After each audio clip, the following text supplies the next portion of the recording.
This is it, says local man. This is the day. The Luna Snow Ultimate variant is in my shop. I believe. Manifest. Manifest. Narrator. It was in fact not the day the Luna Snow Ultimate variant would be in his shop.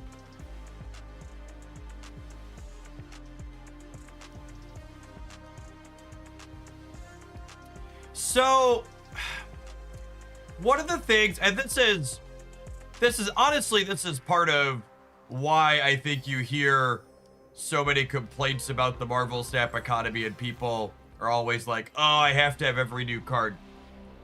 Untapped data doesn't actually give you the best builds of any decks. It gives you recent builds that are finding success, but so like I did a best decks roundup last night, and a lot of the Silver Surfer stuff in here, I would be pretty surprised honestly if it was that amazing. Like this Wicked build is one of the better ones. There's Viv Vision stuff, but like genuinely, there's such a huge recency bias in all this data because people always want to play with the shiny new things. It's the best way when I'm trying to articulate what I'm saying. And that's why, you know, whenever you look at it, it's not just my stuff, right? Like any best decks roundups anywhere for Marvel Snap, you're always going to see a huge skew in the direction. Yeah, well, yeah, that's so like let's cut Viv Vision. Let's look at how small the sample sizes are.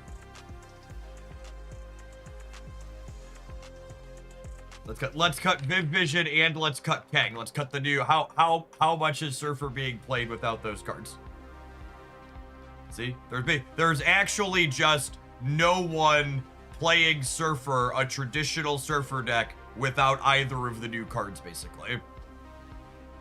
Bingo Papo, thank you for the almost 2 years. Appreciate you repping that prime. And Freezing Flame coming in hot for the 21 months. Good morning, good morning. I think that's what a lot of people don't understand. And like I've talked about that so much, right? Like people are like, oh, I'm coming back to Snap, Jeff. What does it take to get in to keep up? You can dive back in and play your decks that are probably exactly the same as they were the last time you were playing them and still finding success. The only reason those decks don't show up in the regular deck roundups is because people just don't play them, right? Think about, I've got 62,000. What if I open it up to all of it for 120,000 games logged?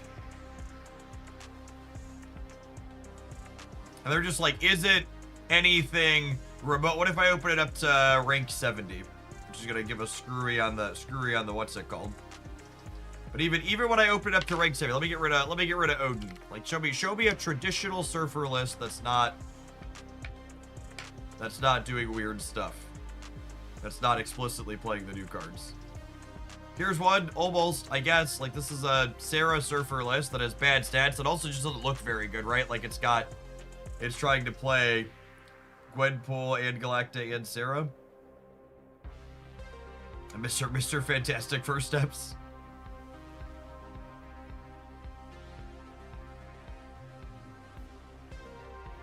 Just like every deck, like people want to play with the shiny new things, right? So like whenever you're looking through these data bits, it's always huge recency bias towards all the builds have.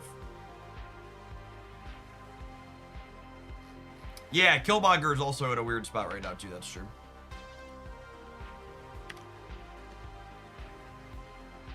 Alright.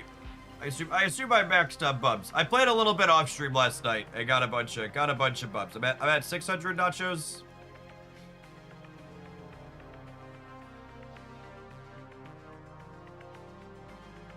Oh, I have a Google store prices for that trade. I actually just got an email that my shirt had shipped out, so that's fun. I'll do that real quick before I forget. I appreciate your weekly reminder, Ben. I would miss all of my free stuff without you. 38 play points.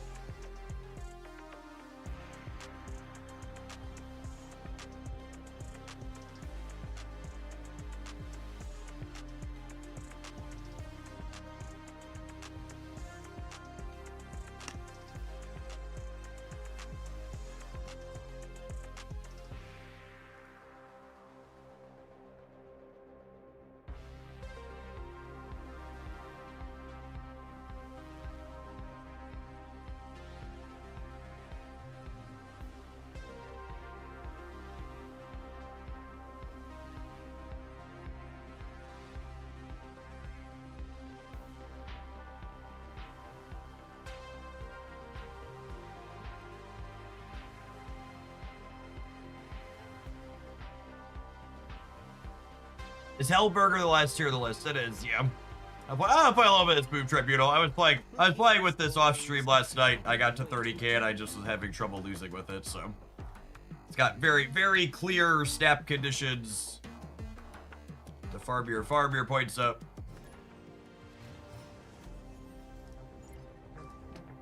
Already muted. You'll love to see it. Wait, at the 30k breakpoint, I can only play at the top table one time. Or 2 times before I need to go back down. Is that right? Yeah, looks right. Opponent's playing Agatha.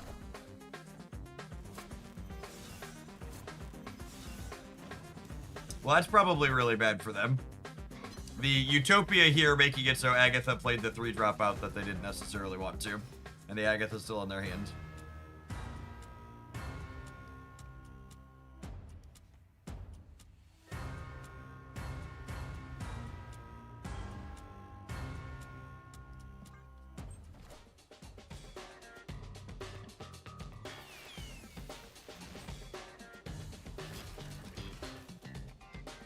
Well, that's a fun one.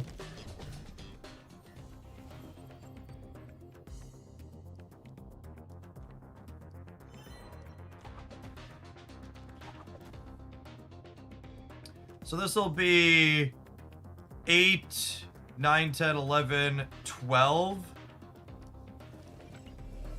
Do I put Anya here then? I think they're not gonna play for here.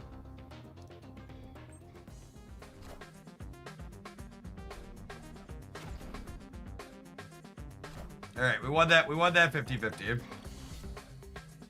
All right, and they're gonna draw the rest of their deck here. Oh, I forgot to snap.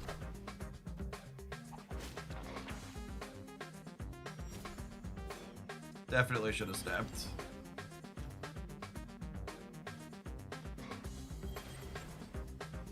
Oh, I guess I lost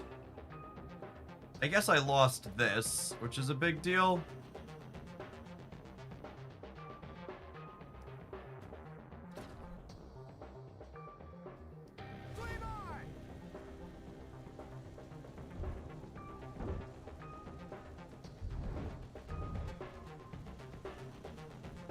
Huh?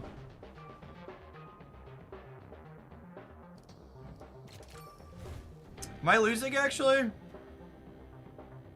I might be losing. I actually don't think I can snap.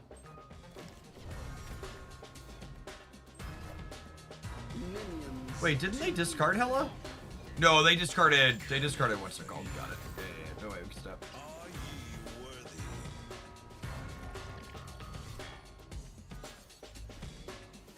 I like this mode. It feels more casual friendly. It is. It's not Marvel Retreat.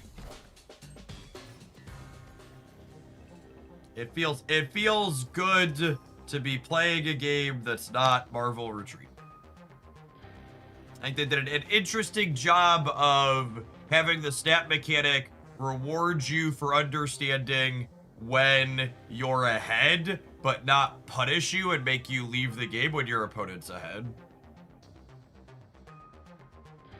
Really, really good design overall.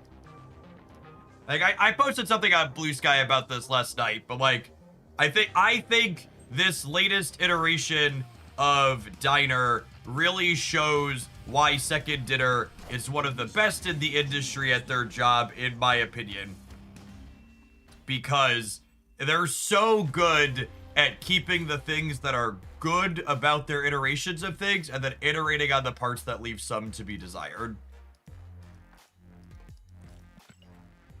And I think they did a neat job of keeping the, okay, we're gonna snap multiple times and the stakes go up and up and up and you make a big number and win a big number, but they mitigated that feel bad aspect of, okay, I need to be leaving constantly. It's optimal to not play the game.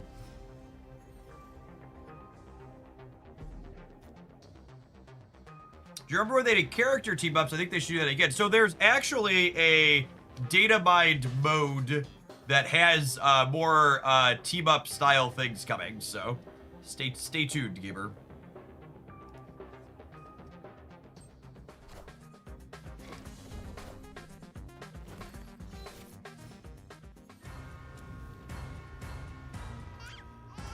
Very, very cool. Very cool.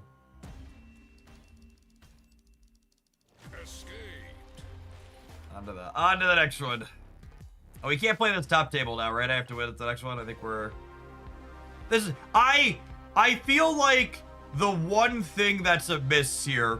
I'm like, this is a very easy design thing. It's the minimum Bubs required for basically every table doesn't really make sense to me.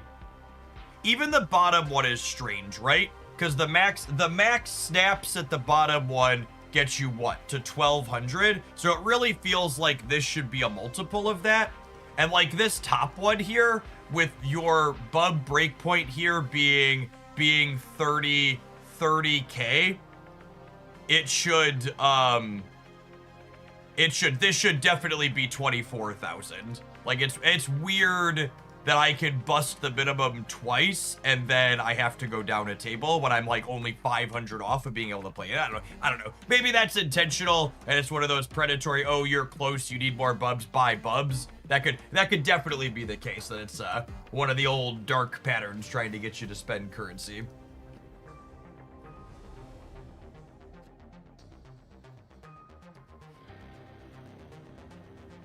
I did want to let everybody know, though, I learned some really, really good news, I think, for a lot of people at home. It turns out a lot of you have significantly more money than you thought. So, I got a message on one of my YouTube videos letting me know that the average Marvel Snap deck costs $500. So if you have a couple of Marvel Snap decks, you have a lot of money saved up. Don't spend it all in one place. Alia, thank you for the 57 months. I appreciate that. Welcome back.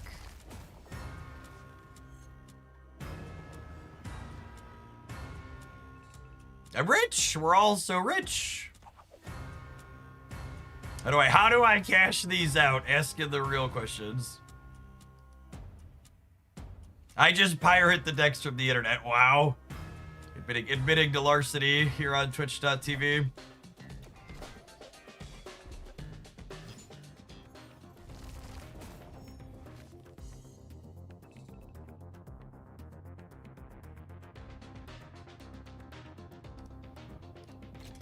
Alright, so we'll activate this. It goes here. We'll pull it back to here. We're gonna snap. I'm gonna wait on Sparky. I have priority, so I don't have to worry about Silk messing me up.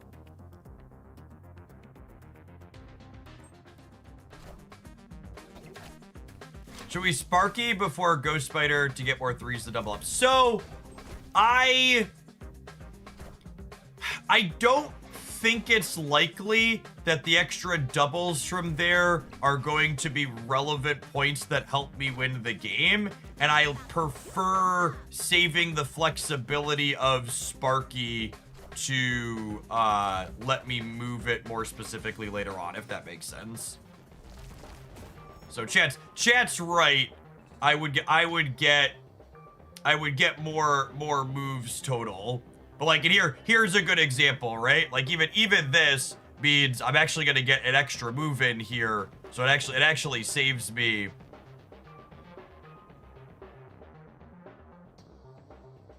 Actually ends up saving me some points. It actually ends up getting me extra points to do. Oh yeah, playing the Silk out might have been wrong because of Sparky. It's a good catch, honestly. Oh, I lost Sparky to a Cosmic Ghost Rider. That's sad. That's fine. I think we're still good here. We're gonna go up to 164. That's a reason to maybe use Sparky, is things like Cosmic Ghost Rider and Red Guardian. That's the real reason to Sparky early, for sure.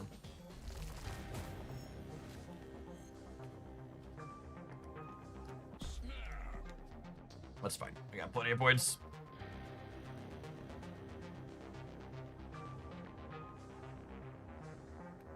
Nice tech card, nerd. Such is my judgment. I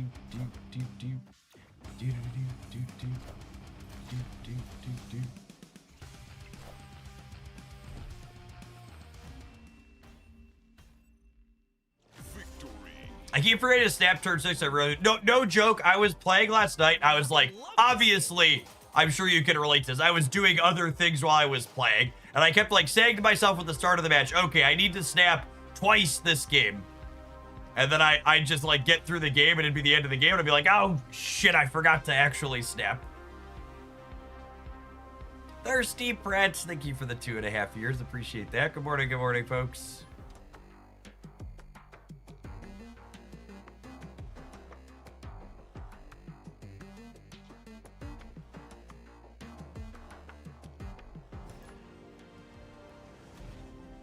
The numbers for the stakes are so you could never lose all of your bubs at the higher table and you can keep playing at the bottom. That's interesting. Yeah, that is true, isn't it?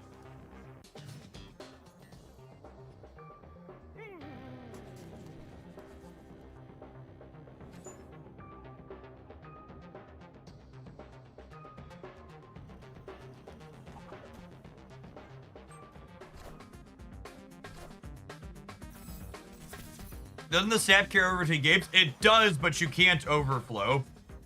Meaning if you have 2 snaps already and you go into another game and you snap 3 times, it doesn't help you. So I was gonna double limbo. Come on. I'll put Hunky-Lees down. I'll put Hunky-Lees down.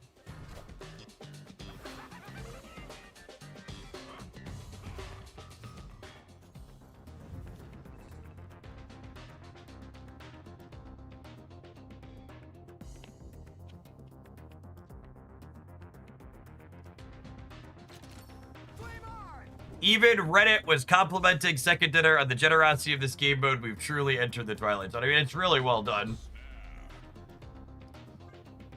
All right, we dodge a tech card. We can dodge a ball here.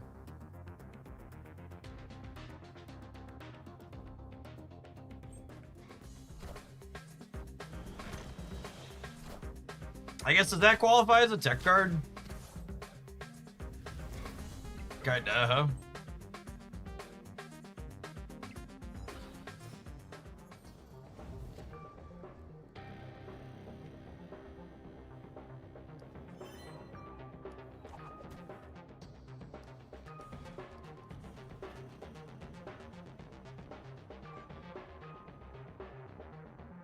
The problem is they're definitely a tech card deck.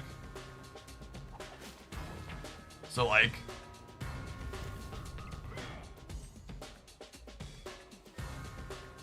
my torch is gonna die.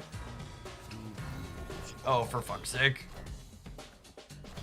Well, I mean,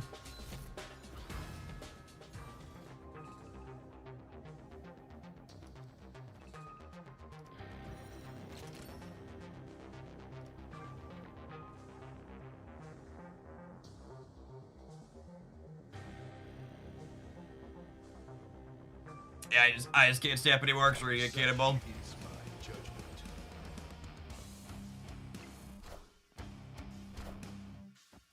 Or not, because they're an idiot. Okay. They just didn't think I would fill. They thought I was gonna wait till the last turn. Listen, chat, if you take one thing away from this stream, make it that fill your lanes proactively against clog. I've seen that Society variant before.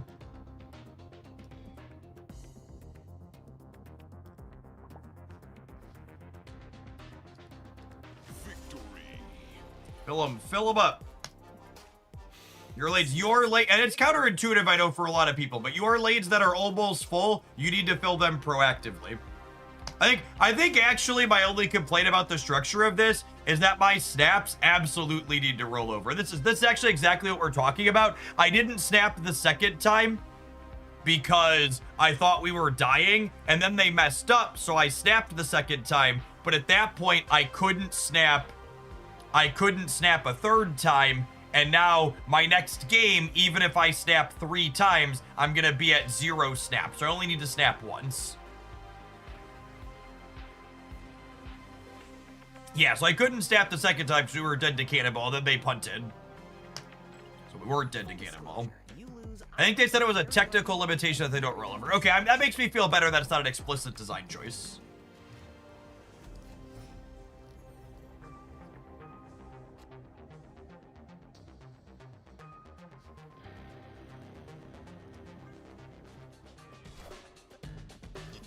SPG your next game is lower stakes. I mean, kinda. If I'm locked to win, I might as well.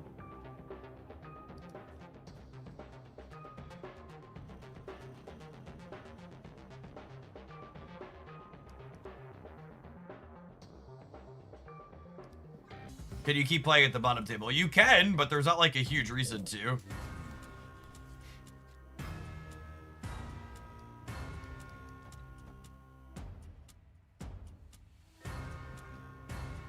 Grab some free points here. Opponent snap me. Oh, I guess they just want a card for my deck with the peak. Probably what that means.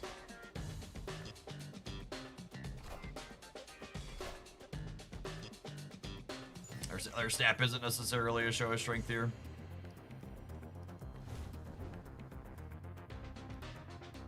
I'm not putting the Iron Fist here, because if they donate this across, I want the Human Torch to be able to move.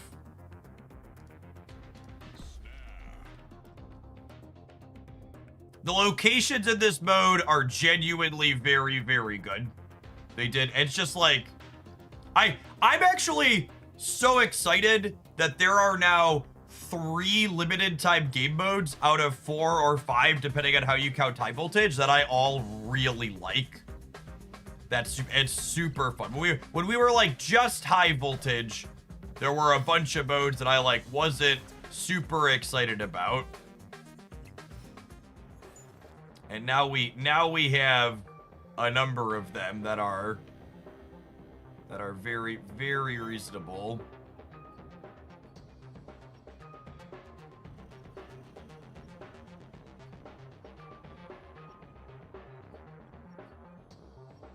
We do know they have Victoria, you are correct. So I'm gonna do this, and then next turn we kick the torch back and then we Living Tribunal.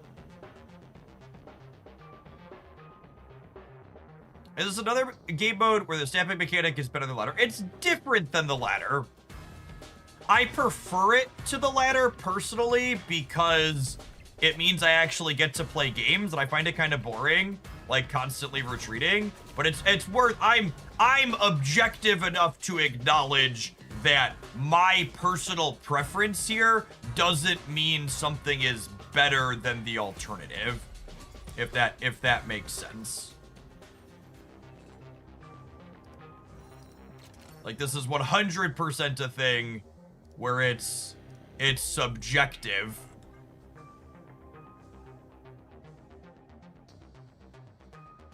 Credits to Second Hitter for iterating on feedback. This went from one of my least favorite modes to my favorite. Yeah, honestly, I don't know which of the modes I prefer the most. I genuinely enjoy all of Sanctum, Grand Arena, and this one.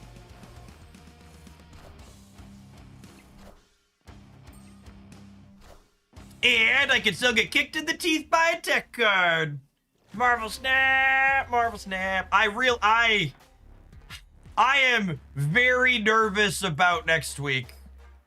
I have not been this nervous about an OTA in a really long time, if I'm being honest.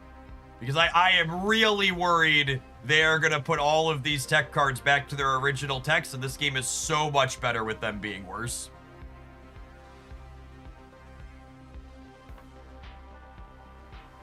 See, I don't think high voltage needs to change. I think similar to what I said about like preferring the snapping here, but understanding it's not just better than what's going on in the ladder. I think high voltage is the same. Like, I could be like, I don't really enjoy high voltage, but also I think it has a place.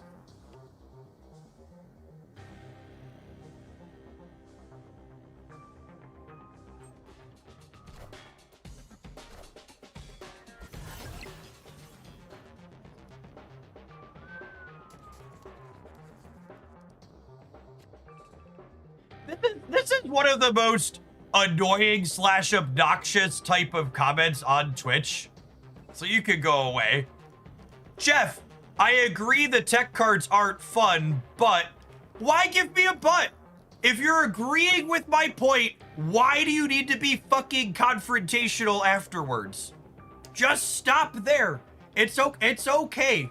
Just let me complain that my sandcastle was kicked, and then accurately commiserate that the game is more fun for me when my sandcastle doesn't get kicked.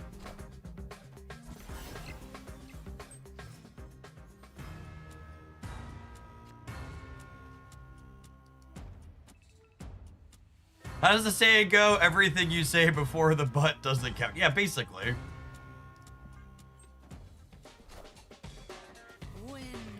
Oh, that's really sad.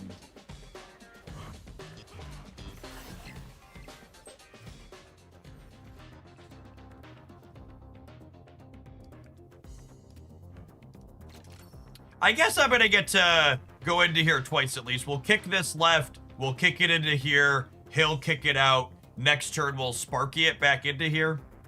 And I do need to draw a Living Tribunal here still.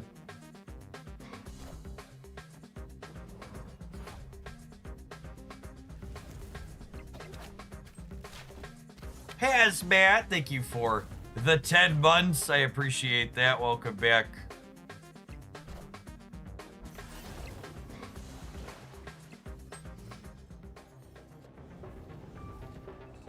Do you believe in magic? And this turn 7. Do do do do do do do do do do.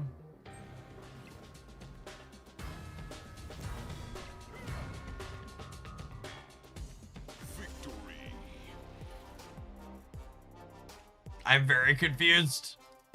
Wait, what happened? We won?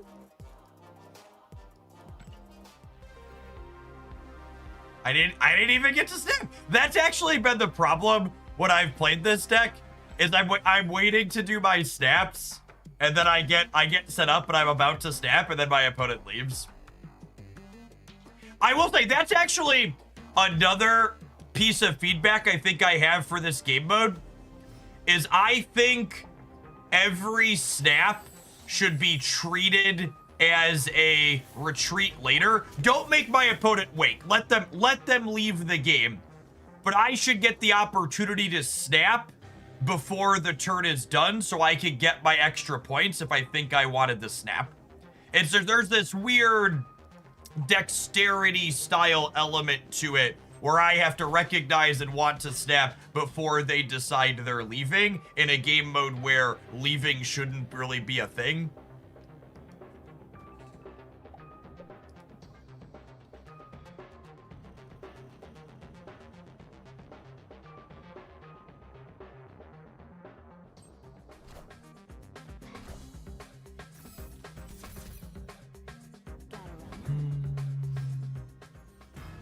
Hawkeye Black Cat. This could be there's an end of turn deck that plays those cards. Could they create something that's the opposite of high voltage where you mostly play low cost cards? Hey, there's so much design. I honestly just trust Second Dinner at this point that they're gonna come up with good limited time game modes. They've already done so much more with it than I would have expected them to. Joshington Bear, thank you for the 31 months. Appreciate that. Welcome back. No acid arrow, one-time dealer. Rip. Rip.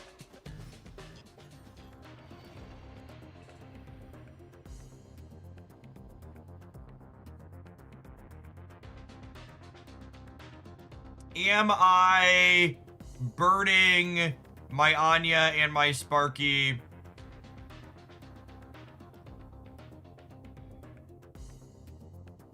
I don't know that I am. I think I'm just playing this for now, and we'll see where we go from there. Are they? I think they're end of turn, would be my guess. Yeah, they're end of turn.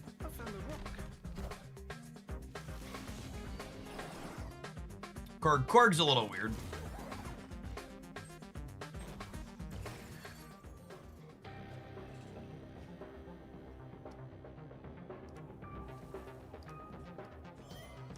Weird visual bug there.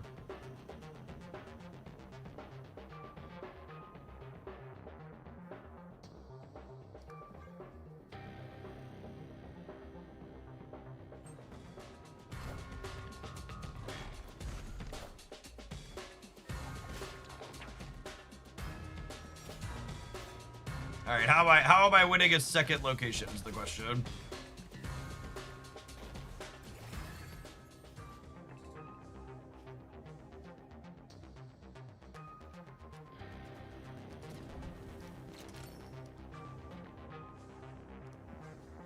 I don't know that we are.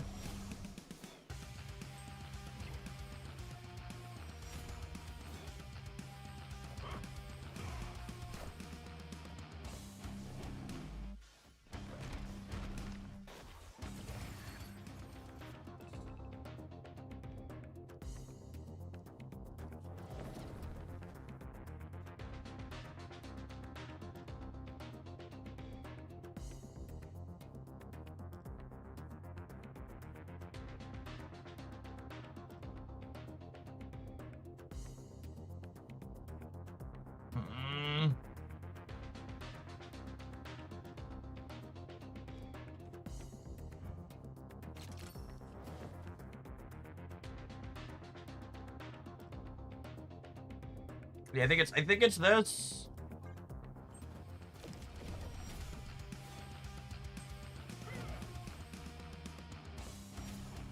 I think we're losing to Darkhawk in the middle though, most likely.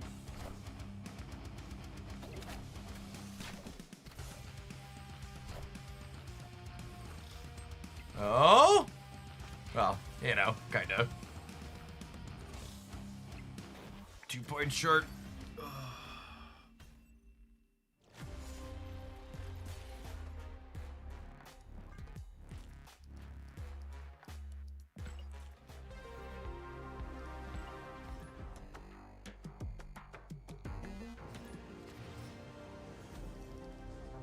The Darkhawk if you squint, yep.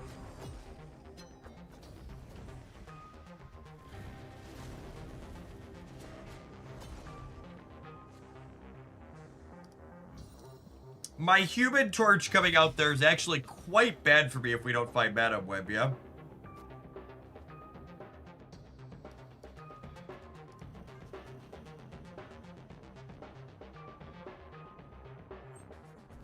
This could be a bot. We've lost a few in a row, yeah. There's definitely bots in this mode.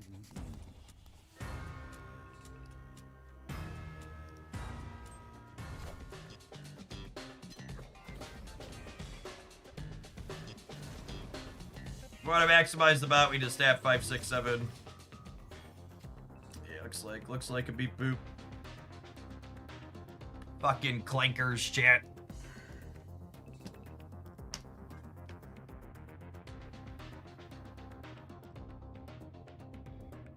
Andy is a childhood friend of mine. Don't say he's a bot.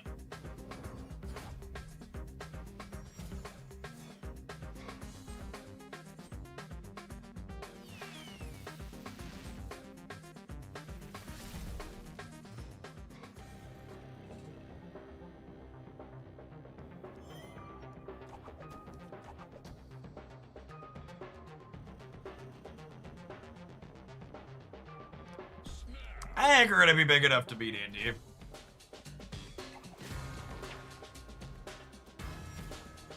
I believe, chat. We're gonna be big enough to beat Andy.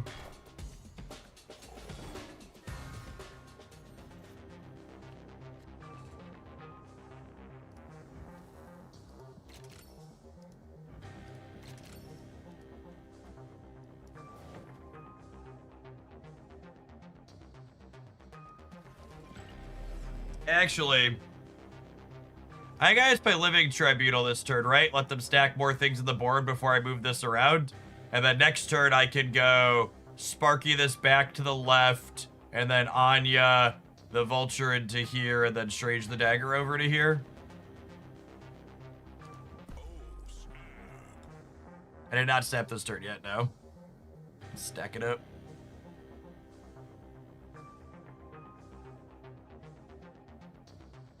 There's bots that play Mr. Dagger. So the bots in this game just play regular player decks. Do you know if it's possible yet to get the new card for free in the diner? Yes, absolutely. In fact, there's a number of people who already got the new card completely for free on the first day. This honestly might be the cheapest, easiest game mode for getting the cards that we've ever had.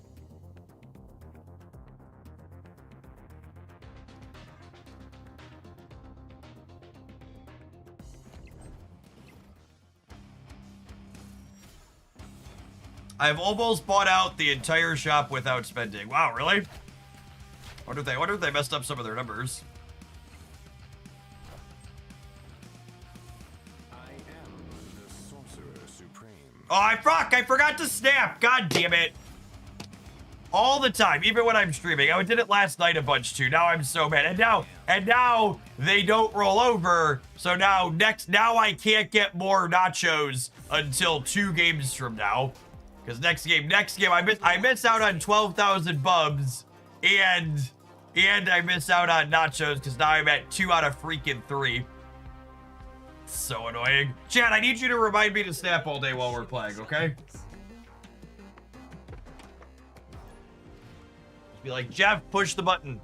Jeff, push the button. Jeff, did you push the button? It's turn 4, Jeff, push the button.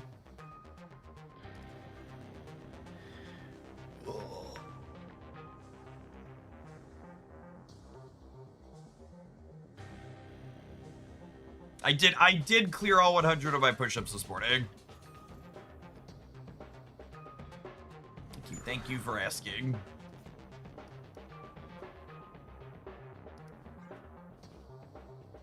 The 3 snaps from options to be the same. They don't, but your snaps don't roll over. So I have 2 snaps already done. So even if I snap 3 times this game, the extra 2 just get lost. They don't count towards the Nacho mission.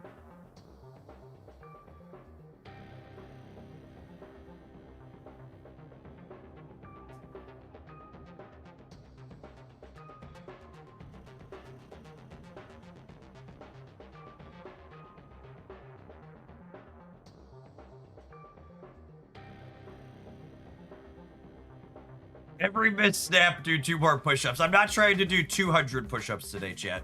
It's 100 a day.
Oh, is this the person that had the Ghost Rider? I think you're right.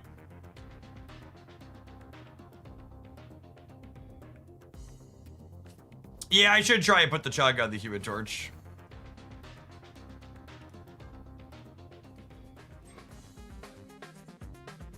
Also helps me compete on the left.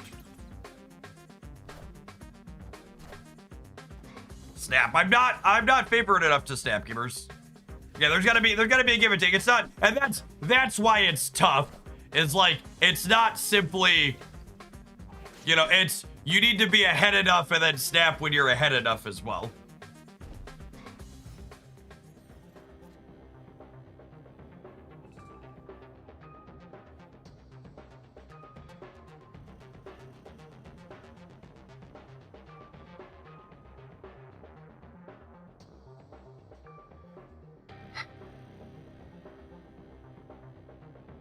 There, what's it called, could get me now.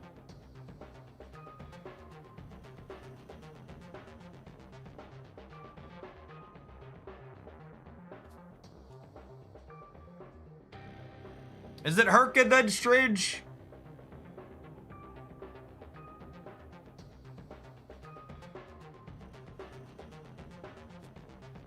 There's a lot of permutations here, gamers.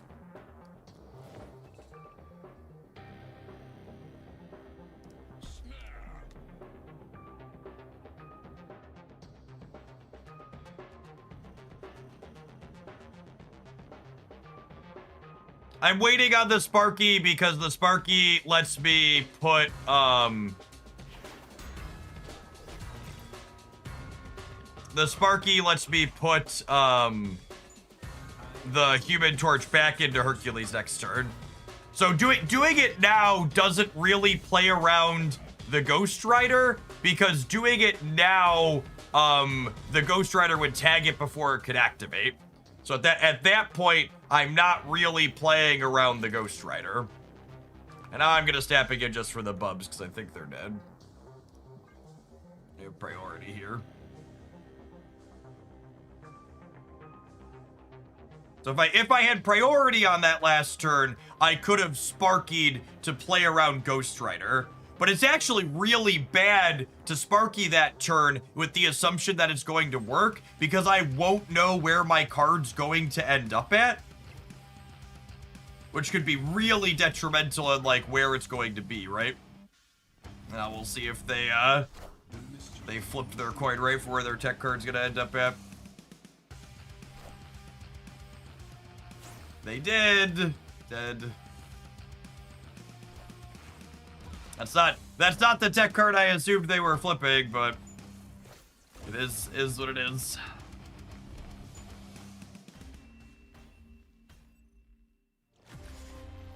And to the person that I fragged earlier when I got by a tech card and said I really hope they don't unnerf the tech cards. My point in commenting on that and being a little sad that I lost to a tech card is not to say tech cards shouldn't exist or you don't need tech cards to beat the deck that I'm playing. It's pointing out the accurate fact that despite a massive nerf to a number of the most commonly played tech cards, I am still regularly losing to interaction with my deck that requires interaction to beat it.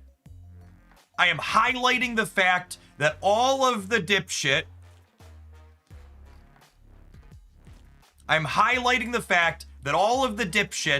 who said this game was going to be all linear, non-interactive after they nerfed Shang and nerfed Cosmo and nerfed Enchantress were very wrong. And there is an incredible number of interactive cards in Marvel Snap still, despite all of those cards being made markedly worse.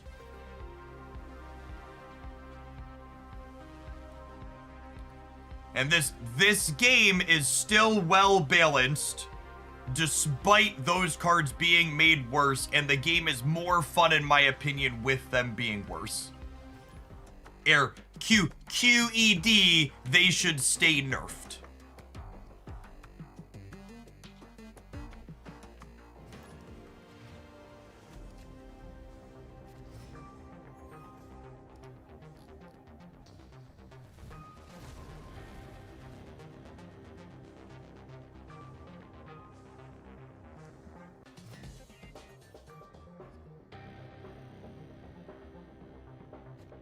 Cards up! Thank you for the 5 months. Appreciate the prime. Welcome back. All right, we're on 0 snaps. Hopefully we get a strong game here and convert all 3 happily about it.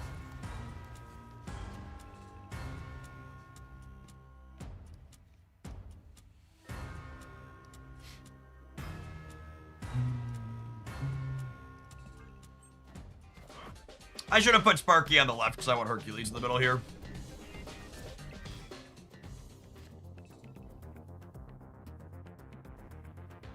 Can we get a payoff? Oh, my human torch is going to start at 2 now because of Cassandra. It's deeply rude.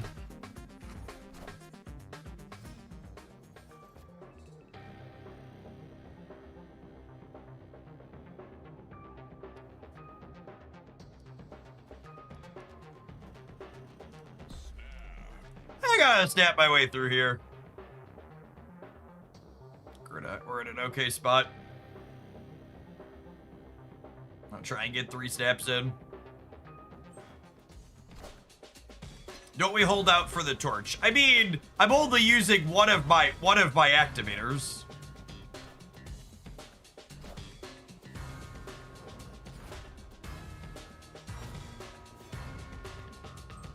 And this gets a Hercules use in. I don't know. I added 8.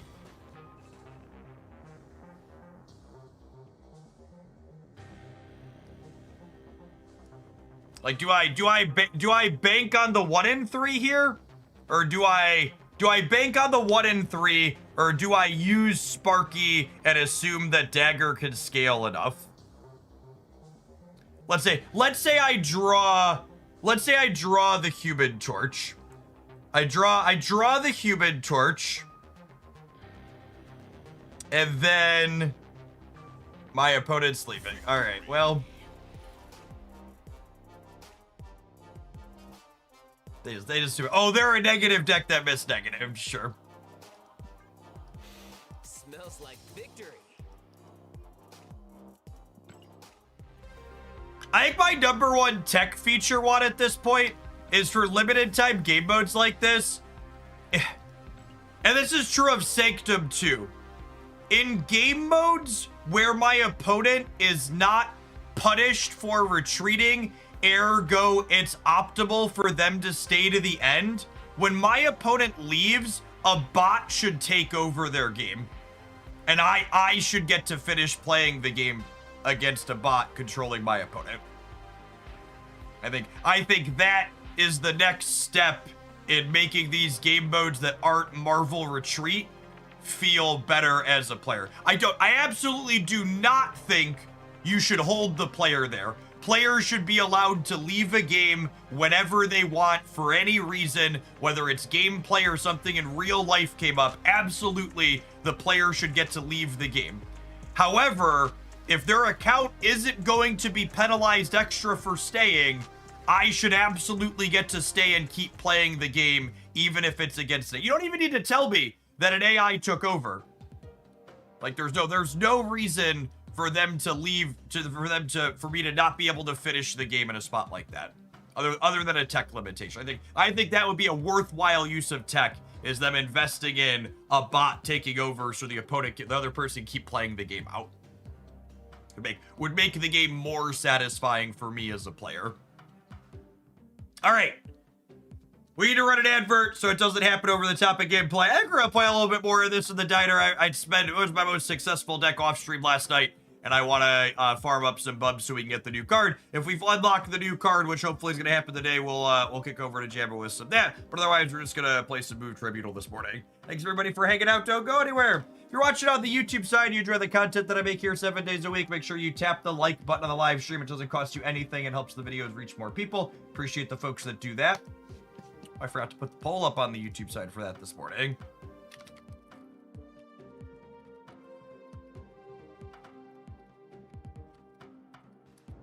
Oh, by the way, for the Pokemon Pocket fans in the audience, I have some educated speculation that makes me a little bit nervous. In theory, the next Pokemon Pocket Pack would be in 6 days, but we haven't had a spoiler video yet. And that makes me wonder if there's not a third singular pack set coming for A4, and if we're gonna have to wait for them to release the megas with B1, and then B1's gonna be 3 packs. Which, I don't think B1 being 3 packs would be bad, but having an extra long content cycle, or cycle in between A4A and B1, I think that would be bad. I figured out why I can't win with this deck. My variance art is nice. Yeah, that'll do it. That'll do it for you. Yeah, A1 was 3 packs as well. So A1 was the only 3 packs that we've had in pocket so far.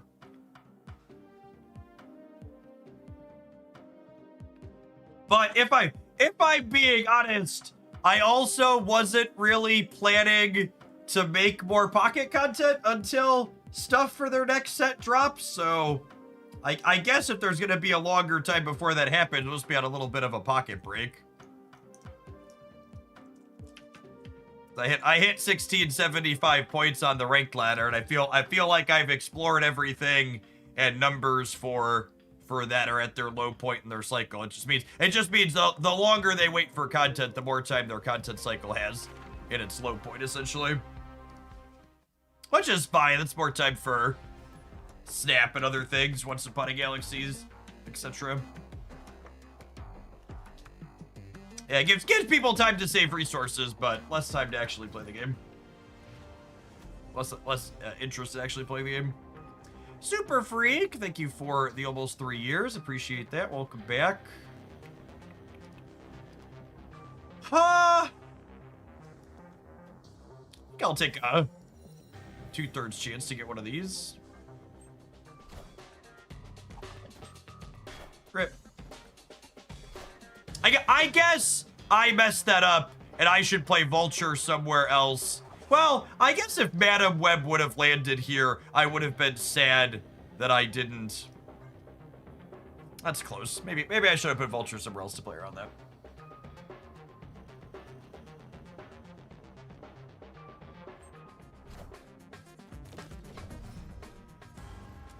Yeah, Patches, I would assume there's way more than just 3 megas coming. Absolutely.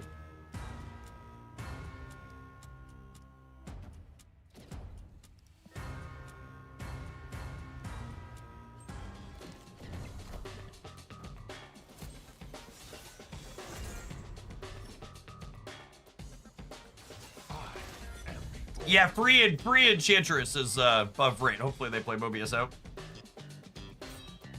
Morbius, sorry. Or whatever his name is. This matchup's good for us if we can draw our cards. We are a bigger numbers linear deck than they are.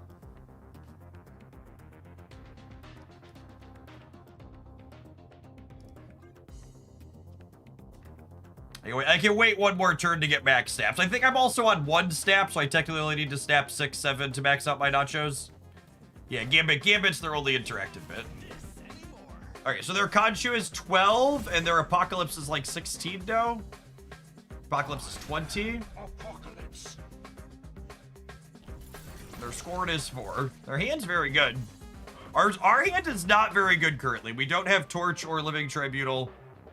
Sparky could help.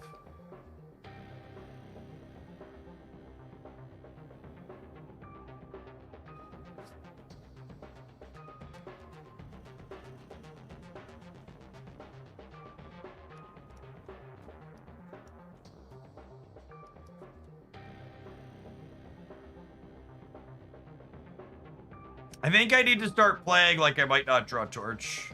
I don't know that Dagger's gonna be big enough to beat what they have going on.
So this goes 6, and then 12, and then 30. And then I have 38, 43, 41. That might not be enough to win the center. There's no point in me snapping.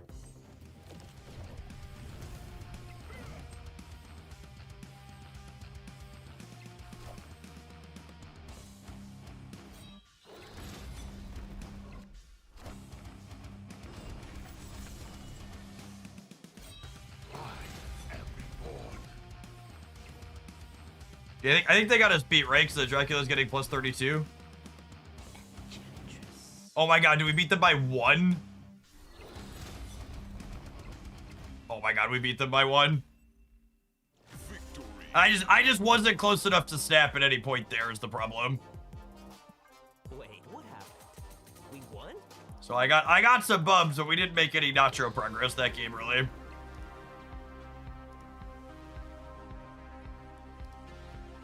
Which is really, that's the progress that it's a really interesting dynamic that the incentive is to snap to make progress in the shop, but also a couple people have said they don't think this mode is competitive. And I don't think that's remotely true. While it's less cutthroat than what Diner was previously, while you get paid out just for snapping, even if you don't win, you also stop playing really quickly if you're snapping and not winning. So there's an incentive when you're ready to be done playing for the day to jump into a game, snap 3 times, collect your 150 nachos, and then move on. But you can't just do that endlessly and not care if you expect to keep playing. Basically, the way the system is structured, you get a, okay, I'm done, collect some rewards, and then I'll come back later. And in theory, once you get to a point, oh, that's cute. In theory, once you get to a point, once you get to a point where you have enough bub regeneration, you could technically just show up every 8 hours, snap 3 times, lose, collect your nachos, and go on with your day, right?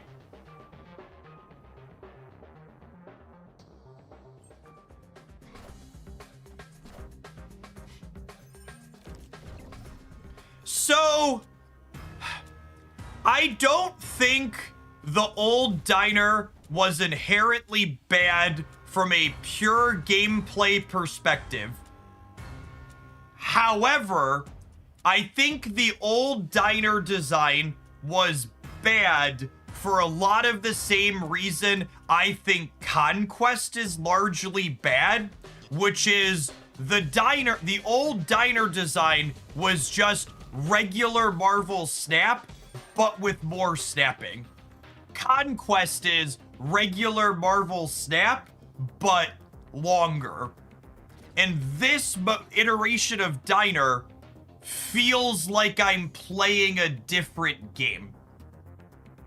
And that's fun. That's what a limited time game mode should be.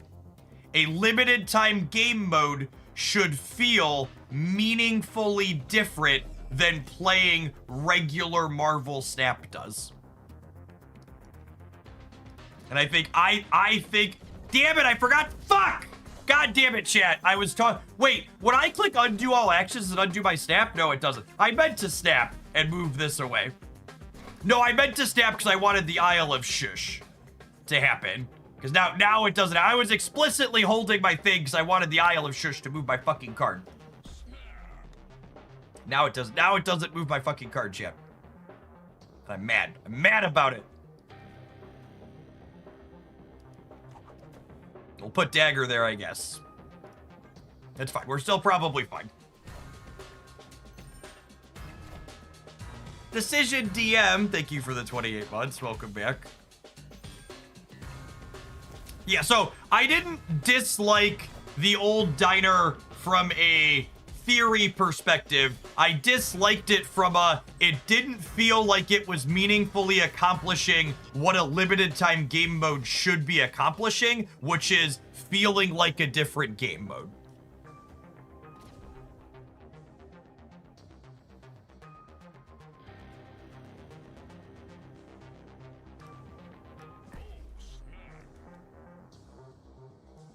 And if I put this here, it forces this to go back this way.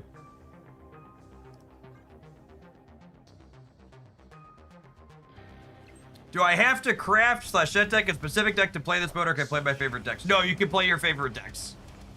Decks that have more clear snapping patterns will be a little bit stronger in this game mode.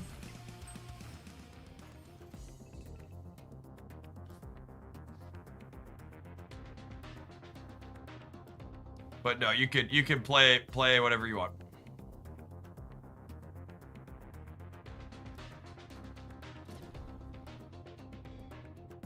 We can't beat Dakin Astral Projection, can we not?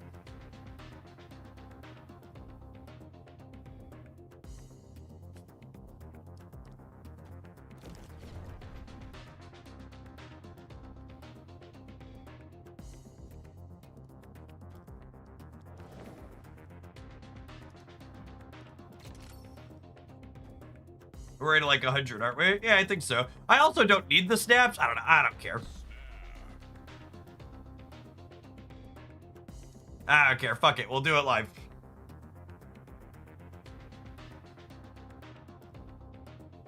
I probably could have scaled my Human Torch better. But you're right. We're right. We might get out comboed here. We'll mute him just in case we get got, but.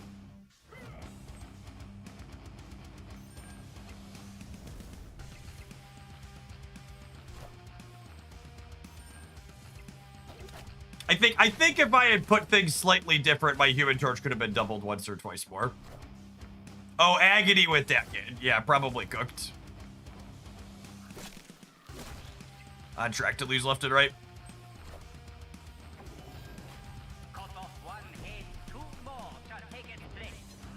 Because they have four. They're 4, 14, 28, 56. Yeah, we're dead.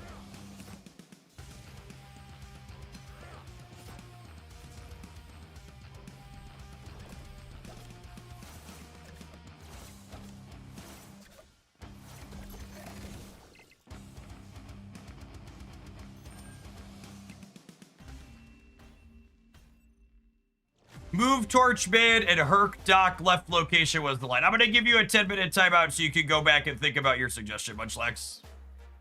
You should check the tape on the YouTube side.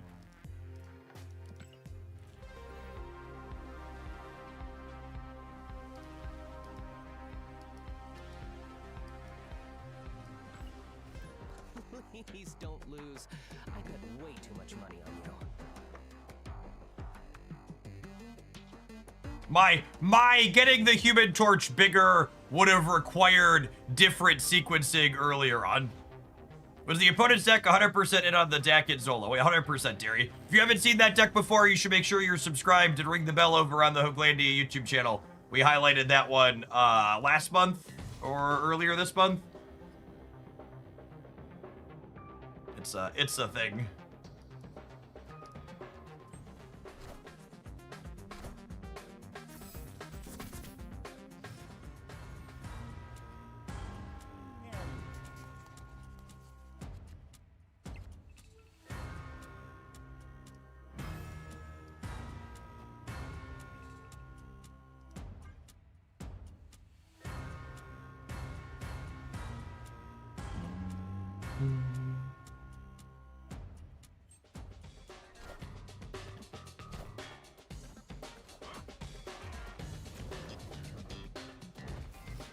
Are they like a Shauna deck?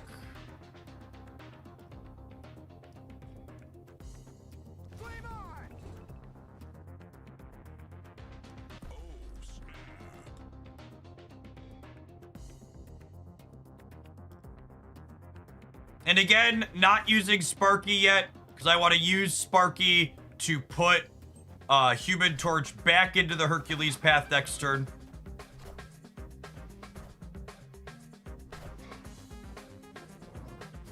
Clog with Strange Supreme?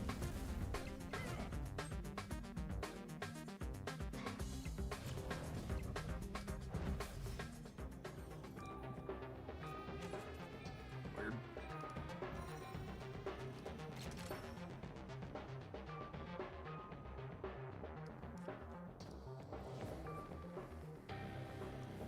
So, obviously, the Human Torch might end up back here from the Hercules, but that's only 50-50, and I want to make sure he ends up here, so that way Madam Web can be moving him around next turn. Damn it, I forgot to snap. God damn it. God damn it. And now I'm only going to be able to get 2 snaps this game, so I can't get my nachos done. I'm so mad. I'm so mad! Ah! Limbo! You beautiful girl! She's beautiful. Do do do. Do do do do do do.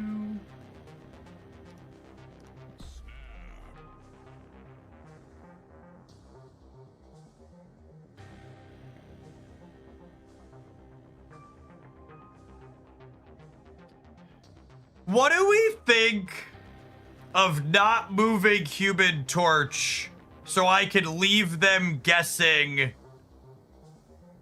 where it's gonna be on the last turn for their tech card? Because I don't need it to be bigger. Because like if I move it here and I lose this 50-50, it's guaranteed to be here and then their tech card knows where to go.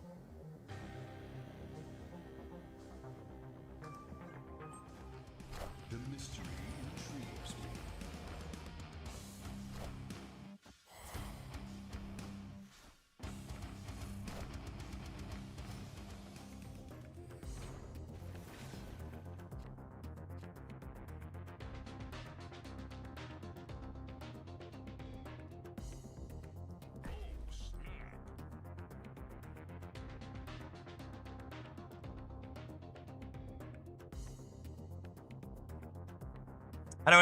Do I want to flip heads or do I want to flip tails, shit? Do I want to flip heads or do I want to flip tails?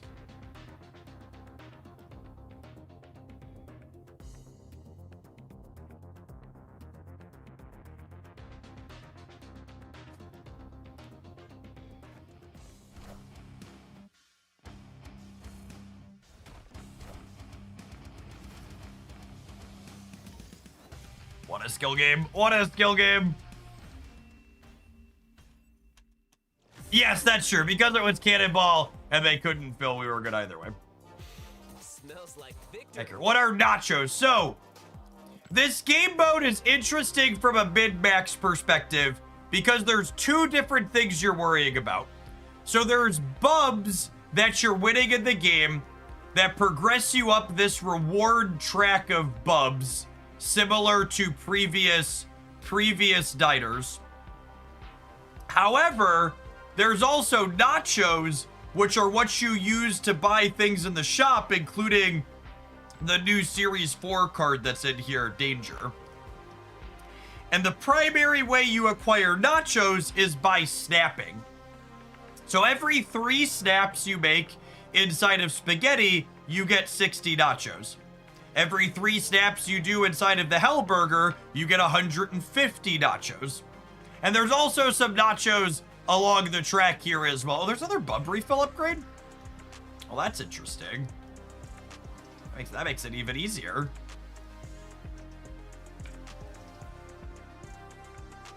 There's some nachos in there, but the primary way you're going to be getting things out of the shop, like the new card, is just by snapping.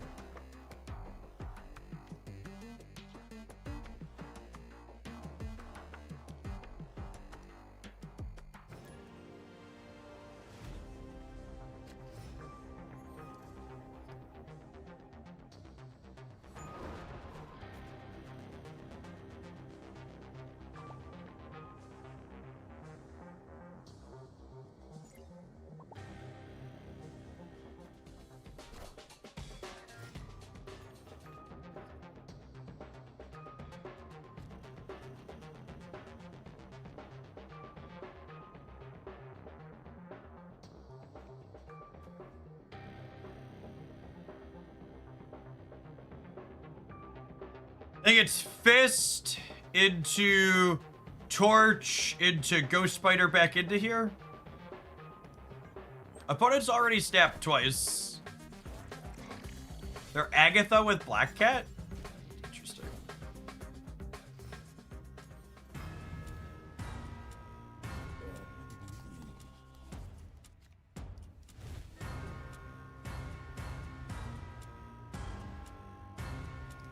I was gonna snap now so I don't forget, but honestly, we probably don't even need to magic this game with the Madam Web draw.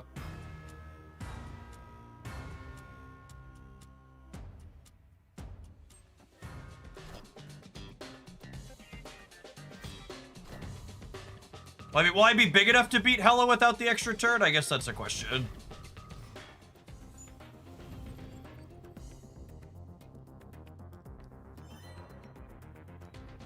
Do I want the extra turn?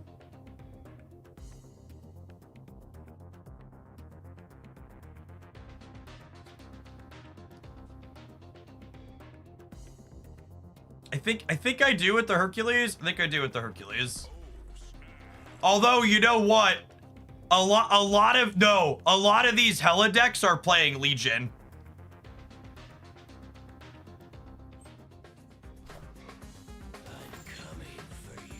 A lot of these Hella decks are playing Legion.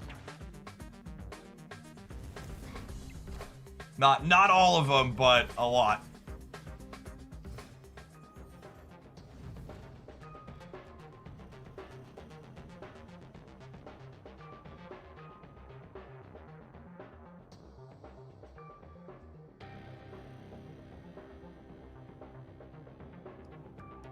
Yes, Cosmic Ghost Rider is a thing too. All right, and now we do this, and that was Sparky's actually an insane draw here. So now I get to do this, and then next turn I can Sparky, move this back into here, and then Living Tribunal.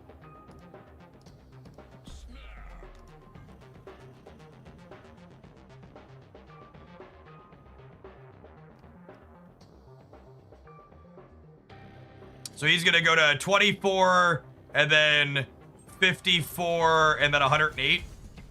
I'll get to chop that up.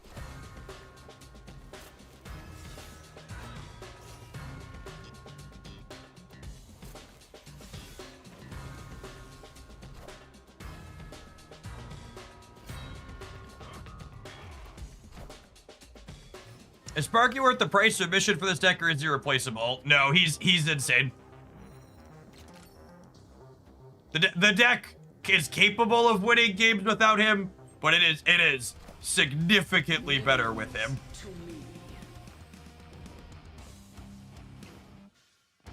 Oh, are we beating 36? I think we are, yeah. Yeah, we're good.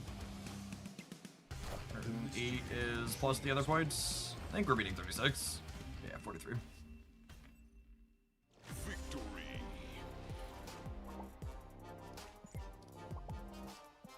I love this game. Sparky is the best move enabler they've added to this game since Madam Web and Anya. It is a this card goes in every move deck moving forward card. The fact that Sparky cares specifically about your last card moved and not your last card played or whatever means it's so consistent at being an enabler to get another effect to pop.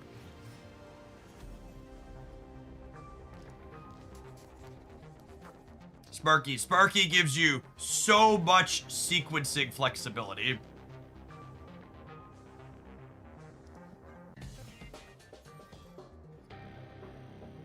Yes, and Sparky plus Hercules in particular is quite strong.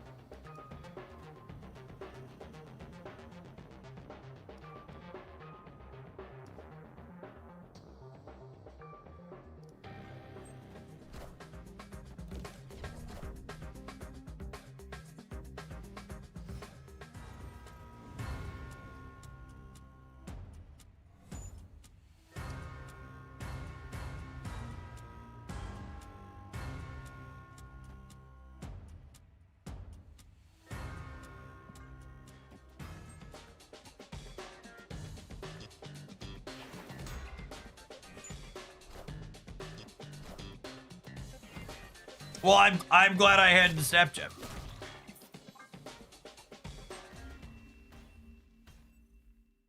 On to the next one.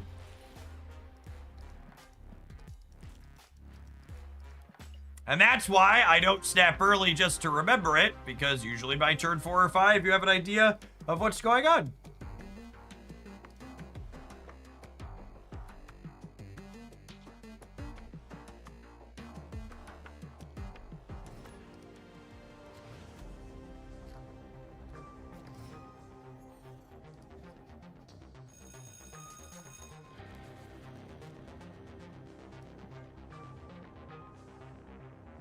Weapons facility was also problematic. Yeah, early on, we were gonna magic it, so it wasn't gonna be a problem long term.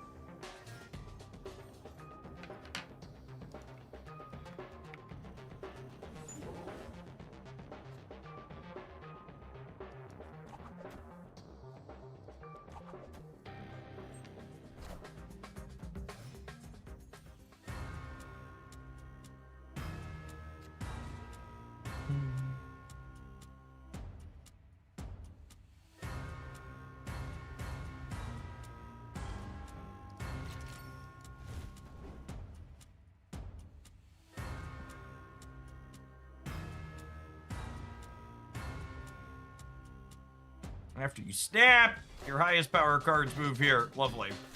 So we're gonna pull Human Torch one more time here, and then we'll be able to, well, that's deeply rude. Could have gotten rid of Dream Dimension, chose not to. Confirmed terrible person.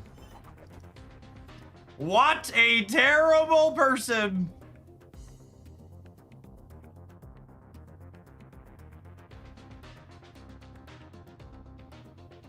I'm gonna do my civic duty here and get rid of the old dimension.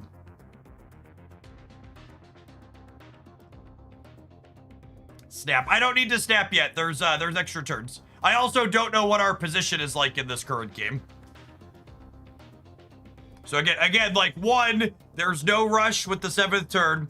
2, it's unclear that I'm winning, because again, there is a downside to snapping if you're not trying to stop playing. I would like to play Diner for another 2 or 3 hours at least, so I don't just want to light my Bubs on fire to convert them into nachos.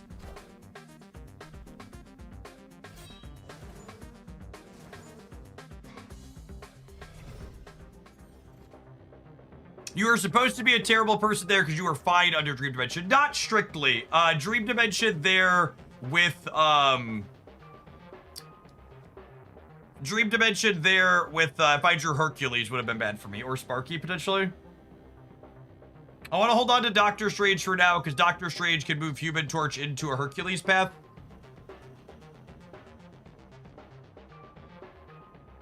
They could be Dak and Zola again. They could be... The magic makes that slightly more likely, but it's not a given.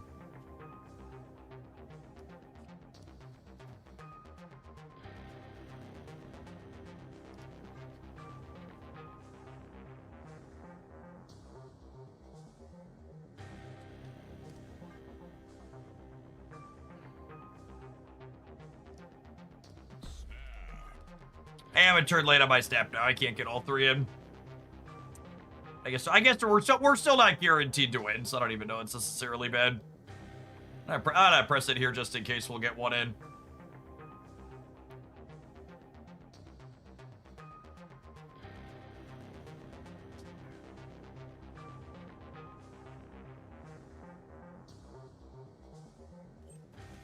Such is my judgment.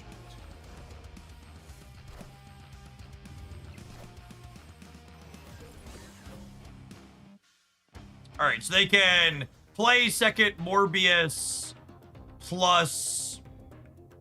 They can play second Morbius plus MODOK this turn. Yeah, I really needed to top deck Hercules here. I think we're probably dead now. I don't think we outscale.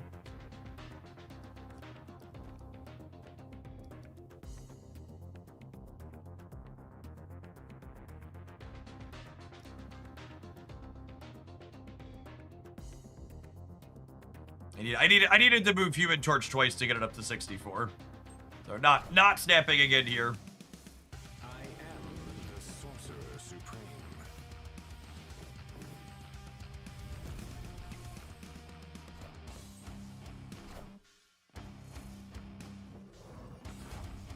And I assume between MODOK and Double Morbius and Bullseye were cooked here.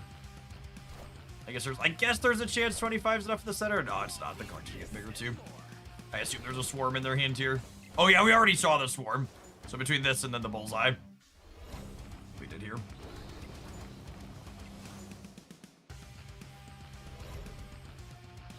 This is where I would put my fast forward if I had one.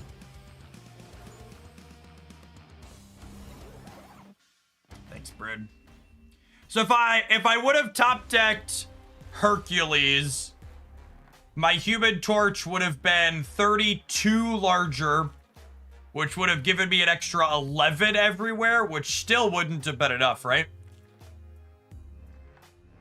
Because I also would have been down dagger points as well, so I'd have only been like extra 9-ish everywhere, 8-ish everywhere.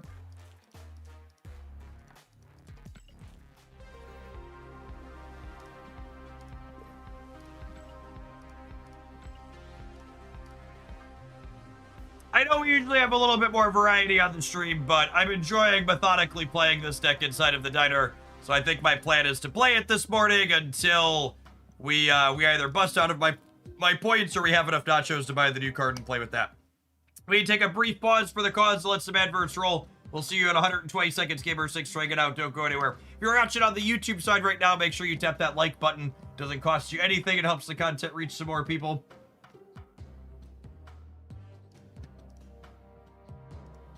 Good morning, good morning.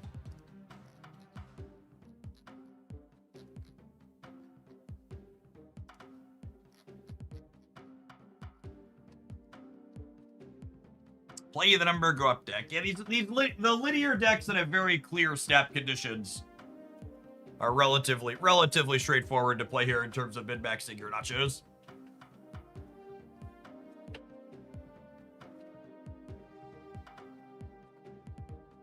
I don't know if the new card's gonna be anything crazy. It's an activate that destroys a card with less power than her. She's a 4/6. So there's a kind of somewhat of a deck building requirement, because you can like power her up to kill bigger things, but also her utility is probably in killing smaller things.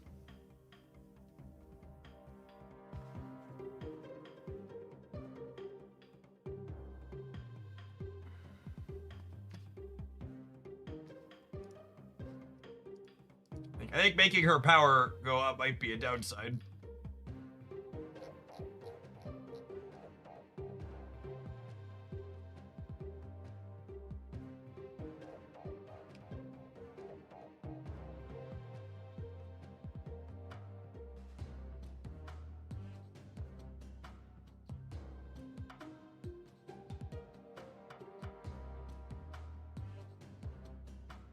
I've been playing the Fallen one, Jim Hammond deck at the diner, having a blast with it. Yeah, I think that deck's a decent choice too. It fits that same requirement. Decks like that, or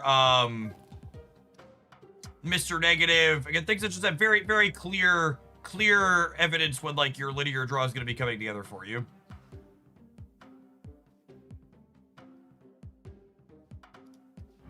If only the ultimate Luna Snow would appear in my shop.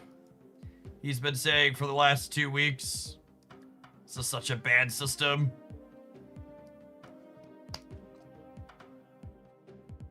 I really need to make those rotators be something else. Full disclosure, you lose. I owe a very large bookie a very long massage.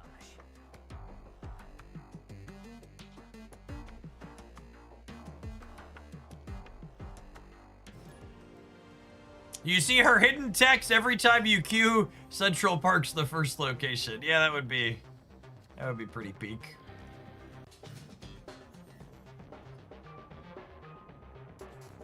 Yes, I think Jim Hammond was a big upgrade to the Fallen 1 core. I agree.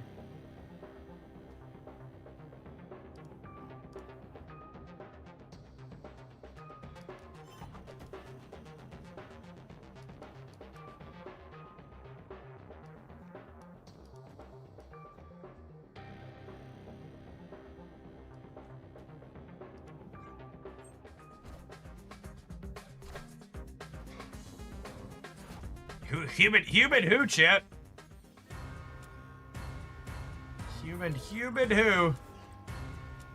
Now the question is, do I want to just Ghost Spider into here, or do I want to Ghost Spider into here, Strange into here?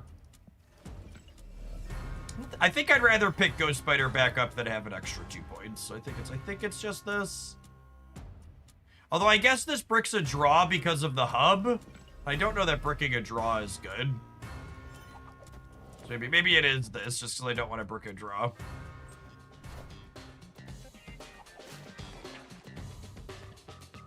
And I guess it's 4 more points technically, because we're doubling the +2.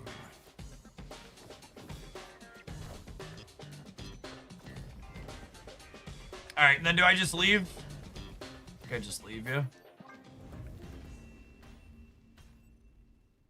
Escape.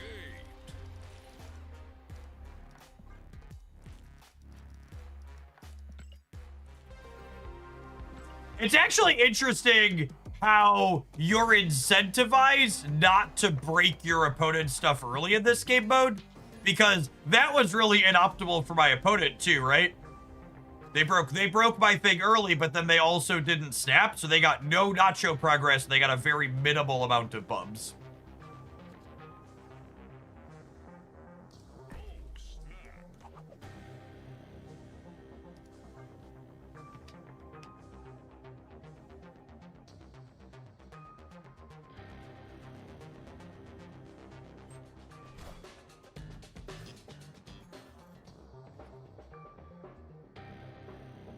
Oh God.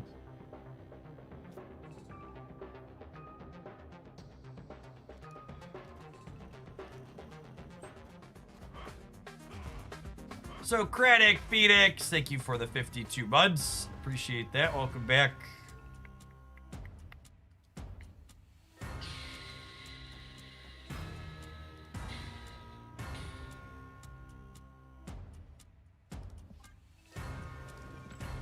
Are you ready to win some 50-50s? Do I want 2 Madam Webs? I don't know if I want 2 Madam Webs. I think I was gonna do 1.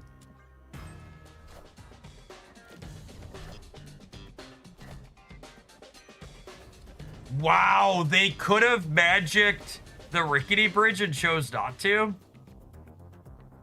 What a turd.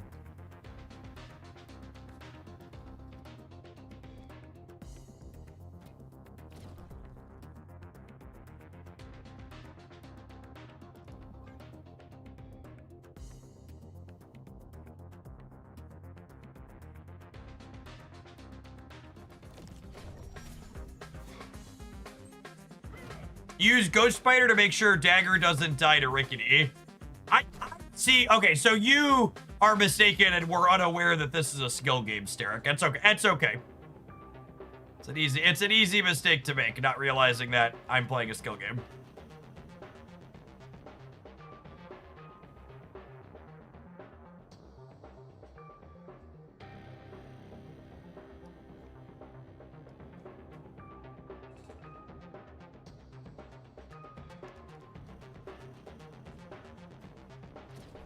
Now I'm gonna be playing another card soon anyway, so I think I just go ahead and clear this out. Because I'm not gonna be able to Ghost Spider here for very long. Should have just trusted in Hercules, Chad. He's a professional.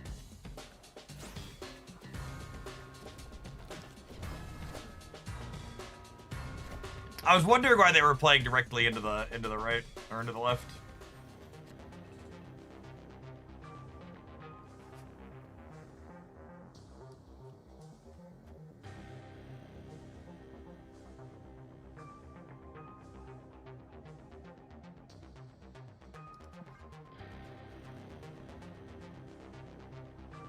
I only need 2 snaps to get my next set of nachos, so I can wait to do the next snap next turn after we see where we're at. Anya the Tribunal. No, so what I want to do. The mystery intrigues me.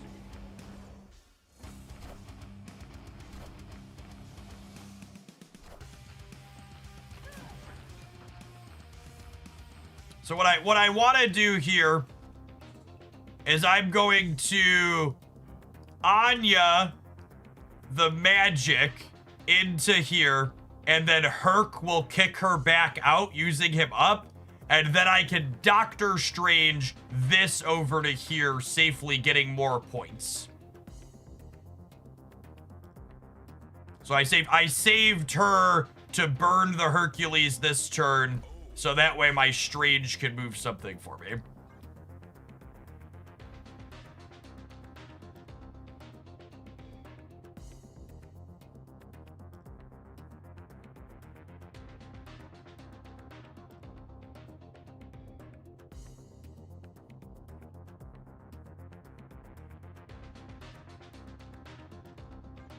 Oh, that's a good call. If I'm only playing one in the middle anyways, I might as well make it Human Torch.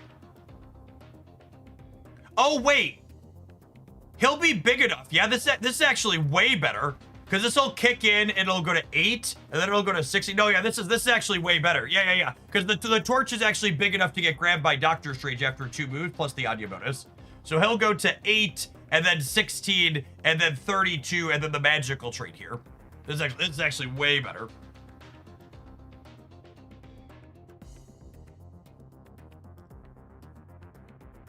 I guess it's a 50-50 at if we pull the torch or the dagger. Is it possible to earn this board, or is it only for this game mode? Yeah, it's a 50-50 because the dagger is also 16.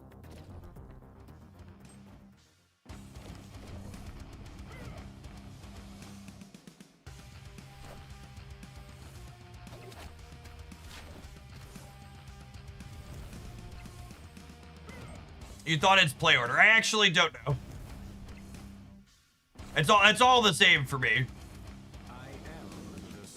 It might be play order, or I could just be unlucky. We'll never know. I would like to prefer to choose to say I'm unlucky.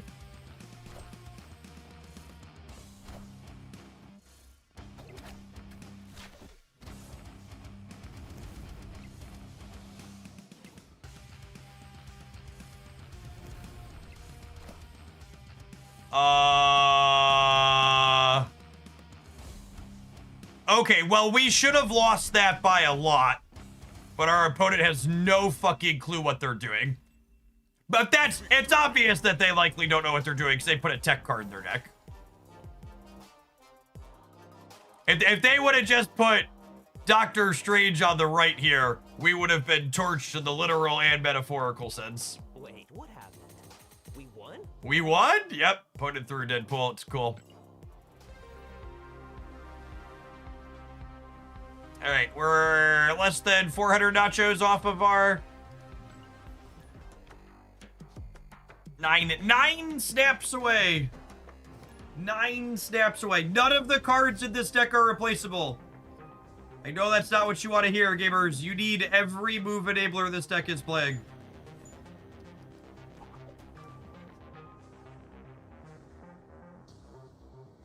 You need Sparky, you need Madam Web, you need Ghost Spider, you need Anya, you need Hercules. You need Hercules! What weird words to say. My mouth is uncomfortable making those noises. Brand new sentence. You need Hercules. He's not optional.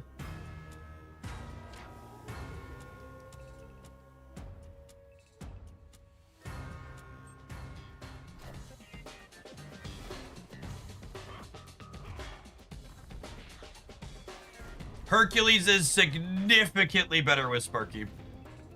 Significantly.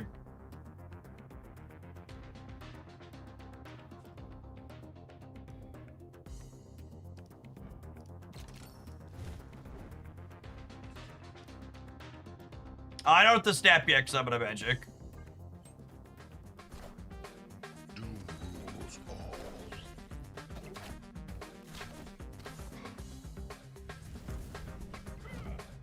I was lurking, Jeff, but I heard you say you need Hercules. Who paid you off? I get a royalty check from Ben Brown every time people buy a previously unplayable card after I promote it.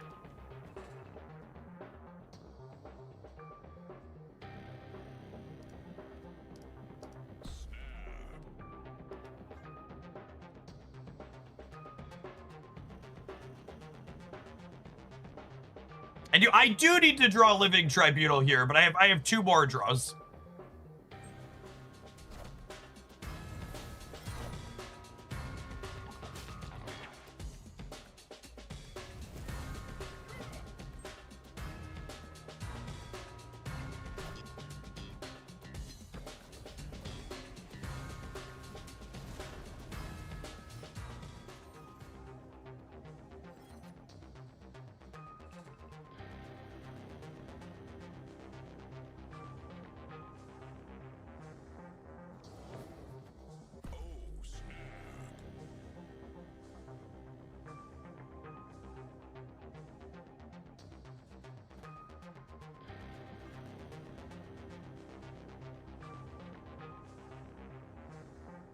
One-third of the time, it works every time, Chip.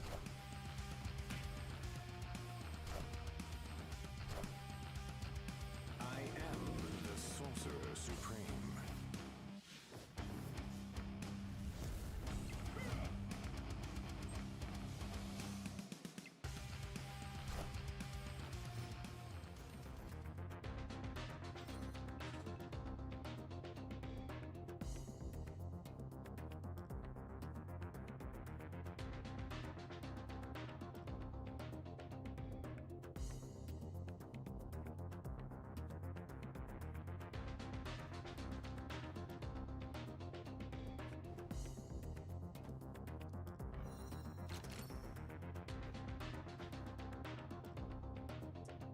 In, out, in, out. I think we're dead. Sadness resolves.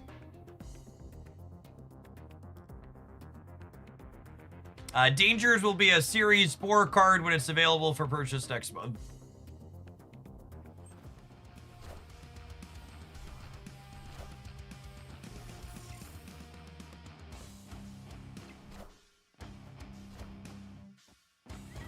Echo's a very weird card for their deck.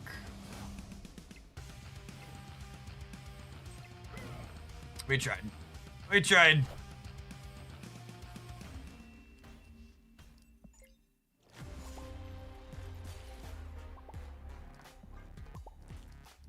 I remember how unplayable Hercules was on release. It was very unplayable. Yep. Alright. We need 1 stamp in this next one. And then 2 sets of 3 stamps after that. I completely agree, Chris. Deadpool's Diner is a good example of how feature locations could suck a whole lot less. Feature locations should be a series of themed locations, not one singular location.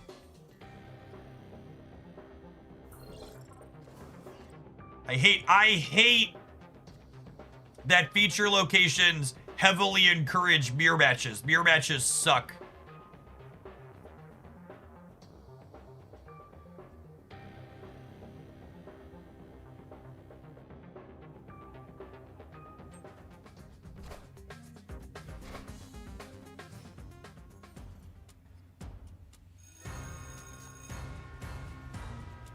For those of you playing Stream Bingo, someone suggested I make a change to my deck after hitting an incredible low roll in the previous game. You can mark that off your bingo card.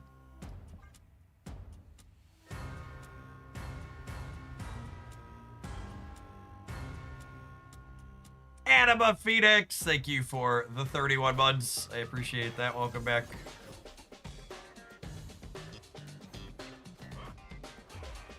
Oh, I had that as the center square. Yep. Not surprising, really.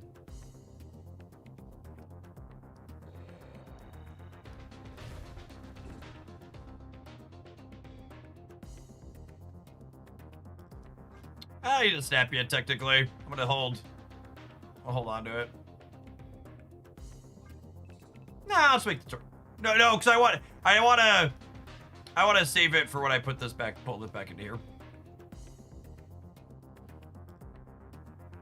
There are some all-in builds of this archetype that are playing Crystal and Blink instead of Dagger and Vulture. However, I have won enough games with Dagger and Vulture in games where I don't find Human Torture Tribunal that I don't think it's worth making that change, and I like the 12 cards this deck is playing. You're always going to lose to variants some of the time, gamers. It's just how it be.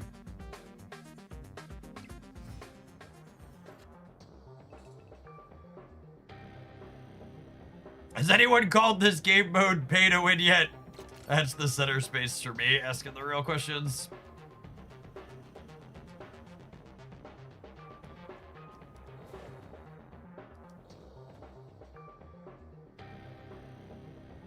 I only need one snap.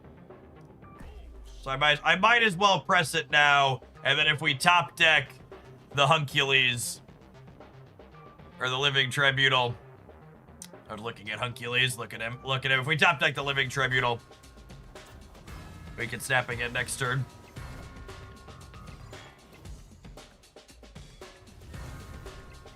Don't use Strange right. No, I want a Strange left because the... Oh, and I need to snap for the Pool School. Yeah, I need to snap for this too. So the reason why I Strange left is because the Pool School is going to put the Human Torch back on the right.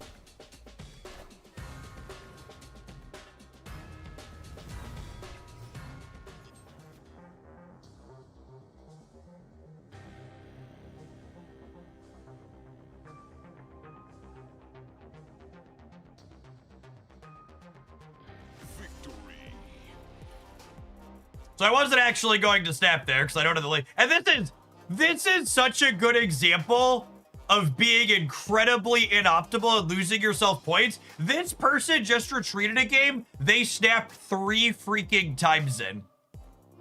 And I missed on Tribunal here. So my play was gonna have a chance, but we definitely weren't 100%. So they have no reason to retreat. There's no double up on the last turn. All they did was skip the chance that I bricked, which I had. So my play here, when we bricked, was leave Human Torch here, move Vulture to the middle, Vulture gets kicked here, play Hitmonkey here, play Dagger Anya here, and hope that Hitmonkey plus Vulture move twice is enough to win the Danger Room. But they had 2 Victoria hands, right? Plus Bastion. They could have realistically won the Danger Room if this didn't blow up on them. Yeah, they literally just gave up 24,000 Bubs in a game they were likely winning. I love this game. You don't lose extra staying on the last turn. All right, we're getting close to the next Bub refill upgrade. I need 6 more snaps, two more rounds of snaps to get us the new card.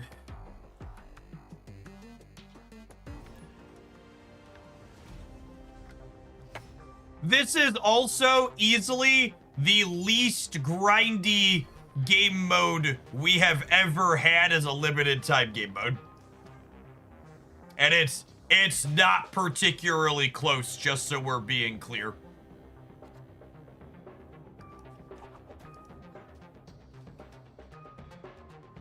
Spending nothing. I'm on track to get the new card for free in single-digit hours worth of gameplay. And I also don't think I've been remotely optimal. I've been missing a lot of snaps and other stuff like that.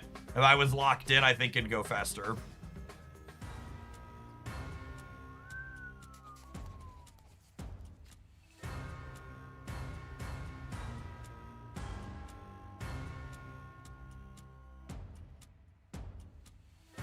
I don't think I'm Iron Fisting yet. Maybe I should be. I think I want to save it in case I draw like Hercules. I can always Iron Fist plus Human Torch together next turn. Wait, the Living Tribunal's in our deck? I thought he went out for cigarettes and milk. Asking the real questions.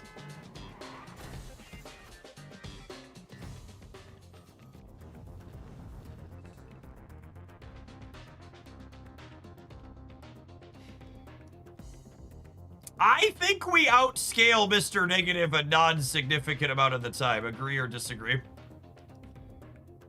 I think I want to put magic into play.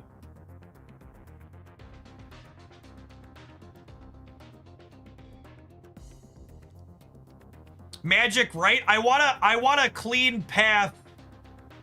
I want a clean path to Chimichanga by Human Torch.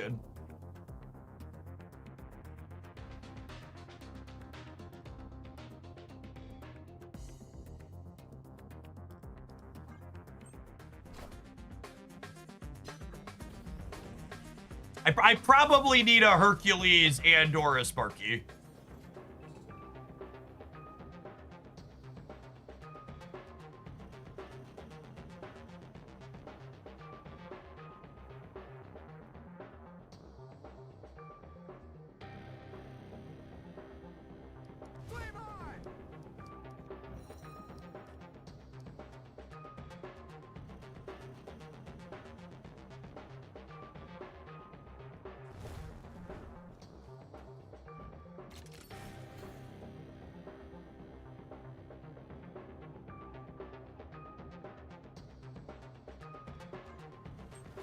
I think it's this.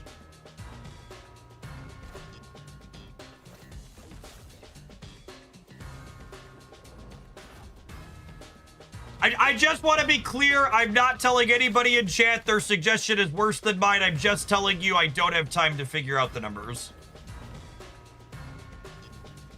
I think I want to put the extra 2 on here before I scale it at all.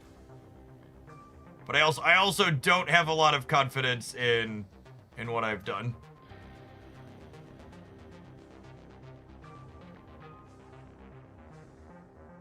I'm probably not beating them.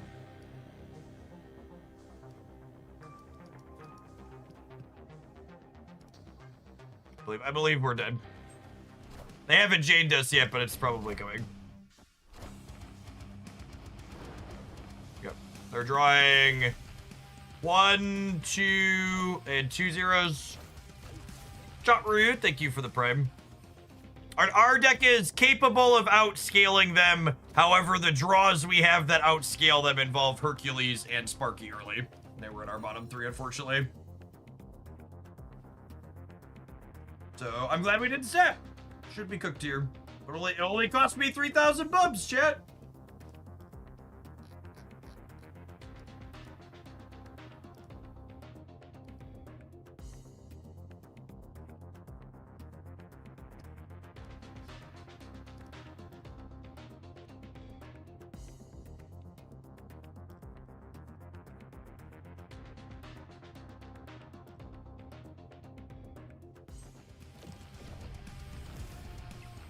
Such is my judgment.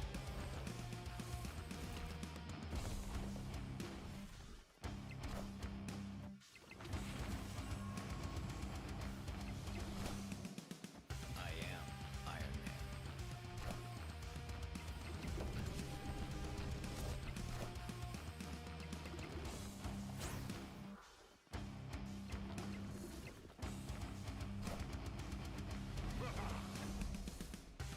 They have Rogue and Super Scroll in their deck.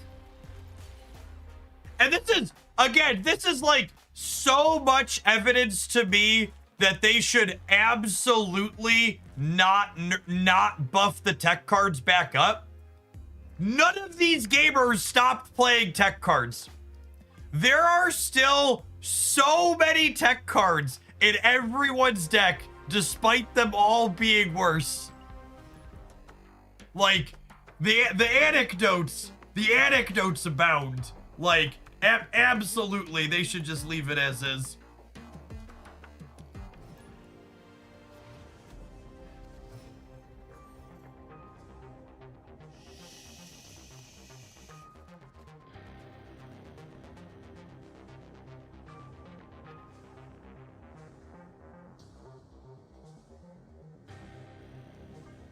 Dark J, thank you for the almost 3 years. Welcome back. Oh, genuinely, the only tech cards I would like to see changed back are I would like to see I would like to see Killmonger be global, or at least on your side, and Red Guardian needs his points back. I would not change any of the other ones back. I would leave them how they are.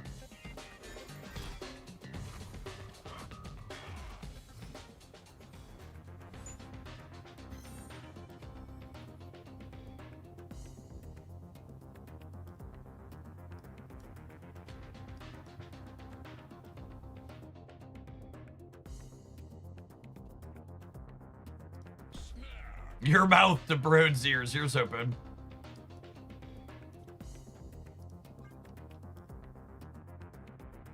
Killmonger should be vertical and horizontal. Yeah, I think that's a fine suggestion. I've heard other people make that one. That's so rude. I've seen so much Surtur. I haven't seen any Surtur, genuinely. Actually, actual zero.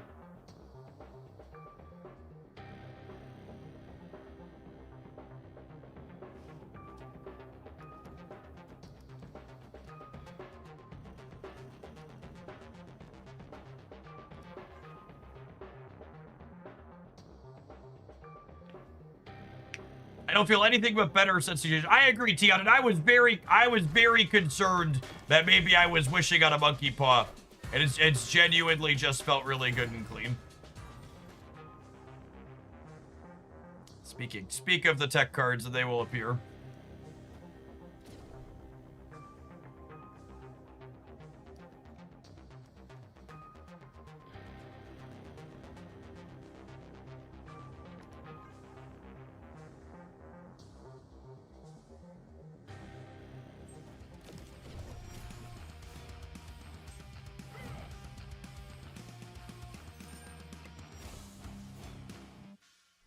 I love how gamers brick on their 80%er one time and they just start like cutting the deck and adding fucking cards like Crystal and Adam Warlock to it.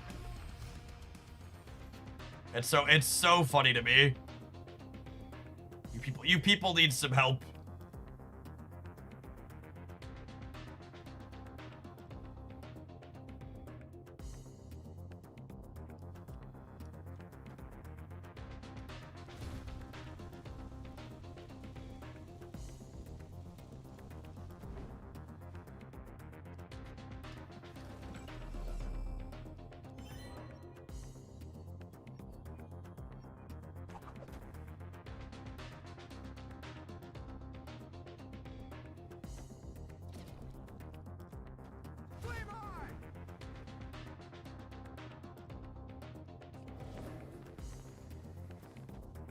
Final answer.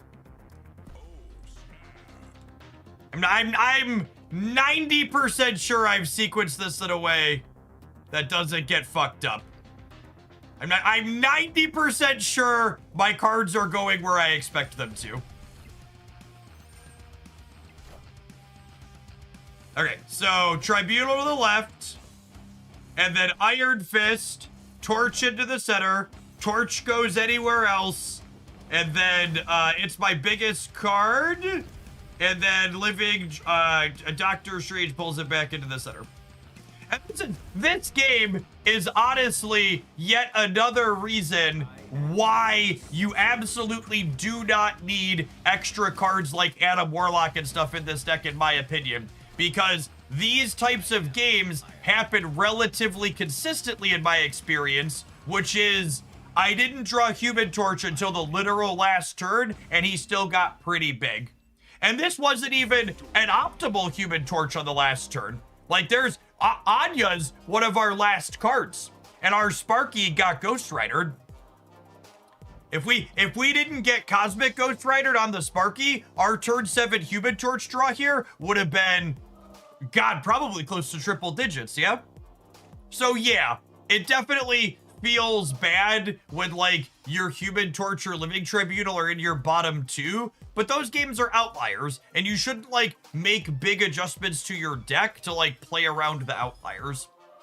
And again, even in some of those games, occasionally your dagger hits 30 or 40 and that's fine, or you have dagger plus vulture and then Human Torch in one lane to win an honest game of snap. Smells like victory.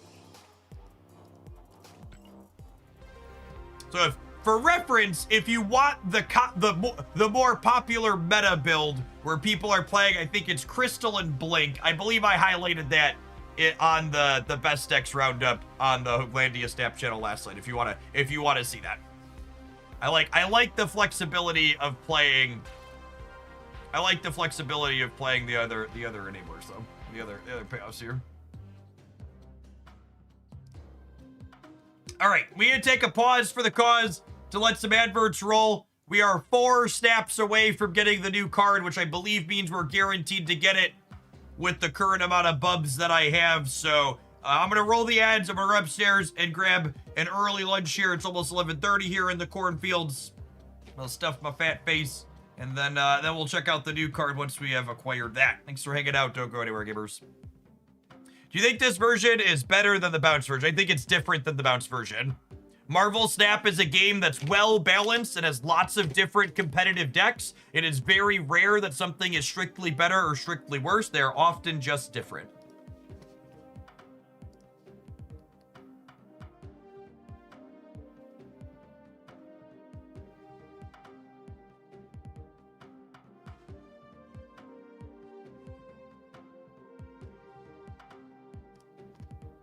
All right, BRB gamers.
All right, let's collect us a few more nachos this morning, eh? Few more nachos to go.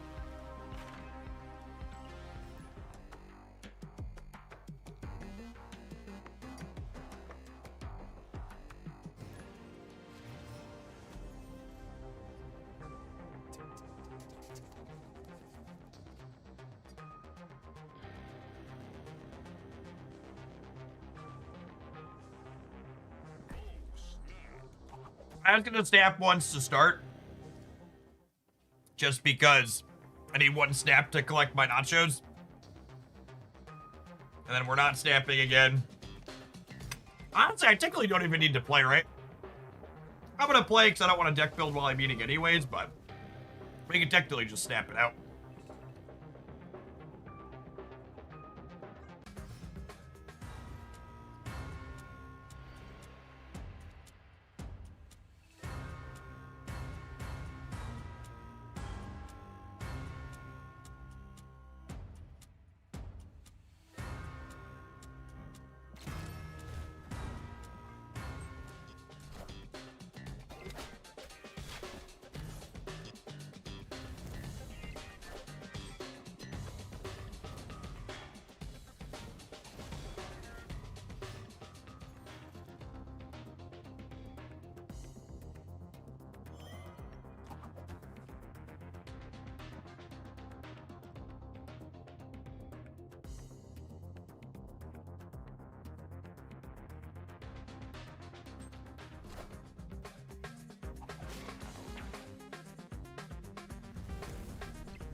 Have you been Shadow Kinged yet? Do you like walk up to a dog owner and ask them, hey, has anybody kicked your puppy lately?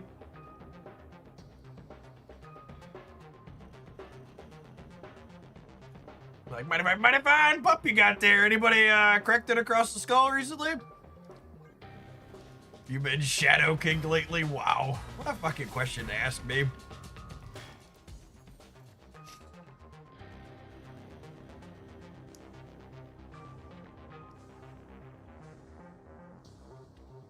So we'll go Web, Strange, Sparky, and we'll end on Iron Fist. I am the Sorcerer Supreme.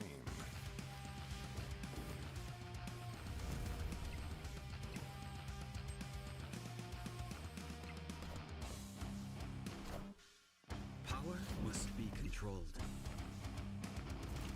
Who fucking asked me that? All right, enjoy your 10 minutes. This is your fault.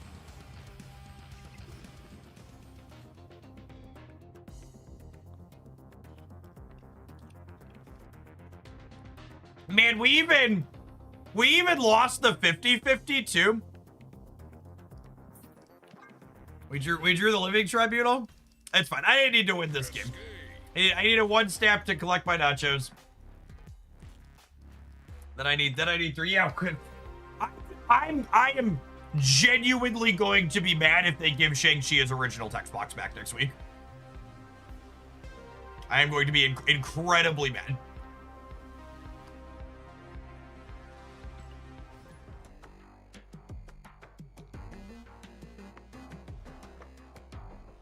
The card is beyond fine as is. Leave it be.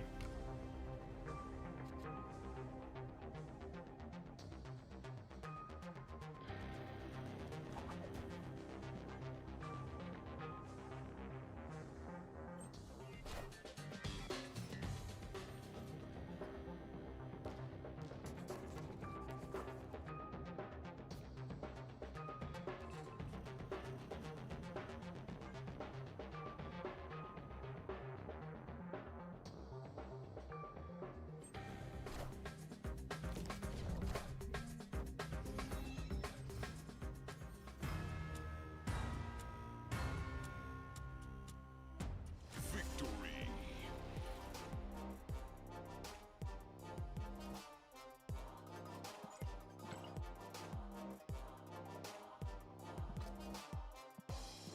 Wait, what happened? We won?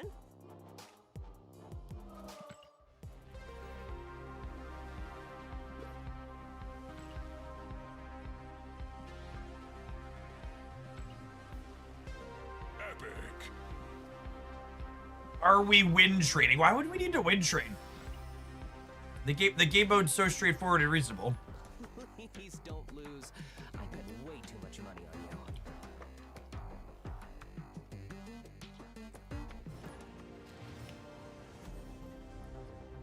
you. Dictator, thank you for the 25 months. Welcome back.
So I think we're cooked here, but I'm almost done with my lunch. And snapping 3 times this game gets me enough nachos to,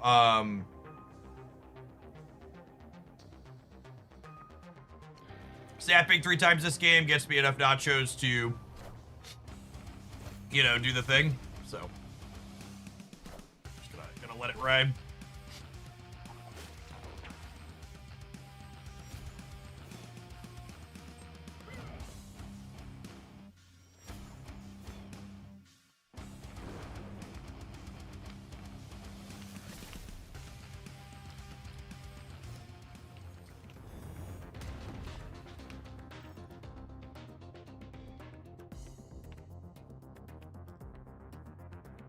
Little late on him.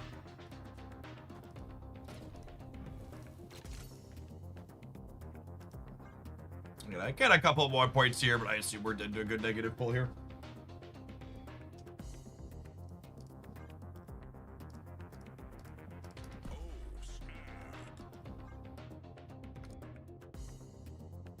Almost forgot to freaking snap again.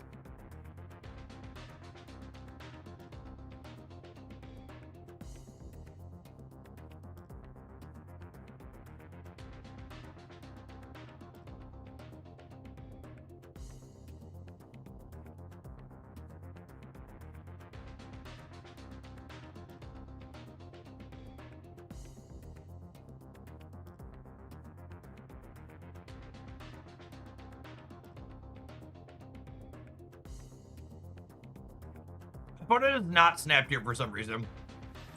They did draw 2 cards with the Jane, so weird no step.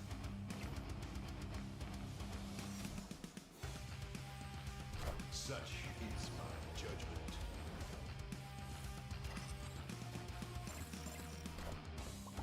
I am Iron Man. I am Iron Man.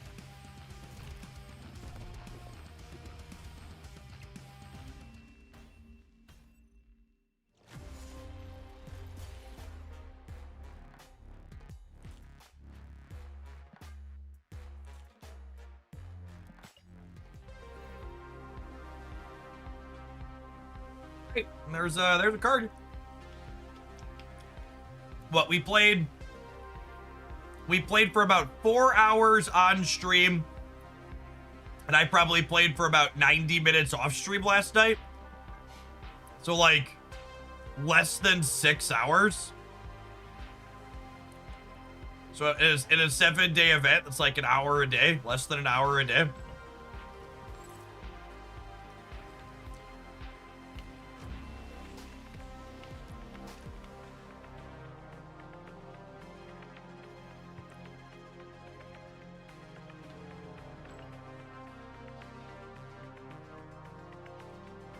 And buy some credits and stuff.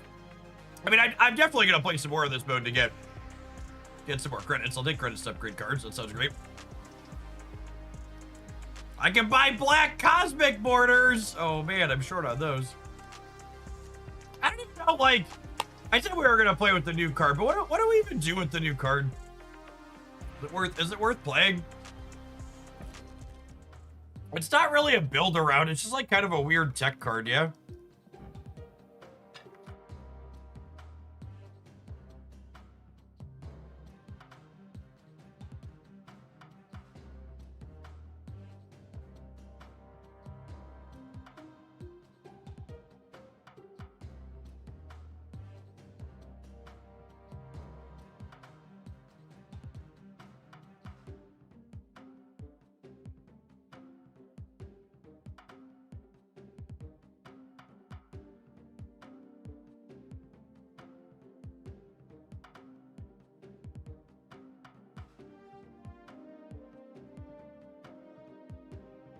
New card feels decent. I mean, the list of cards it's okay against is fine.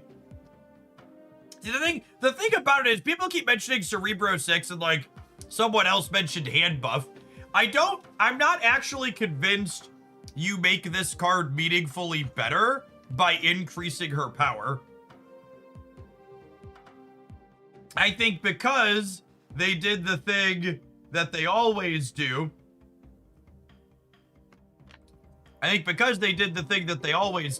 Which is they made it completely random. The more points of power you give this, the actual less controlled its effect is, yeah? Which is not ideal. I will say, and again, Second Dinner is very good at their jobs. They very explicitly did not nerf either of these 2 tech cards when they hit the tech cards recently. And I think you can fill in the other cards in your deck in a lot of different ways right now. With because this covers negative and this covers Hella, which are two of the big names.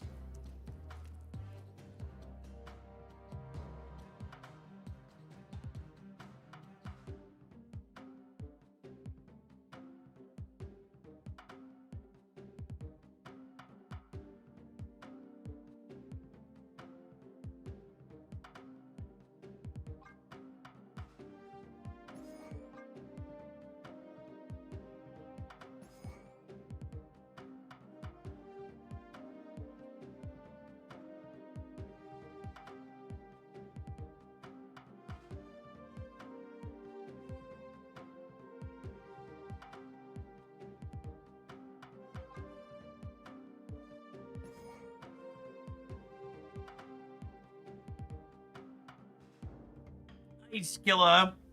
Thank you for the 3rd of a year. Welcome back. How do I want to... to make numbers? What do we think?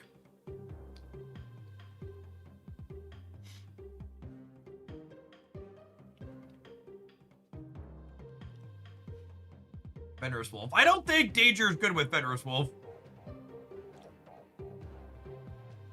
I don't really want to be all in on breaking shit. I think like I have my break stuff, but I think I want numbers after it. Do you want more ongoings with Spectrum? I guess that's the direction we could go. But that probably doesn't want Danger, right? Ooh, I don't hate this call out of Stature Black Bolt.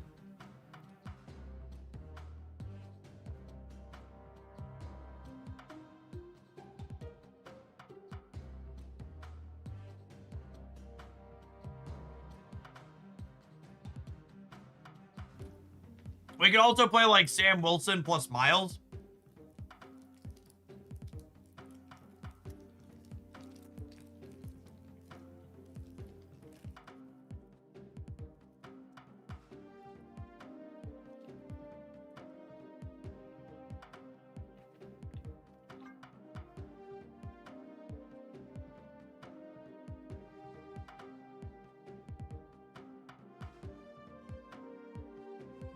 If you've ever at home wondered what being a content creator is like live streaming, it's calmly and coolly explaining why you don't want to buff Danger's power up before you start building a deck, and then immediately having 6 people ask you if you're going to play cards that buff her power once you start putting cards in.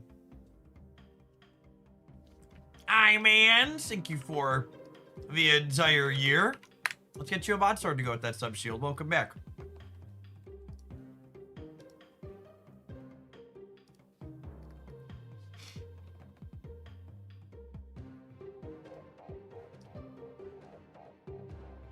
Does Stardust stop Circe? It does not. He does not stop transforms. She does not. I'm pretty sure Stardust is VL, yeah.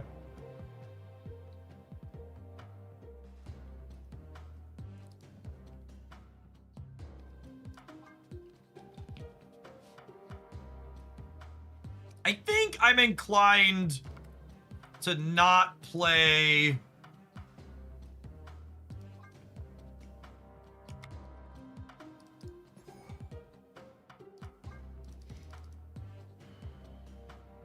Someone else said Galacta. What if I did kitty stuff?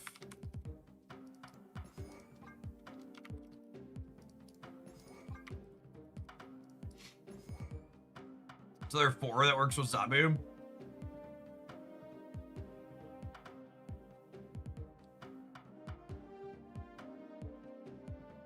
Honestly, it could still be Sam and Miles too.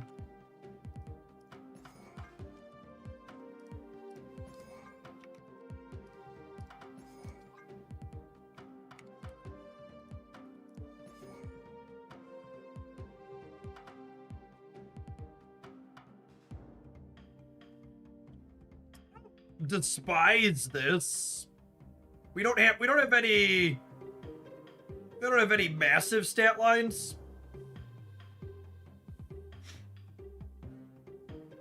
Which might be bad.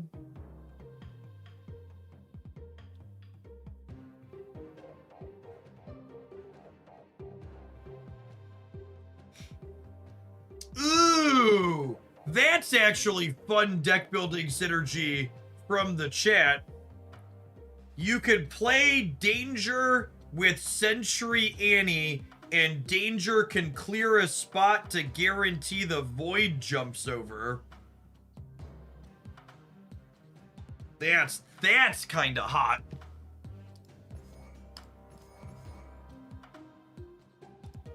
That's just good deck building right there.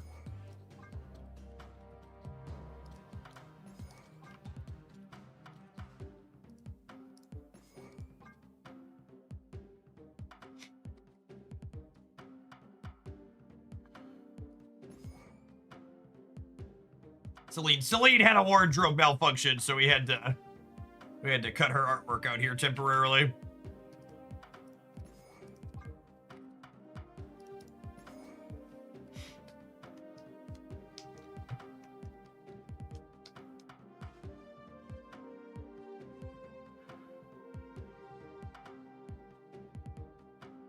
Shifting to Clog. So we're not... Annihilus isn't really a Clog deck. So Annihilus is a way to get points on your opponent's board while occasionally clunking them a little. Yeah, Viper works with Danger as well. That's true.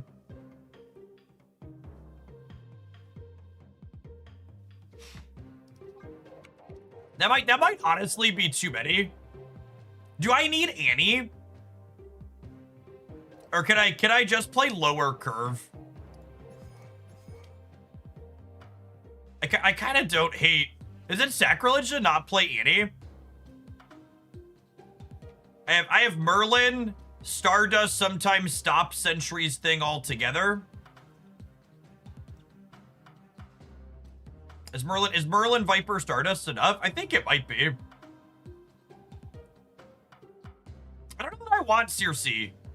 So the problem with Circe in your Hood Sentry deck is it encourages you to stack all of your things in one lane.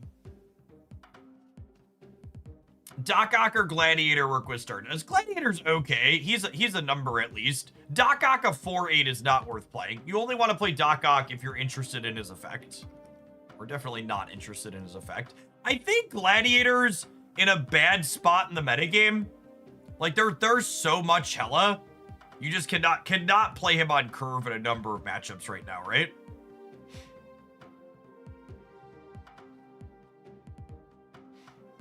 Suave Nightingale, thank you for the 20 months. I appreciate that. Welcome back.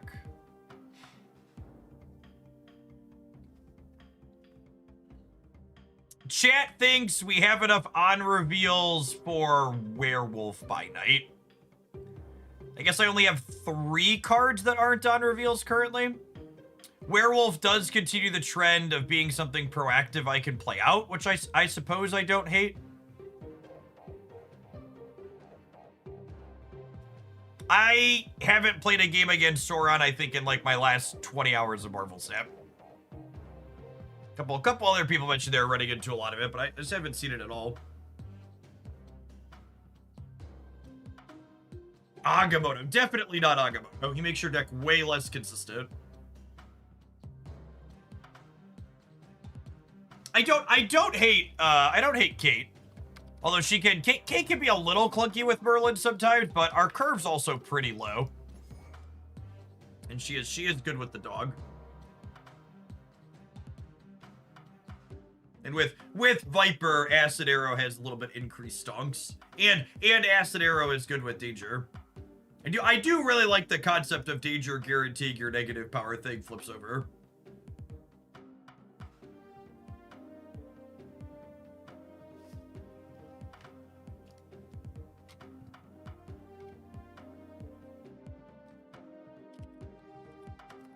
Let's start here.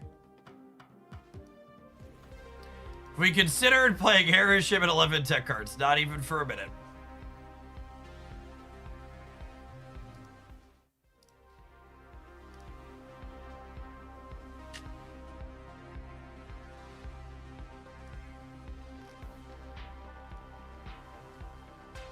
All right. Actually, I don't want to add to go over the middle of the game, so we're gonna play this when we get back. I'm gonna go take my leftover lunch and throw it upstairs. We're gonna jam with this for our first one in Danger.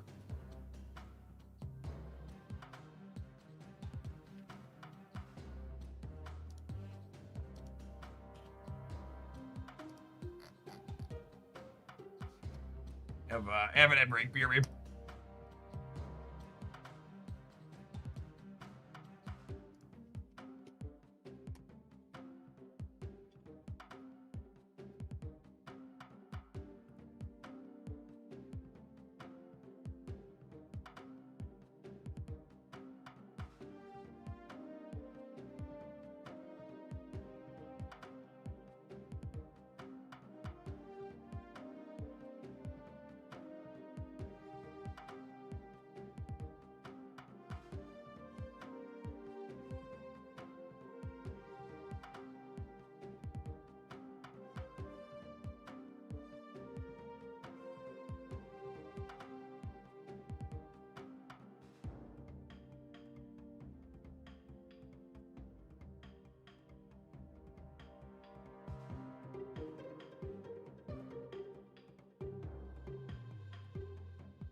Do you remember?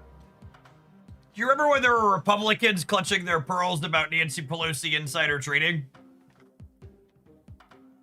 And this is a real fucking post from the President of the United States. Could you imagine? Could you imagine if a Democrat, like, I know they just, like, they have no morals and, like, it doesn't matter, but I just, like, can't even fathom what the outrage machine would be saying if, like, a Democrat had posted something like this. Just like the blatant market manipulation and self-profit of it all. It's just, it's so wild. Like, yeah, imagine Obama did something similar. Just.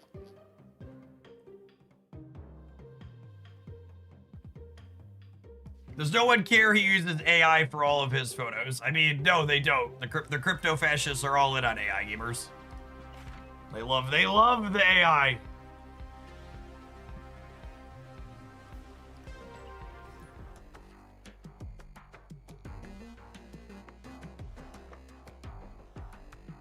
We'll never know he's the final commander-in-chief. That's not true. Supreme Leader J.D. Vance will inherit the empire after him. He's 82. He's not going to live forever.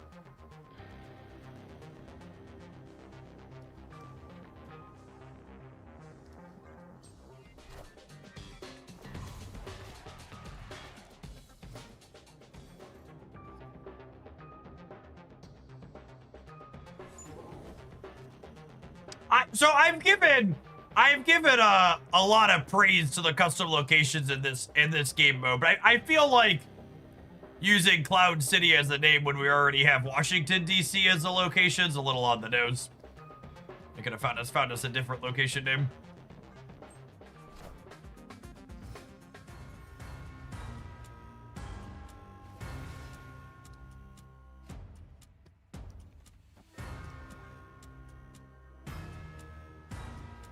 Is the destroy deck still good? Yeah, Marvel Snap is a really well-balanced game that very rarely makes older decks unplayable.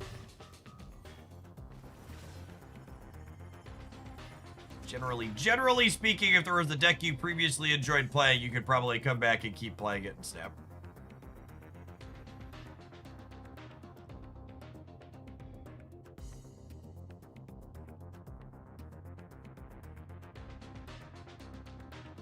Am I Vipering? I can't decide if I'm Vipering.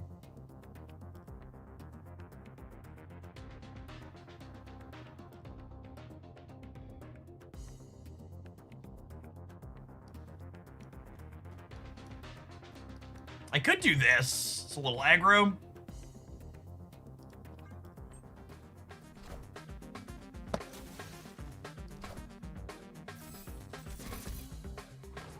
Oh, I am bricking a draw, though, still, because of Merlin.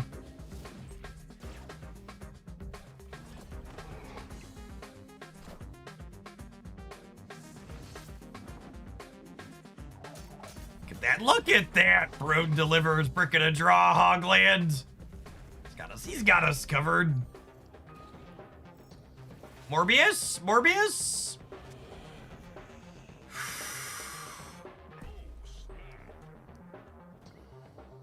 I am so smart. SMRT.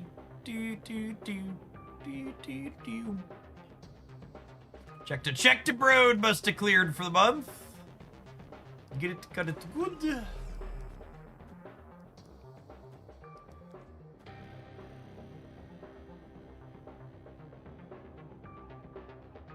Pim to protect Mobius. I should have priority going into next turn, I think. Yeah. Also, like, if they limbo, I'm getting rid of limbos. They just don't have time. It's already turn 5.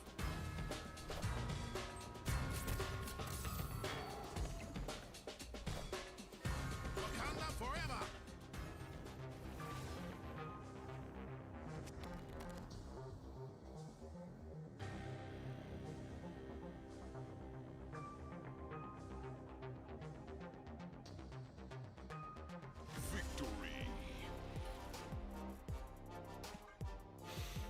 Smells like victory. Yeah, like I said, chat, I think you could probably put Stardust and Mobius into most combinations of 10 cards, 12 cards right now. And you need to just pick a way to make numbers behind those cards. If you have like a reasonable mid-range plan with those 2 cards, you're gonna be a-okay.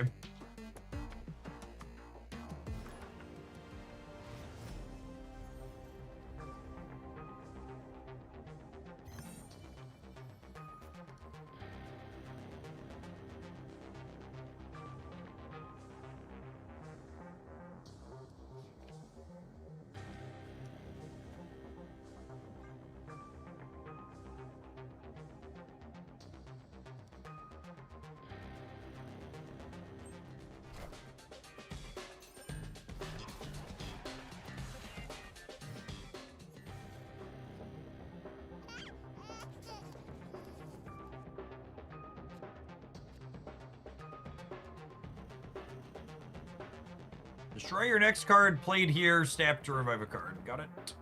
Got it good.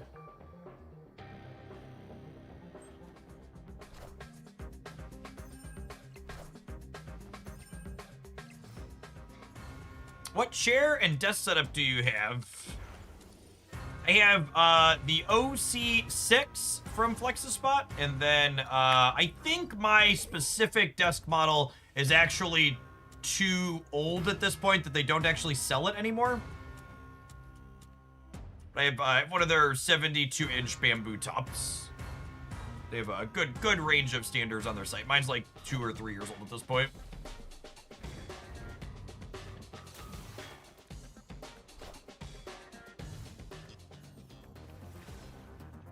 Bricking a draw when I don't have what's his name in my hand just unfortunate here.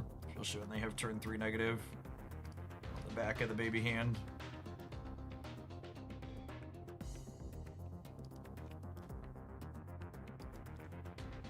This would brick a draw again on me is the problem.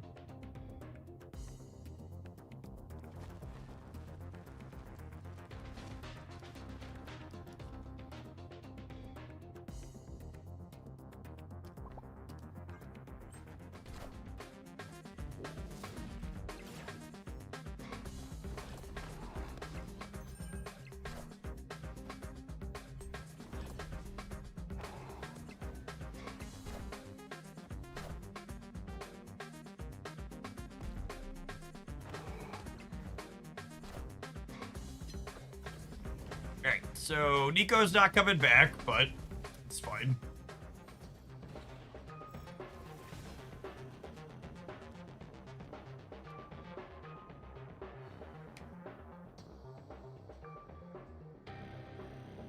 So the next card I play is turning into a demon, which means the werewolf's not going to jump to it anyways.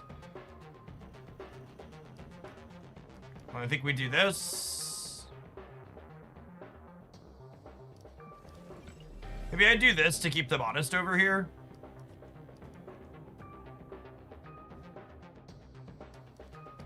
Hey Jeff, are you gonna play Diners with your deck highlights this week instead of Conquest? Yeah, probably. It's pretty similar. And there's a lot less retreating in this game mode, which makes it pretty enjoyable. Makes it better for testing decks too, where you actually get to see the games play out. Very minimal cost to test things.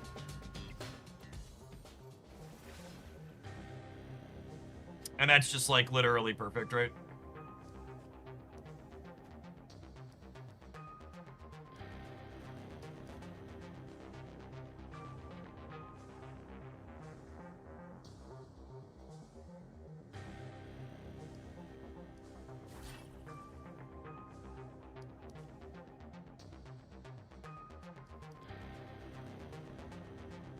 So I'm gonna go grapple arrow.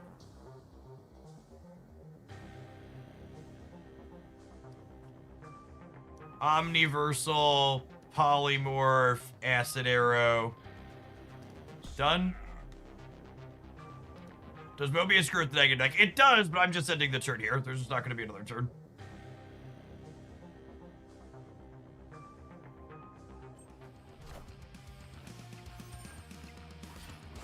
Acid Arrow to mess up their Zola. Acid Arrow is only 50% to mess up their Zola, and I could just outscale a null getting doubled, so there's no reason for me to do that.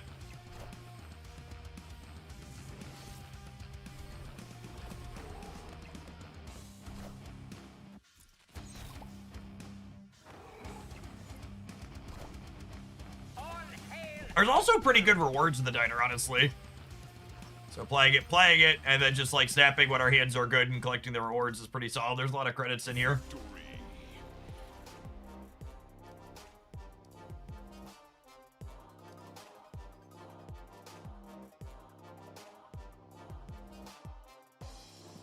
Wait, what happened?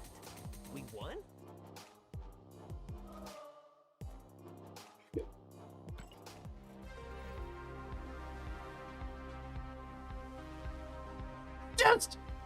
It makes me laugh.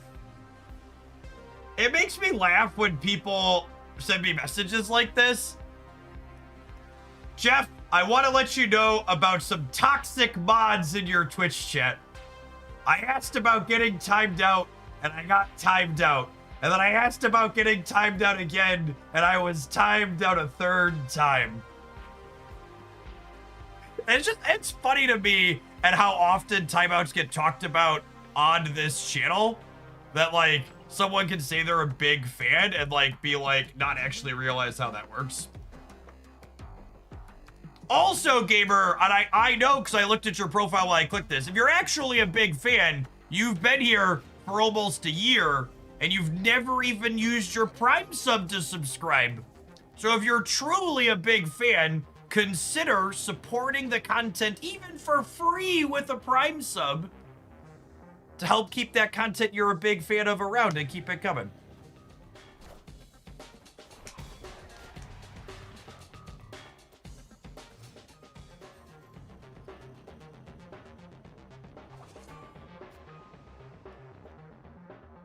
Are we passing out timeouts? We are, of course, of course. Timeouts are free in Hoaglandia. Speaking of primers, Nuclear Winters, thank you for the Baker's Dozen. Delicate Beast, thank you for supporting what I do here every month for 17 months. Good morning, good morning.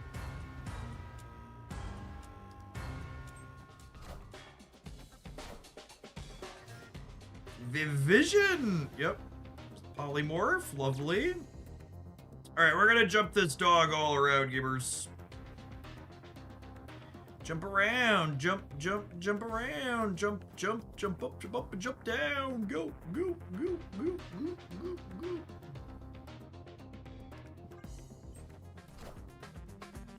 Ammo tap, thank you for the 17 months, appreciate the prime.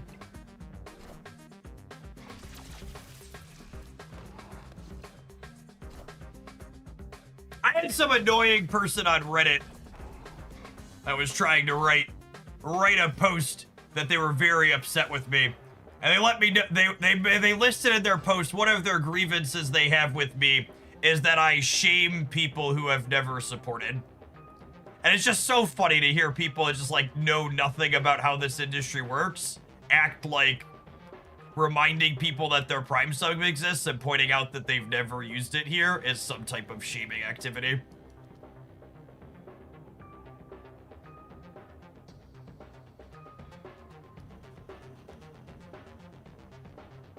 All right, what am I doing here? I think it's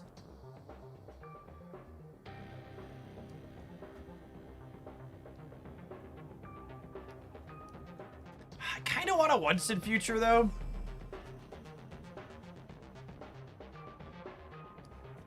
I want a once in future.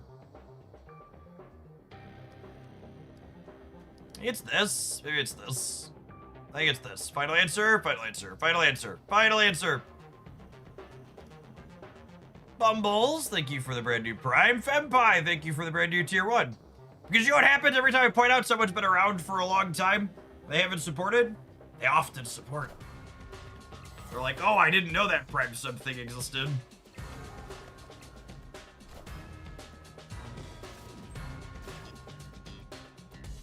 Oh yeah, a lot of it are the same people that are like everything should be free all the time. I can't believe second dinner would sell cards, etc. Well then, that could have gone better. I suppose it could have gone worse as well, but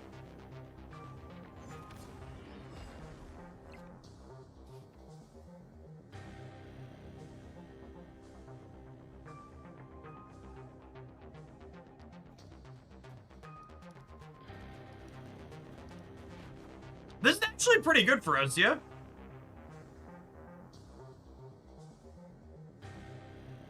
Oh, wait.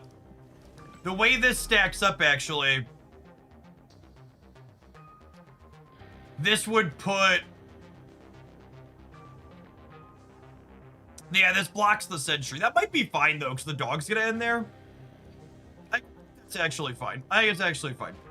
I'm actually not gonna generate a void with this sequence, but I think it's okay. So I'm gonna end the werewolf on the right, so...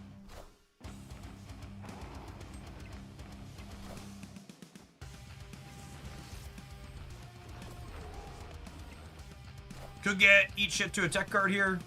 Power must be controlled. Oh no! Danger won the game! They got me. They got me. Alright, well we have Danger killing something in this highlight at least. And it won the lane, chat. Look at that. If I would have put the demon on the right, we would have won there. I probably should have played around Shang in their Fenris Wolf deck, huh? Gosh, I really hope they don't unnerf him.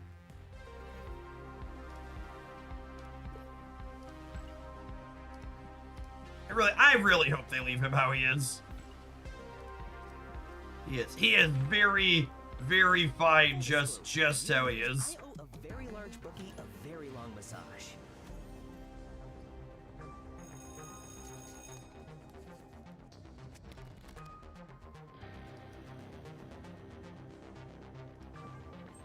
I think I just draw my cards here.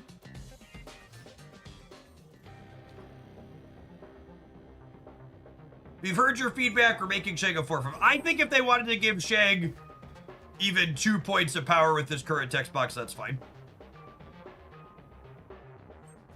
A-okay with that.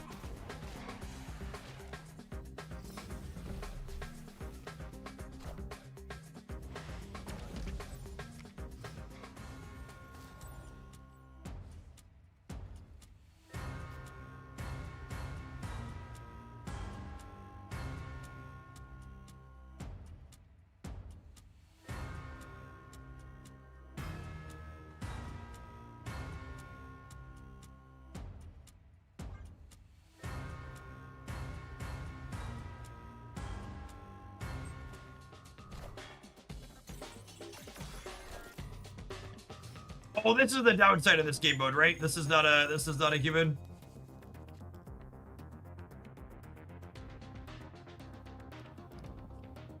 Pretty sure this is not a human.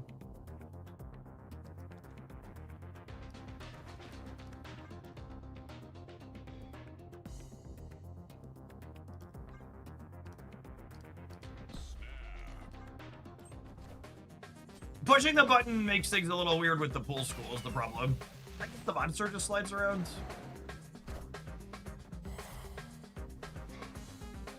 Although with the way that landed center, I kind of don't mind my monster not being there, huh?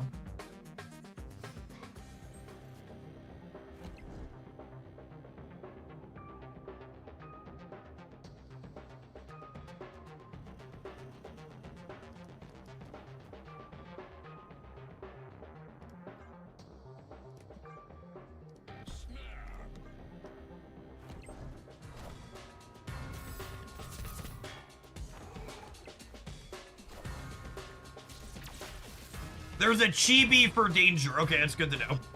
Yeah, I can definitely go open for that.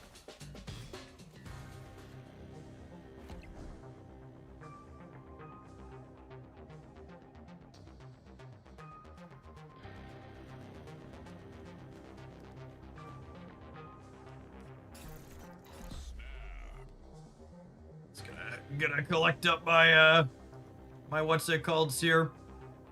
Because then werewolf is gonna end over here.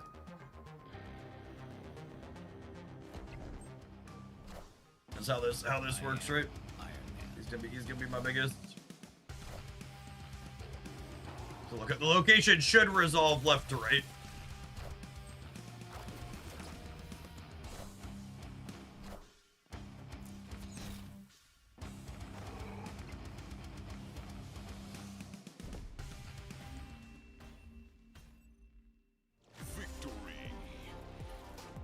Oh, this is another one that only activates one time.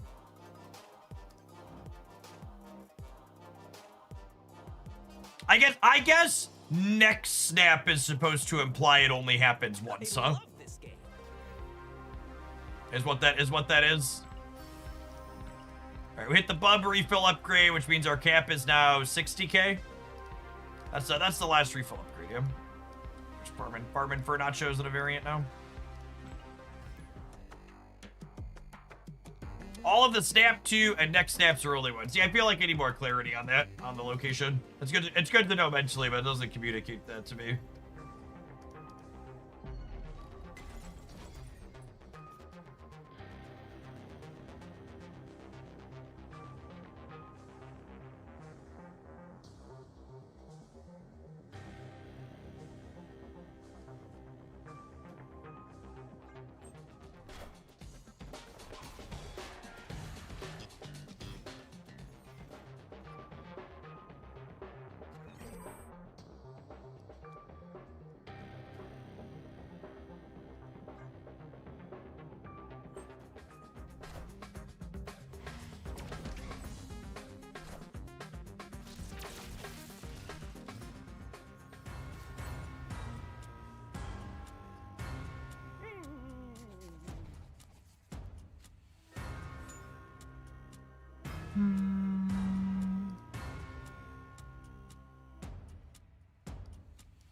When's the optimal time to move up a plate? When you feel like it.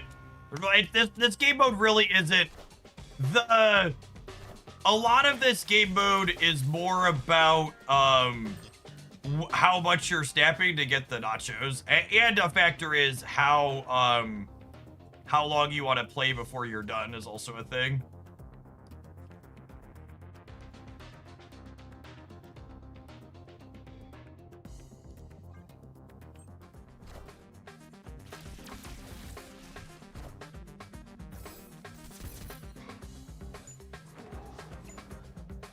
We can kill the dog. We cannot.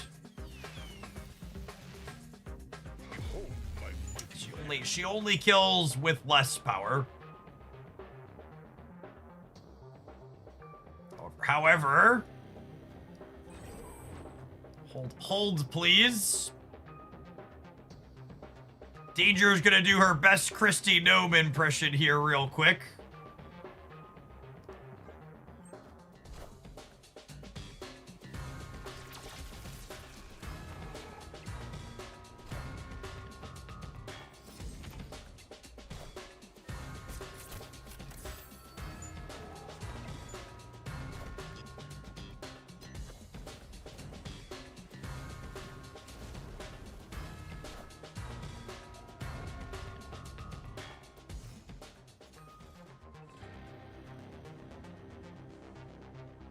All right.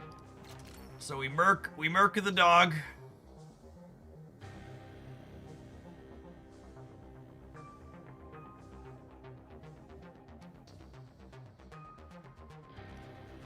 We Stardust just in case. And then we soak 2. And then next turn this is 4 and this is 3 and I can play both of them. I can't move the dog anymore. Our dog anymore.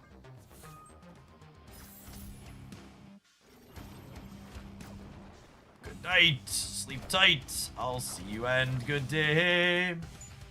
The mystery intrigues me.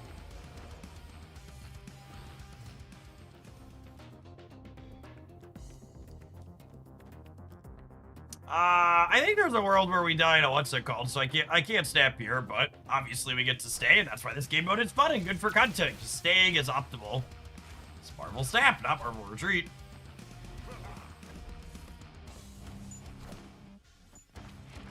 Okay, cool. Right on time, Merlin, yep. Victory. Smells like victory.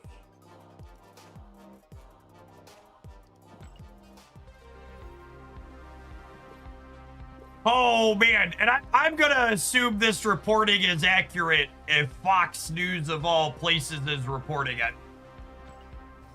The Trump administration is currently considering raising the retirement age for Social Security.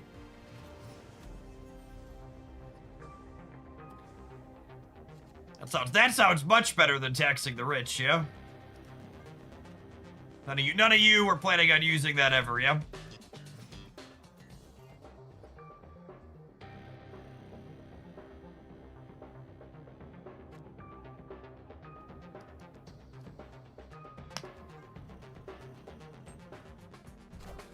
I'm so tired, boss. I'm so tired.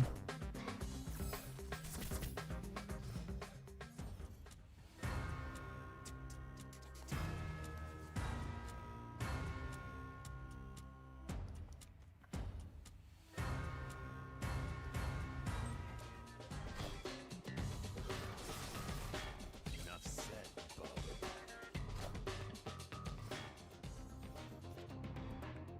Do I want to jump the dog around, or do I want to put Stardust into play to screw this Wolverine up?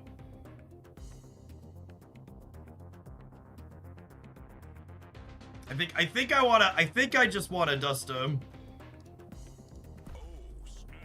Because we have priority here. You could jump the dog later. I kinda can't.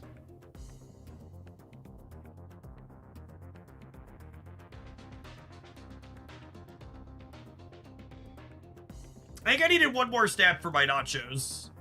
Victory. Opponent left, sure. I love this game. Even in this mode, we can't escape the Marvel retreat chip. Oh no, I messed up. We need two more for it. We needed 3 for nachos. We must have just done it.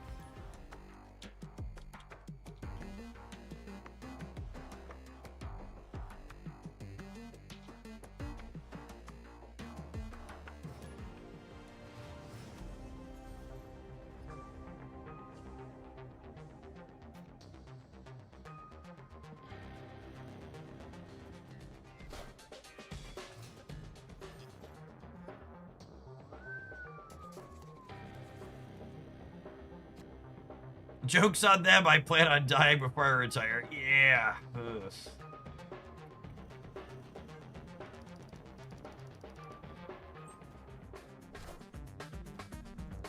That's the...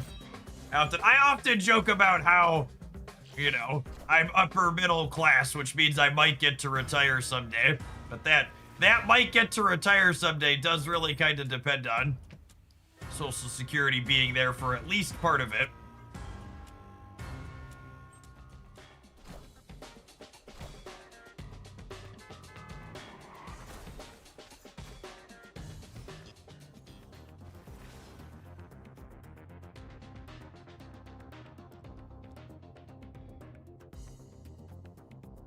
That might and someday pull in a lot of work there. You're not wrong.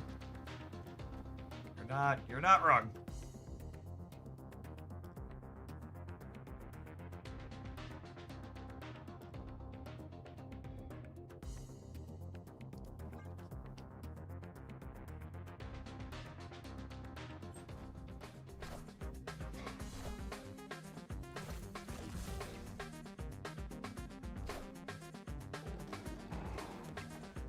I've had to support my parents in their retirement until they could make it to Social Security age. It's the only way they can live independently now. Yeah, my parents will probably only ever retire if they make it to Social Security. Which means it makes even less sense that they're the diehard conservatives that they are, considering they basically have fucking nothing.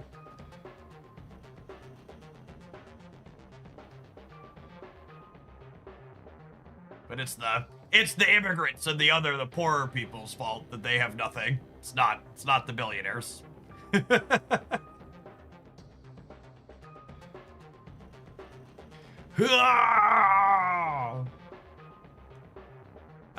Doomspire is having their full release this afternoon. G-Man's here, so we're gonna try their release build today, this afternoon.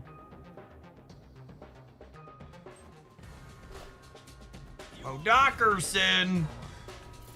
All right, hopefully this Mobius is about to screw up their swarms here.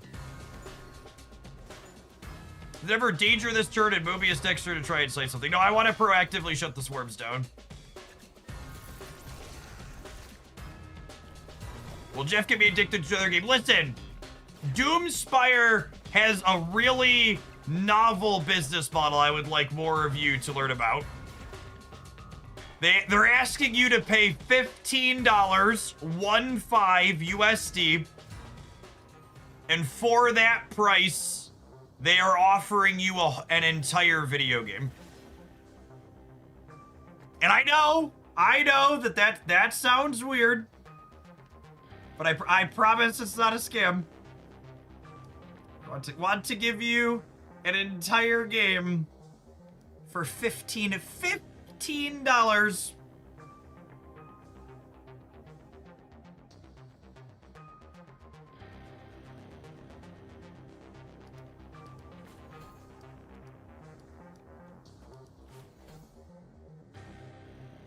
think we're good here. Oh, you know what? I could get, they could play 3 swarms here and block me, yeah? So I should polymorph here just in case. And then I think I want to end the dog center. Okay, cool.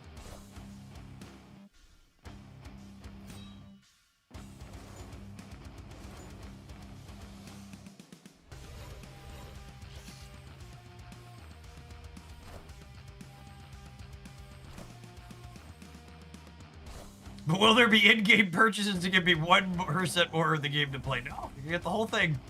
Whole thing.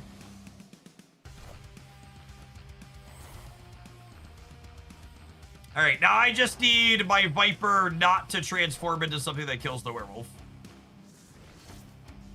That'll do, pig. That'll do.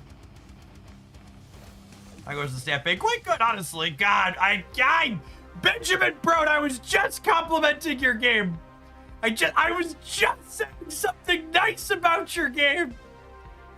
And this is how you repay me?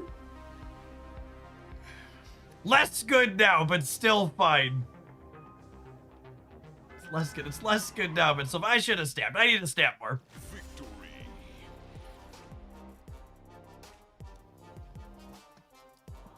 Wait, what happened? We won? How much do you normally get paid to play games on stream per hour? It really just depends on the game. So, like, the price I charge an indie game like Doomspire or, like Once Upon a Galaxy is, like, markedly less than something like, say, you know, Raid Shadow Legends or Marvel Strike Force. Basically, my hourly rate tends to be proportional to how aggressive the monetization in the game is. The games that I know make more money, I require more money for an hourly rate. If we're doing sponsored content for them. And then I have a manager that negotiates all that on my behalf typically. I actually don't even know what the Doomspire rate is. I don't know offhand. The game's good. Game's genuinely good. We played the demo and they were like, you want to do more? I was like, yeah, that sounds great. You know what else sounds great, chat? Whatever these adverts are trying to sell you, unless it's cryptocurrency, because fuck those guys. We'll see you in 120 seconds. We're going to play some more of this werewolf deck when we return. Thanks, everybody, for hanging out. Don't go anywhere.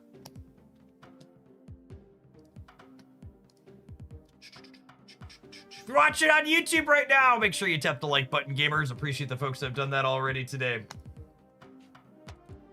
We're going to stand up for a little bit, stretch the old legs out.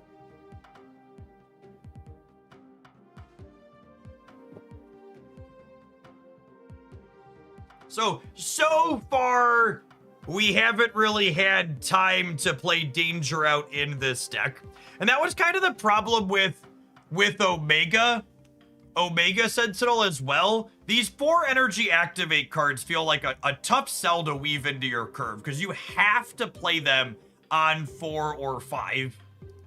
You can't play them on 6 because then you can't activate them. And they're 4 energy, so you can't play them before that typically. This build does have Zabu and Surge at least to occasionally let us get in before that, but hasn't worked out that way. That's true. Danger did murk a Cosmo one time. We had that going for us. We do have that going for us.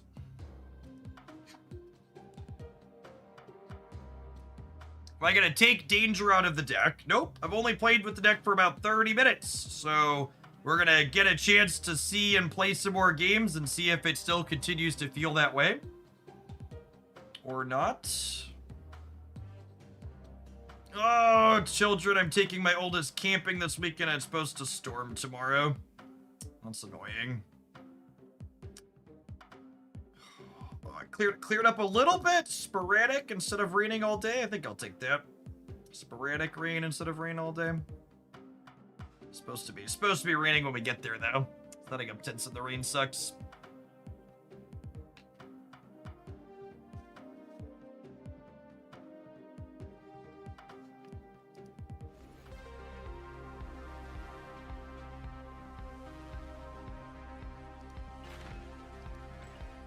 Time to make the chimichangas.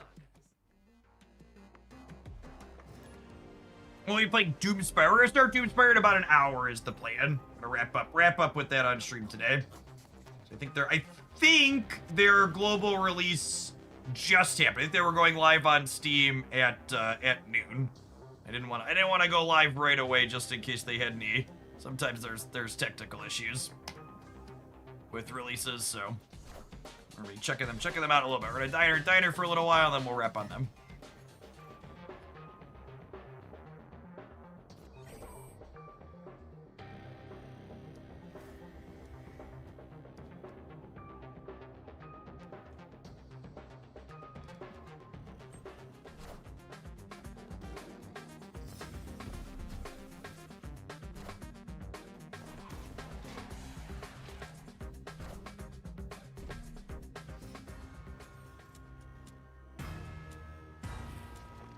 Oh, come on, Benjamin.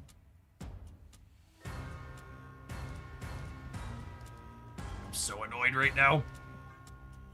Declined eating the hood. Immediately get punished.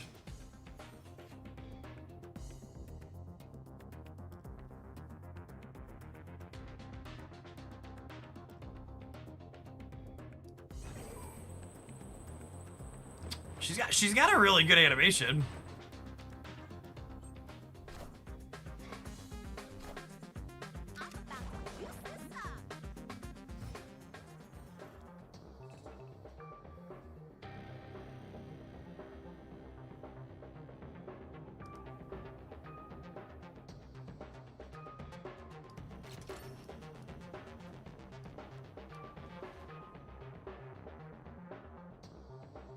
The animation team needs a raise. They really do. They've done such a killer job. Will she try and destroy the shield? She will potentially try and target the shield. Here you go. Okay, and she did nothing, which means she targeted the shield.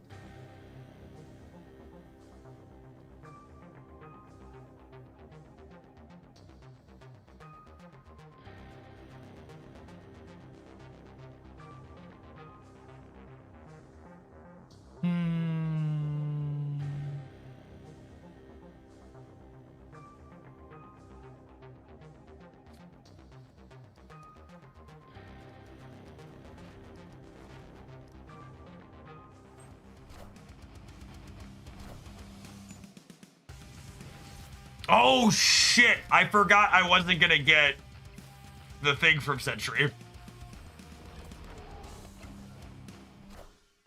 I forgot Dust just stops this thing outright. Alright, cool. We won anyways, conveniently. Victory. I thought I was gonna get a random 5. All's well that ends well, I suppose. I love this game. And honestly, games like that are why I've been enjoying this game mode, where it's just optimal to stay in the game even when things look kind of bad, because you end up getting some of these weird wins that you wouldn't have gotten because it would have been optimal to leave when you're losing most of the time. Yeah, we get to finish games. It's nice that so many of these limited game modes encourage you to play Marvel Snap and not Marvel Retreat.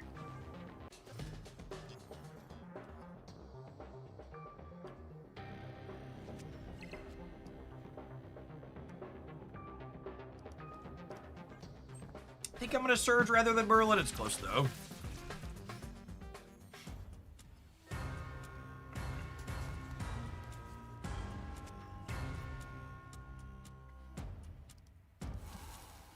That's a nice one.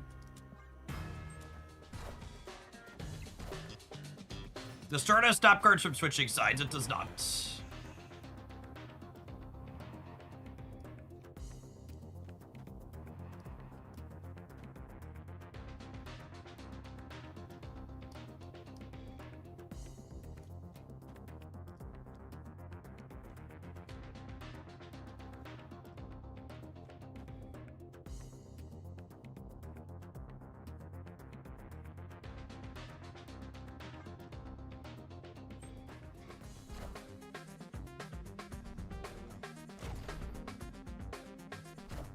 That's definitely a 50-50 win.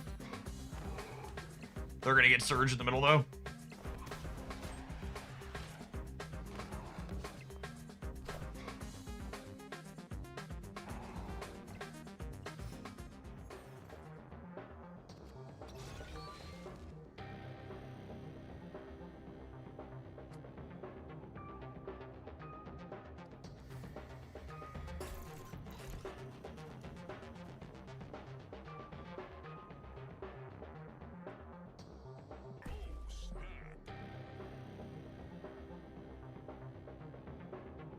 So we're locked out mid, but I think that's fine.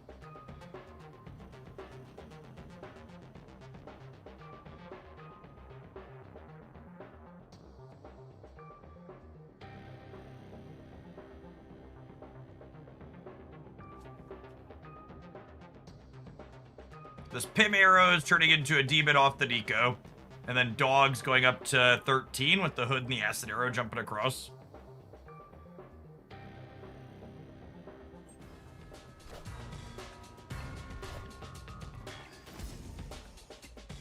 It's like sad, but not the end of the world.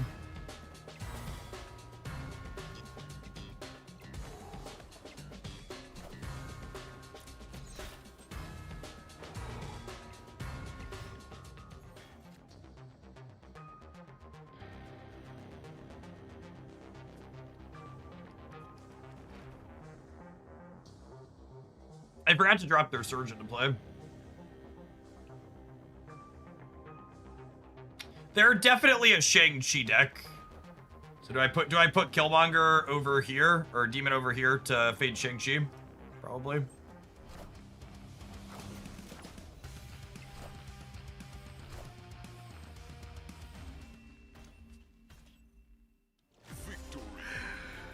Oh, I forgot they discarded Shang. I forgot they discarded Shang.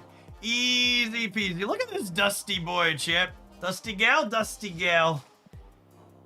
She's so toxic. She's beautiful. Do do do. Do do do do do do do.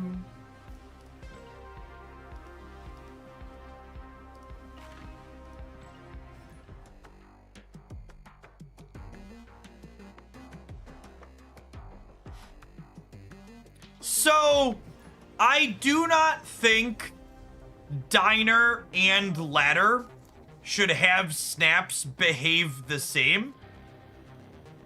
However, I think there is a somewhat compelling argument that could be made that perhaps the always on game mode should be less about retreating and the limited time game mode should be the one where you're bailing out with some frequency.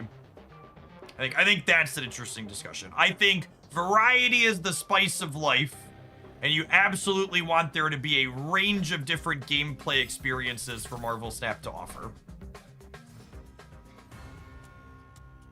I don't think the solution is remotely all of these modes should behave the same way.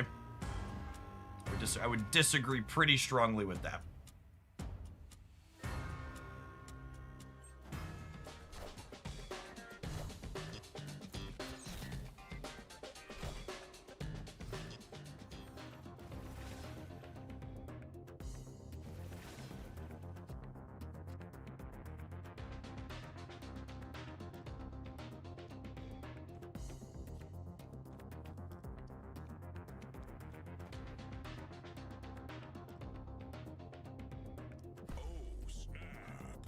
Hey, one more snap for 150 nachos. Let's just get that in here now.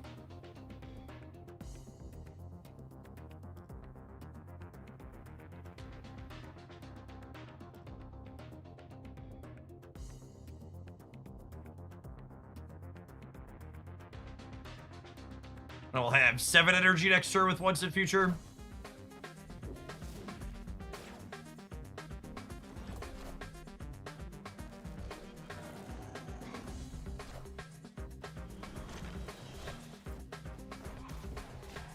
That's pretty punishing.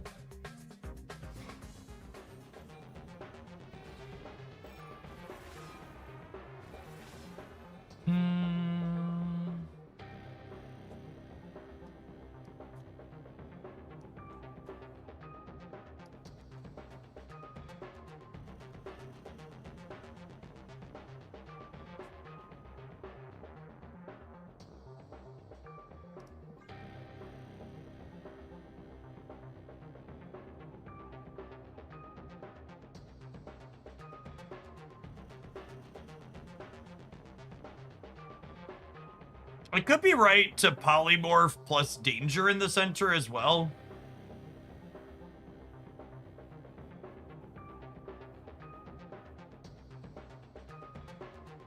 This has to be the most generous limited type game mode so far, in less than a day in, and I have the new card, 8 variants, 2750 credits for nothing. Hope secondary season says a success and not an overcorrection. I would be... Yeah, I don't know what to expect. I feel like a couple of people have suggested they might have gotten their math wrong, and honestly, seeing how the numbers work out, it kind of feels that way.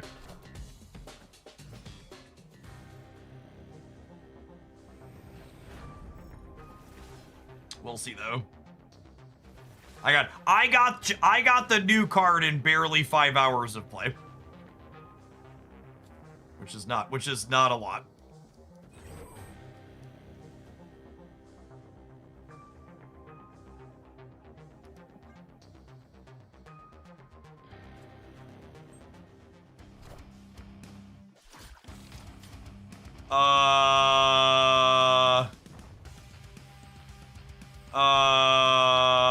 Honey. They snapped 3 times, gamers. They snapped 3 times, and this was their play. This was their play. They snapped 3 times. Victory. Big, I've made a huge mistake, energy. Smells like victory.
Another clog gamer, Abe.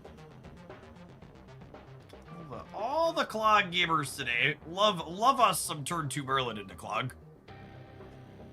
Little sad to lose Stardust, so we can't clear their debris.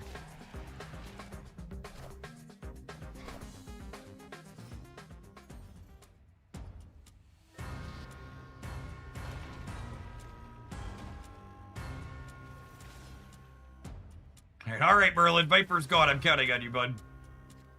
I'm counting on you, bud. Old buddy, old pal.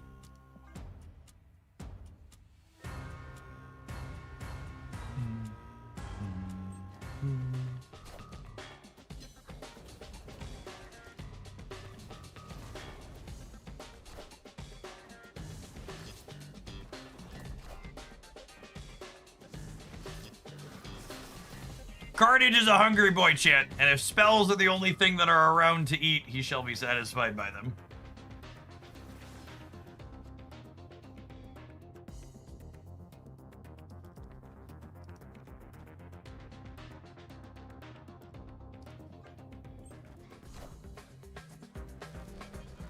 think I'm just supposed to tuck this rather than hope for polymorph.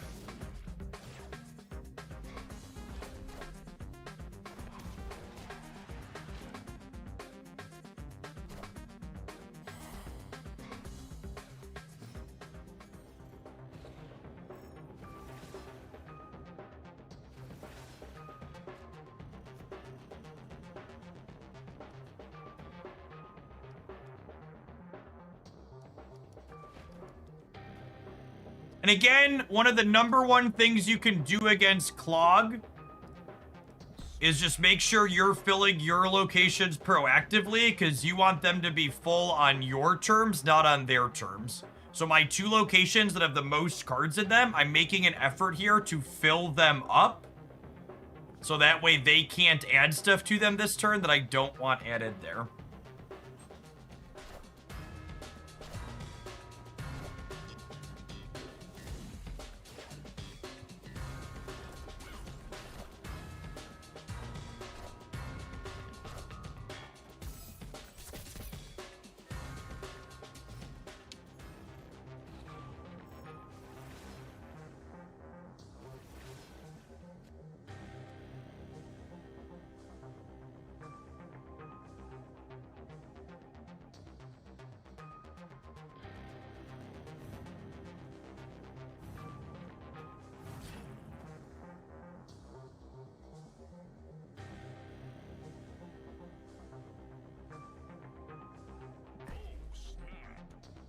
I could lose this. I could lose the right in the center.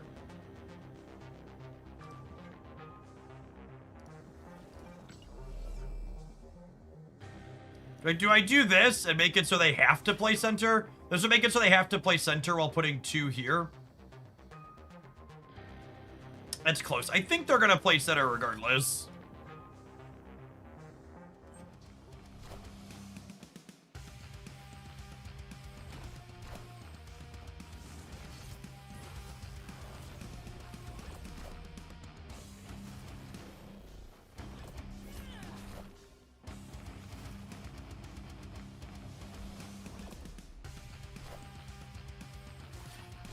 Oh, and we end up short with the grappler. We're pulling it out, right? We're going to be 14 to 15. Close game. GG. That's fine, though, chat. I stabbed 3 times, so I got my nachos. That's all I wanted out of my life for my nachos, chat.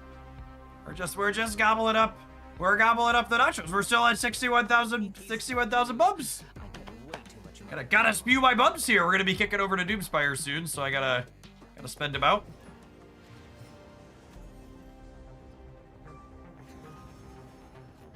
The Tribunal movement deck is very good. A variation of it was in the best decks roundup last night on the Hooglandia Snap channel. If you missed that, there's that and a bunch of decks covered in there. I also highlighted the Move Tribunal deck last week on the decks channel.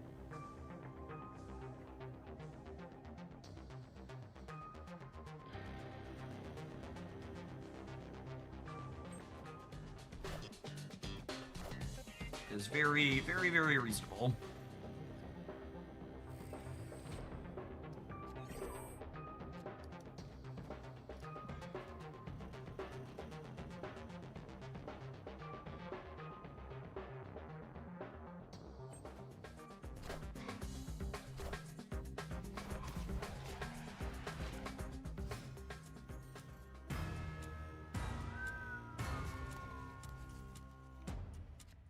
About to be a taco truck on the board. We're just playing the wolf dog out here.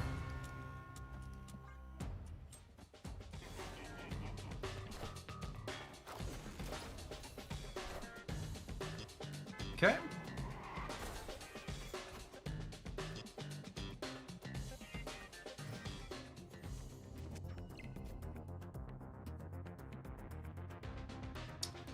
So I'm gonna go Viper here, Nico here, Chimichanga here. That'll end the dog here. This will be 5. This will be 9. We'll be at 14 here.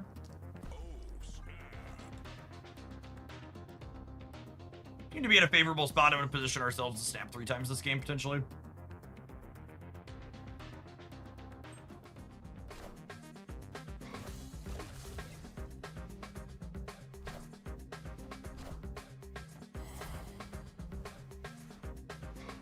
All right, so they're going to have a demon in their hand from their Silver Surfer. I don't know if that's good for them or not. They might have been planning to use a different thing with that card.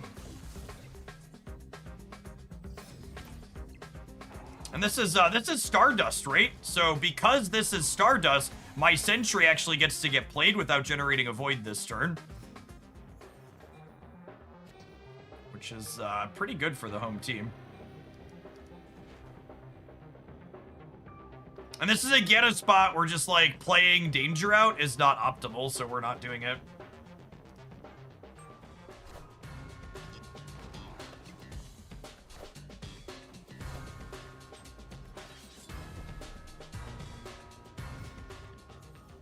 Oh, I forgot to snap. Dude, I do that so much.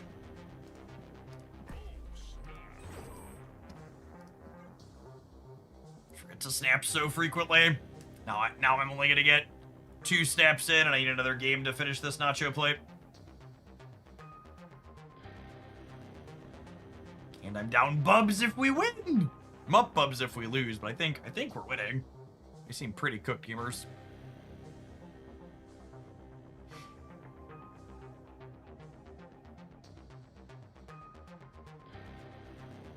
Victory. I love this game. We'd have hit our next breakpoint. Honestly, we're probably gonna hit 1 million Bubs this week. I guess I'll be off for the weekend, but I think we're just gonna play a bunch of Diner next week is my plan. It's a great mode for testing decks. I really prefer a game mode where we get to see all the games play out when we're deck testing. It's lovely, lovely.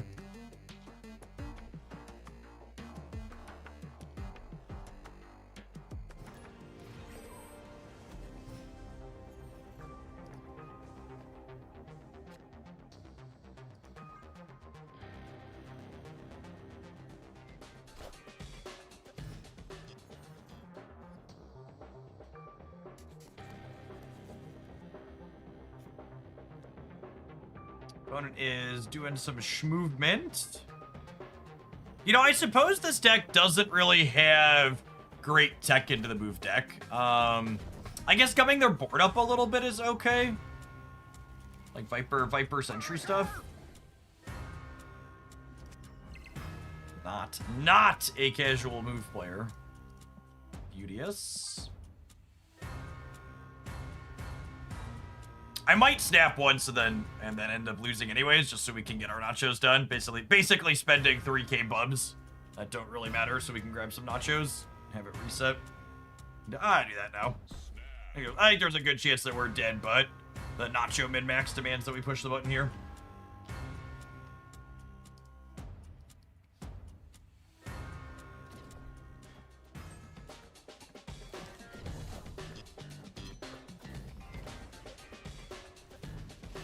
I suppose there's a world where we get Merlin down early, and then... Oh, there's a world where we get Merlin down early and we take away their 7th turn, and then from a consistency standpoint we get them, but that's not an option with double limbo.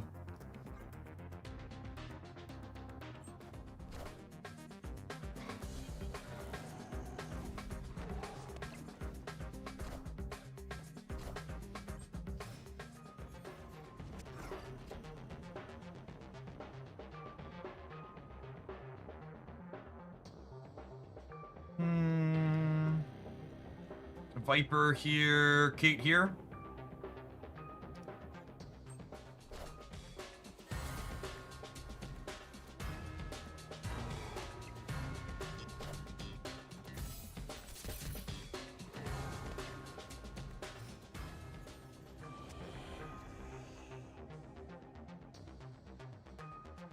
I'm gonna try the Nacho min-max term this weekend to explain why I'm eating so many. Whatever sparks your joy, gamer.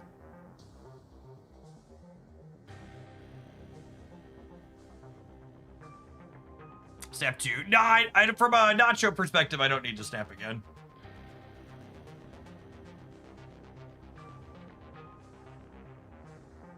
I think I want to jump the dog around a couple of times, ideally.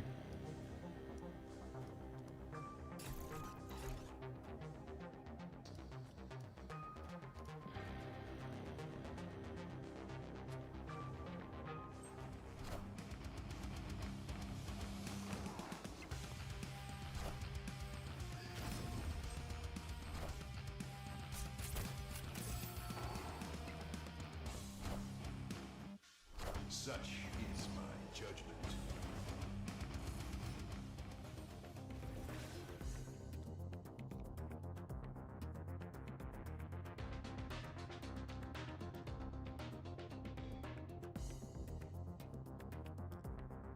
I think it's like tuck someone over here, end the dog middle, play this over here. With Sparky and Anya, it might have been right to play Danger last turn to try and kill Anya. I really wish this card had some amount of targeting. The fact that she's just full random, a little scuffed.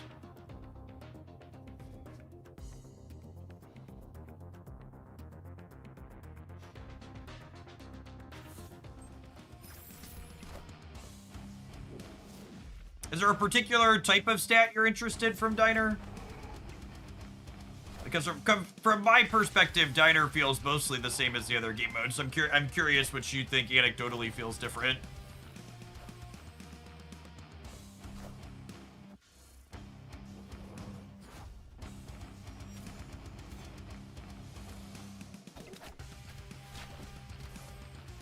No Human Torch probably means 20's enough. Just what decks are doing well, because it feels more combo heavy than usual. So again, there's... I don't think Untapped can measure from a perspective of what you're asking. For reference, I posted a best decks roundup that included some Diner looking at last night on the Hoaglandia Snap channel. Again, gamers, ring the bell, subscribe, all of that. YouTube's not going to push you my content unless you go look for it. Their algorithm is not kind. But it's... The combo decks aren't more popular in Diner because they're winning more Bubs. The combo decks are better in Diner because combo decks have more clear, okay, I'm in a position to snap on 4, 5, 6. So the combo decks don't min-max win rate and don't even strictly min-max bub rate, but they min-max your effective Nacho output. New sentence in the English language right there. And just like, I'm like 99% sure Untapped is not tracking like number of snaps per game and stuff like that. And some of that shows up in how many bubs you're getting, but not directly. Some of it could be the fact that they nerfed the tech cards to a degree too, but there's still a lot of people breaking stuff. They have very high ENO, effective Nacho output. That's it. That's the take. Effective ENO. Is Danger going to be Series 5 or Series 4? The limited time game mode cards are basically always Series 4. Can someone fact check me? Kid Omega is the only time we've ever had a limited time game mode card that was Series 5? Is that accurate? Am I forgetting any? Cassandra Nova and Kid Omega. So generally speaking, they are Series 4. Two exceptions. Honestly, I have enough Bubs at this point. I think I'm just triple snapping to get the Nachos here.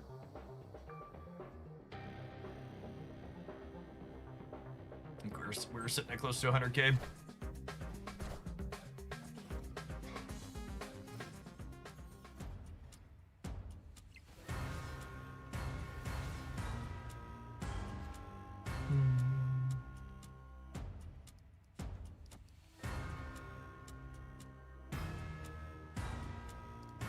This means I brick a draw here, but it is what it is. Into the face of a Merlin, I really don't want a once in future. I really don't want to Viper my hood.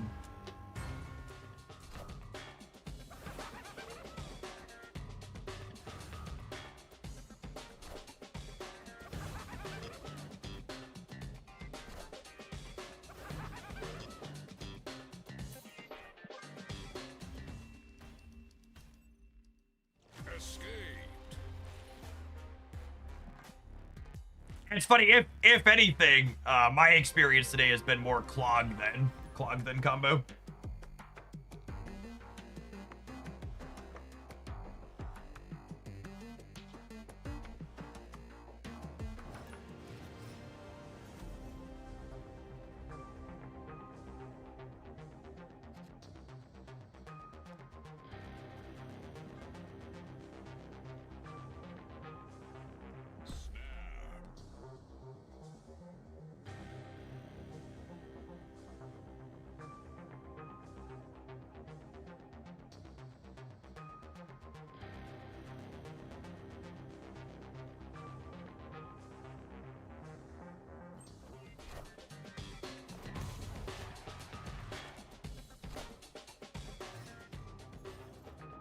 You know what I think is one of the #1 signs that Marvel Snap has one of its typically diverse, good metagames, even in this game mode.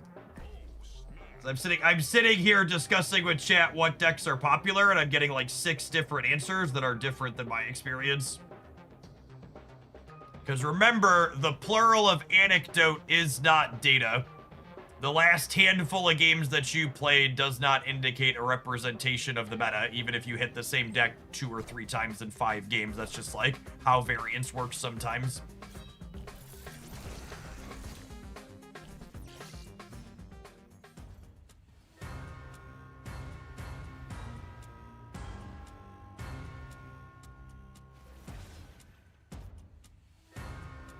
Beep, beep, beep.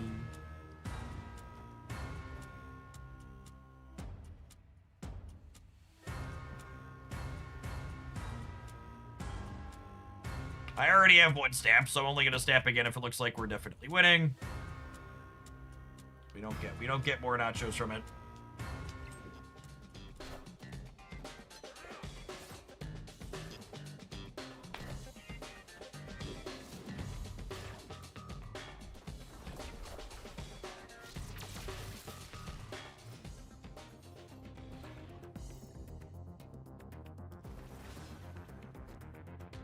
Cerebro 8 has been everywhere for me. I don't believe you. I don't believe you.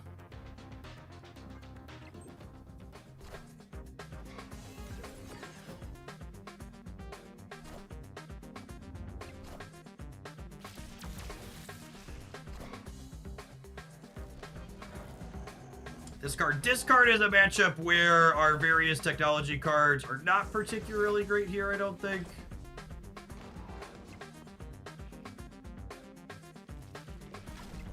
Yes, that is correct. If you go into a game with 2 snaps and you snap more than once, the extra snaps are just kind of wasted. Is accurate. Mobius is nice to have against Bullseye. It's okay.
They could destroy your Nimrod. I like the optimism, but that is pretty unlikely. Assume we're just not going to hold up on the right here. We could hold up on the left potentially, but the right's going to be pretty sketchy. 19 there. You won't need this anymore.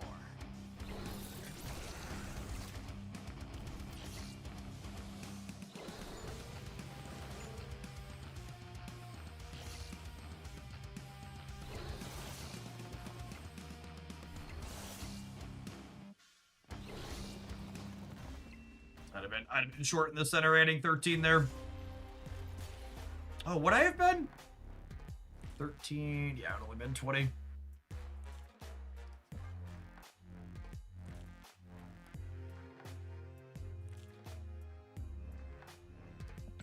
It's fine, we've got some nachos in the bank. We're really just like cruising through. I'm gonna be curious to see if any of these game modes come back with a shop similar to this one, because the shop in this one just seems so gracious. Honestly, I think this next couple of games I'm just triple snapping regardless of the outcome, just because I want to log the spend my nachos before we start on our next game after this. When you're ready to be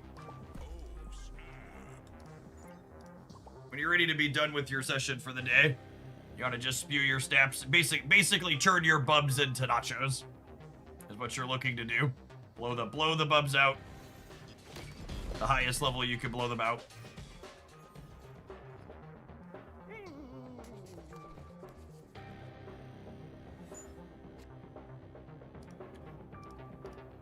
I was about to complain about the game adding a card to my hand, but I'll be quiet. No complaints. No complaints here, Benjamin. You do you. Benjamin knows best.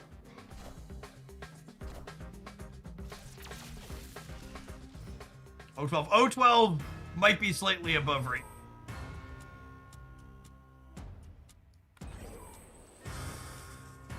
Ready to murk a lasher, chat?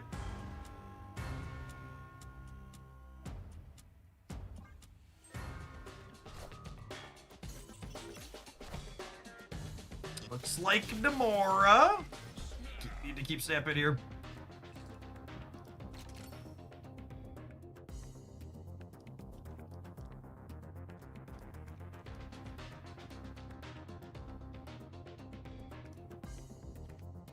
And I get to fill the white hot room this turn.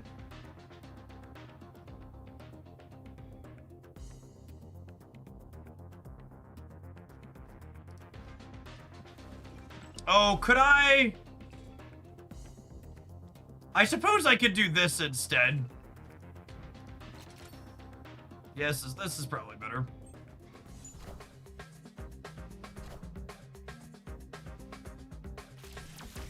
This is rude, gamers.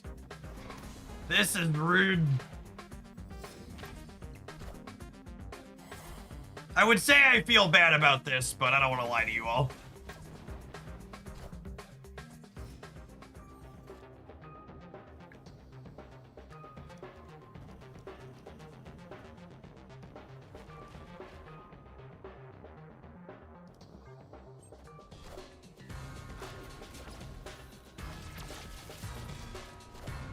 Oh, we could get Galactus. Nope, that was Black Panther, and they were... No, I didn't get to snap again. Fuck, I forgot to snap. God, it's so easy to forget to snap in this game, but I even started snapping early so I'd remember. My number one request for this game mode is we desperately need a bot to take over the opponent when they leave. They don't lose anything extra for leaving. I should get to my entire Nacho economy is ruined. All right. We need to run an advert, but then we're going to continue farming nachos with this when we return. Thank you for hanging out. Don't go anywhere, gamers. If you're watching on YouTube and you're enjoying the vibes this afternoon, I'm genuinely having a ton of fun with the diner. Werewolf's a good time. Game Mode Structure's a good time. Tap the like button, gamers, if you're having a good time with me. We had Danger do something, chat. She did a thing. Danger did a thing. Mark the calendar.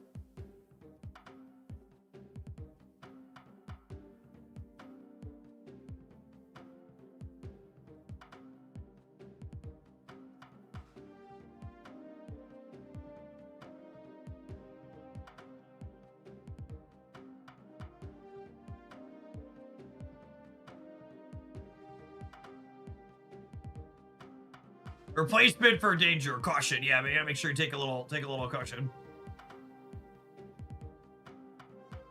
Have a little caution. That's a good one. Good answer.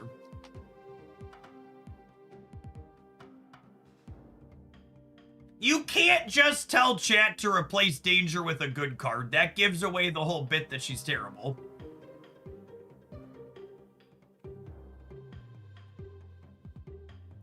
At least pretend she might be okay for a second.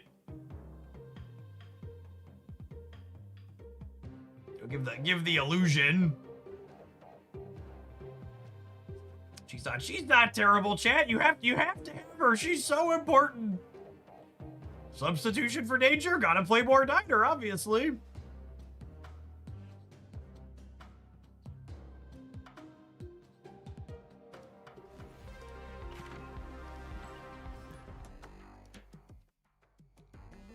I really wish they'd give some of these destroy card designs a little bit of targeting.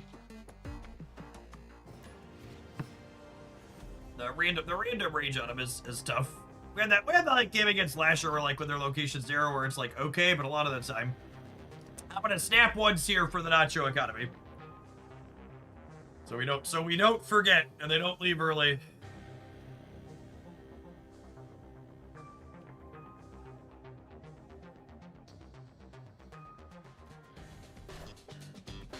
Snap early and snap often. It's Nacho optimal.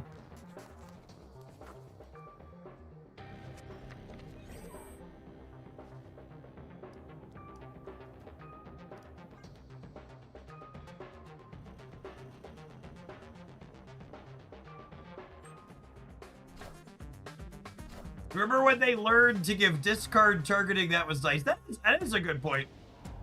For a long time, they didn't give discard. Didn't have targeting. They finally figured out that hey, we should do this.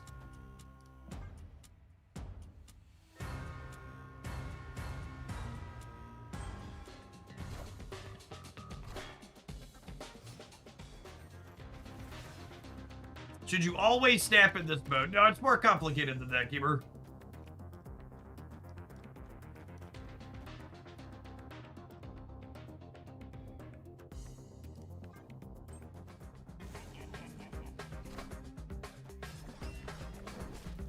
Perfect. I ended Werewolf on the left, so we should be denying them a Galactus trigger here.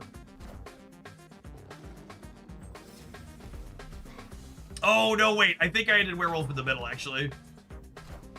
I did. Sedge. Sedge. Live from the Daily Bugle.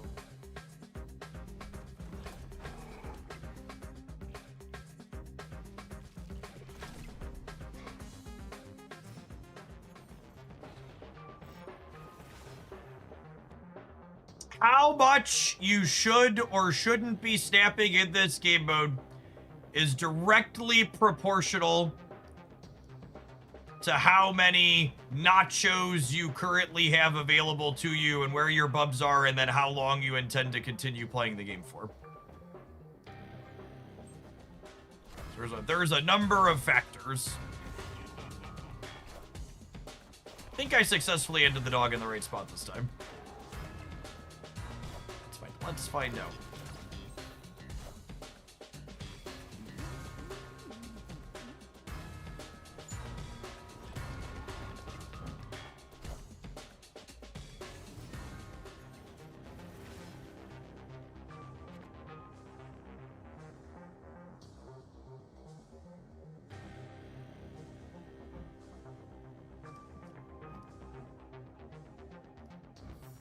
Oh, this is my Mobius. I was like, there must be something I'm missing here.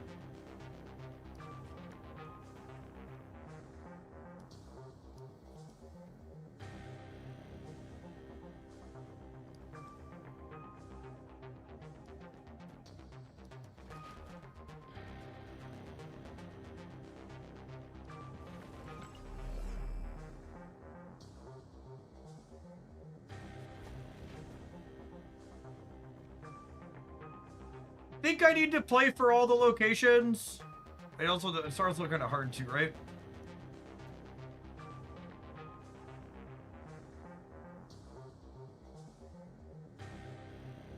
How can I? I don't think I can.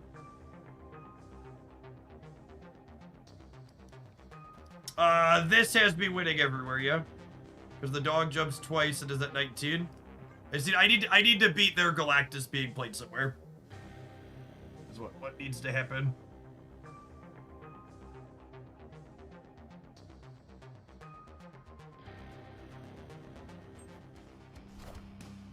We are the future.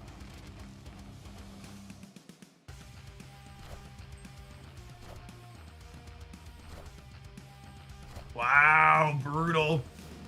Magneto gets us.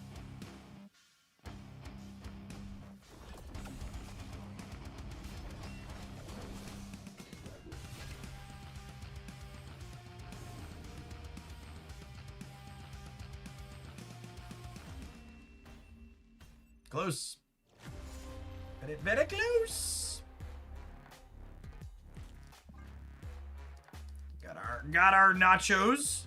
Nachos in the bank though. I feel like they've done a good job with their recent game modes of giving the players who are losing little victories with what's it called? With Sanctum Showdown, we had you still got points that counted towards your thing based on ones that you got over the course of the game. With this one, there's still nachos from your snaps, etc. Feels like good system design overall.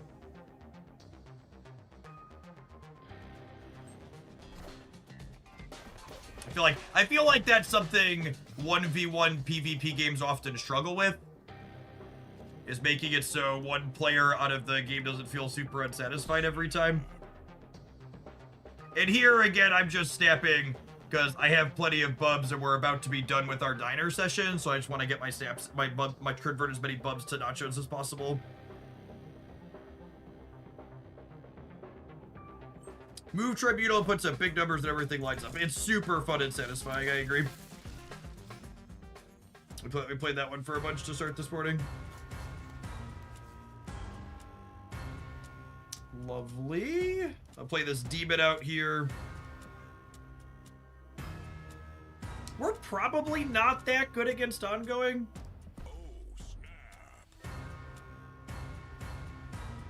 Our numbers are only okay, and our handful of tech cards line up mediocre here. They don't really care about Mobius or Stardust. This actually could be a matchup where Danger has a chance to shine, unironically. Do you have to win to get nachos? You do not. You just have to have snapped during the match. Every 3 snaps you execute, you get nachos.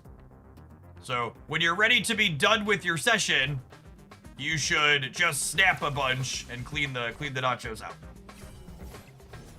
Okay, and now I have priority here, and Danger's going to legitimately do a thing and murder this, yes?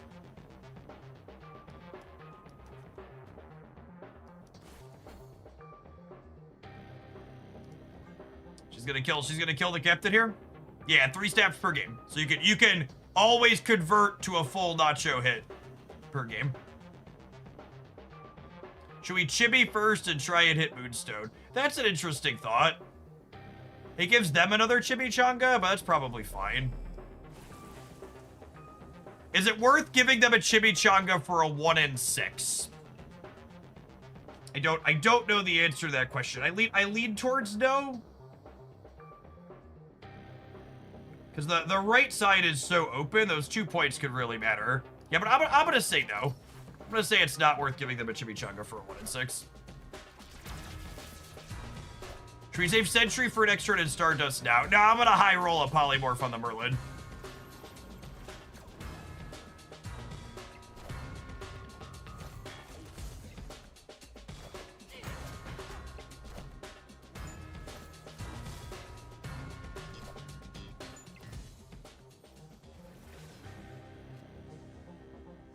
Unlucky.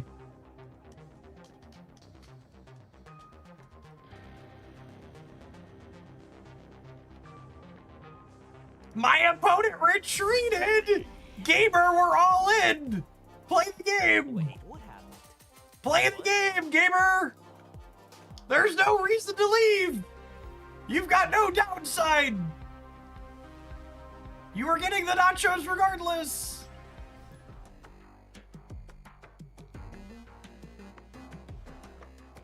How embarrassing.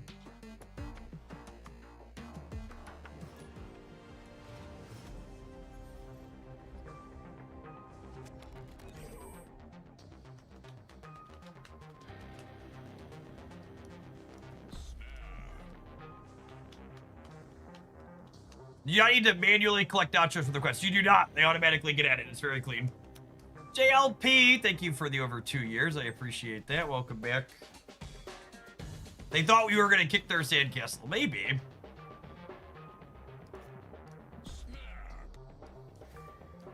They thought I was snapping for a reason.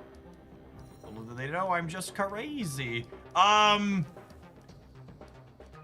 Do I actually Nico the Zabu so that way my Sentry and Stardust are cheaper if I draw them? I think so.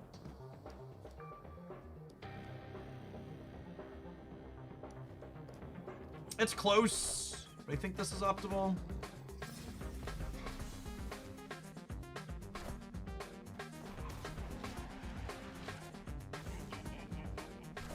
Rewarded.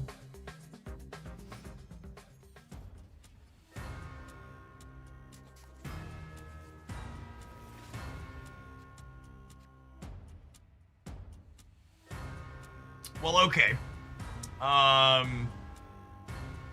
I don't have to get rid of that now.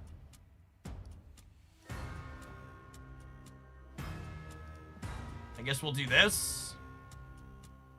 And then next turn we'll sentry into the center, and then we can Viper the sentry thing across. I don't really want a sentry. I think I want to just get the dog down. And then the hood body is taken care of.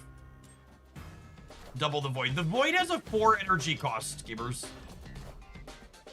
Oh no. Oh no! Alright, expansion left. Expansion left. Expansion left. Please, expansion left.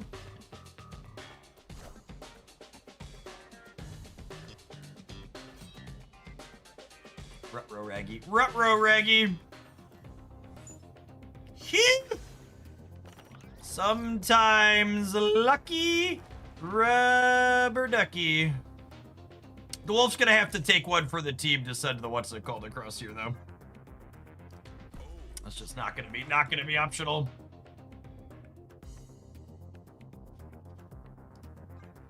Do I want to play this out? I might want to play this out. Do I put this in the center? I'm going to 14. They're going to 14. I guess I could just put Surge here. I don't think they're going to be able to add more points here, right?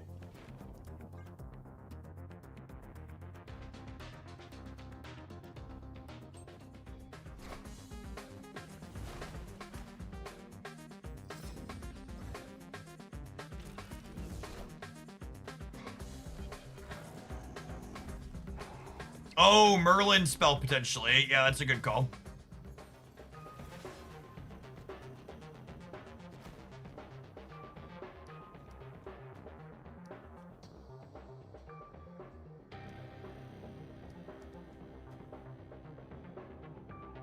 Okay, I'm gonna do this then.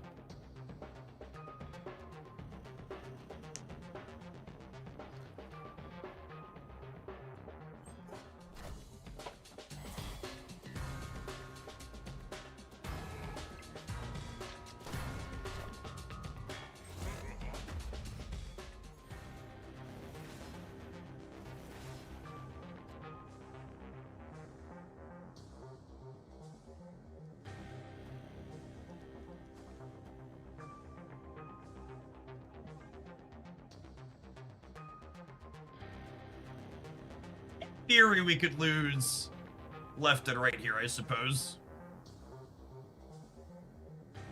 Stardust stops Polymorph. It does not. Polymorph is a transform, not adding a new card. So Circe and Polymorph work while Dust is in play.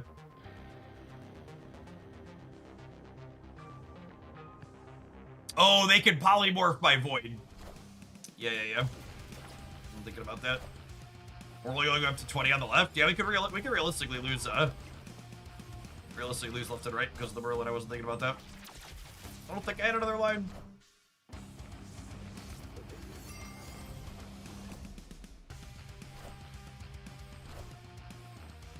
Yeah, GG opponent.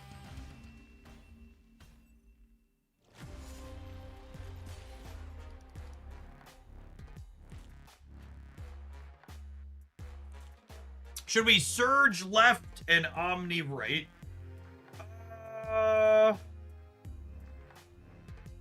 That could be okay. Just assume they can't put more points to the center. That might be right trouble. It's end the dog right by getting rid of it. I don't hate that. So when we were putting this deck together, I gave the commentary that I think you could kind of add Mobius plus Stardust to a lot of different stats packages in Marvel Snap right now and kind of just go on your merry way. And the reason for that is, if you look at the best decks roundup on the Hooglandia Snap channel, the kind of big go over the top decks in the metagame right now really kind of eat it to one of these two cards. There's Mr. Negative that Mobius beats up on, and there's Hela that Stardust beats up on. And then so long as you have some way to make numbers to pair with those, you end up in a pretty good spot against a lot of the other things in the metagame that don't just get completely shut down by these. And in this deck's particular case, we have Werewolf by Night along with Sentry, and then like some Viper Hood stuff as ways to put points into play. And then Danger was our new card here. Can you play this deck without Danger? Yes, absolutely. Is Danger optimal here? I honestly don't know. Probably not, is my instinct. She had a couple of moments during that set. She killed a Lasher for us and a couple other things. I don't even know that I would say you should play Shang-Chi in her slot. That's really, I really don't think, it didn't feel like we had a problem with that type of thing. I feel like if I was going to sub Danger for a tech card, it would probably be either like Enchantress or Cosmic Ghost Rider, like some way to interface with enchantments ongoing stuff. I think is probably where you want.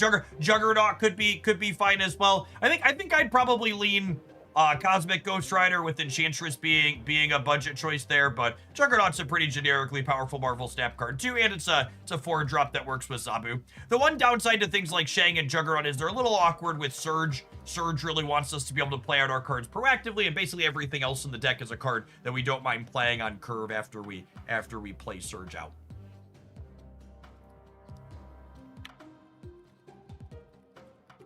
I really gotta say, Second Dinner feels like they nailed this game mode. I really like Deadpool's Diner this time around. The rewards are good. They're pretty easy to get to.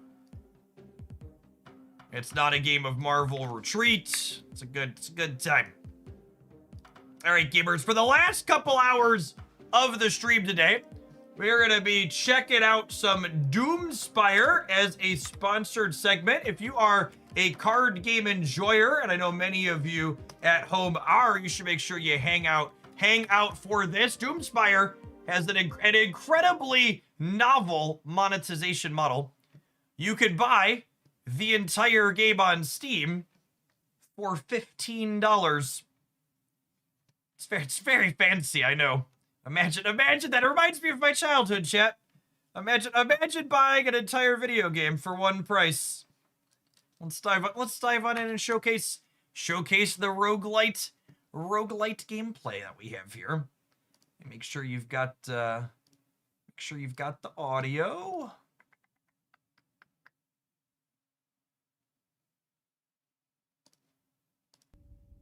All right, I believe you should have some audio now.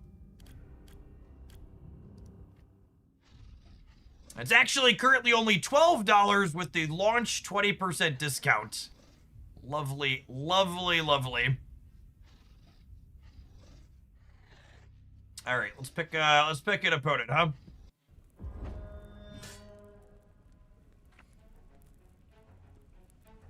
Choose our starting hand. Oh, they added mulligans from the demo. We played the demo of this. Mulligans are interesting. So, and instead of throwing back, you get 5 and you pick 3 to start. So, mana cost, attack, defense.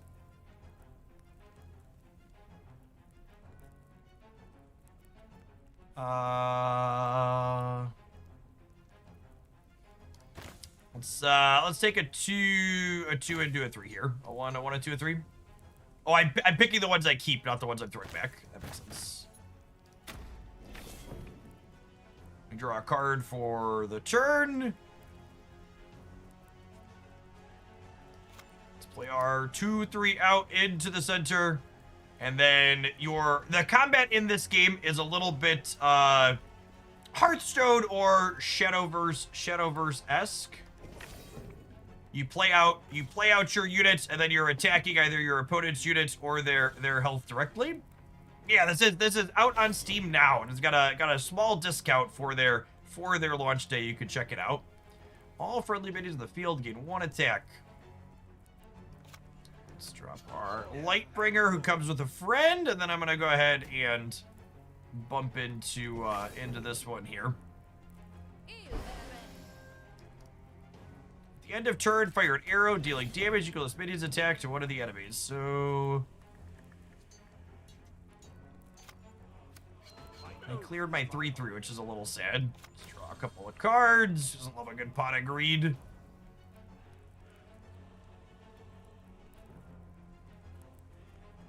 I think I want to leave this one alive because its random arrow won't kill either of these ones on the side. I'm just gonna go ahead and attack their face here. So this is a roguelite dungeon run. So the way games like this work, you draft cards and make choices, and your deck changes as you go through, and then your health total carries over from game or match to match, with your goal being get as deep into the dungeon as you can get before your character runs out of HP. It's one of the reasons why our character has so much HP to start versus this first enemies. Is the enemies are going to get progressively stronger, and our health pool is what we have to start.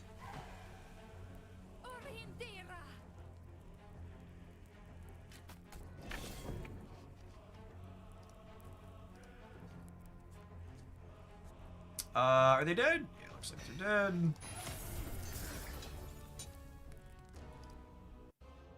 Hey there, have you any tokens to trade?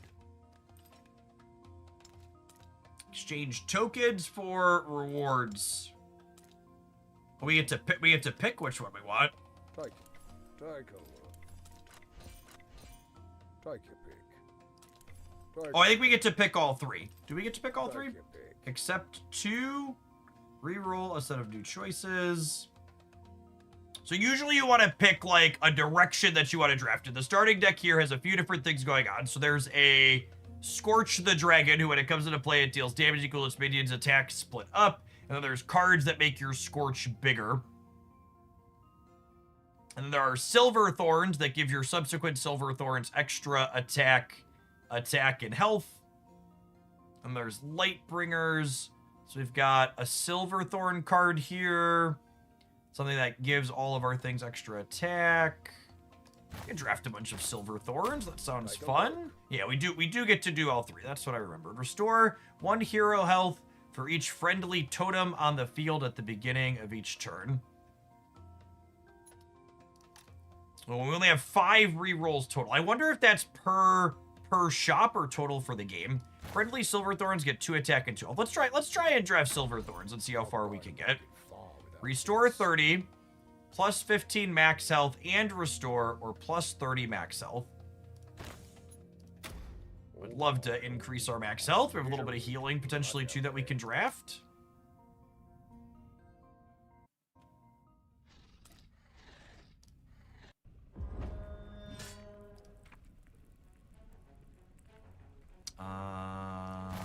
Love my Silver Thorns. Did I draw 2?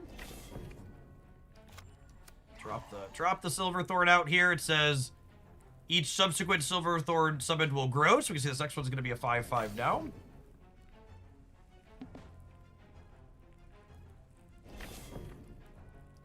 I would love to eat your thing. And then I think we'll let's open out the draw 2. I have 3 resources. Probably playing just our plant monster out.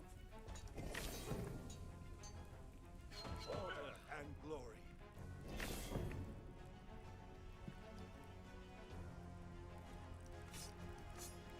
I think I want to hit their things again. In general, it's a good idea to try and preserve our life total, because our life total moves over. Our life total moves over from match to match.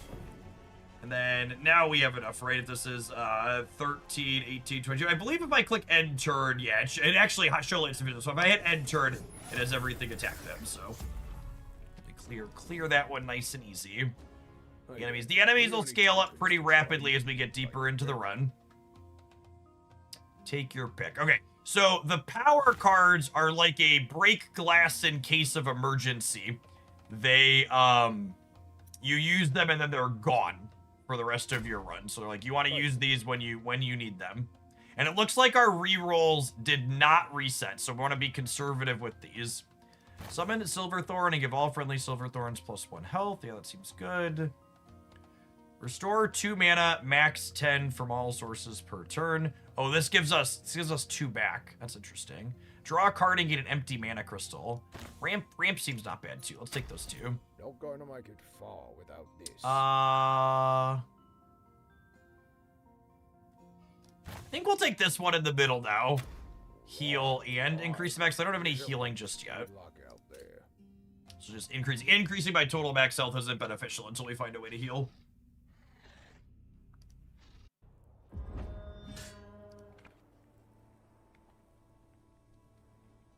I have one. I have a Silverthorn.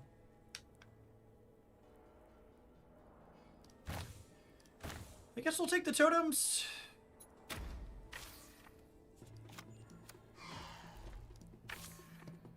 Or do the Silverthorns compound through? And they do not. They reset against each enemy.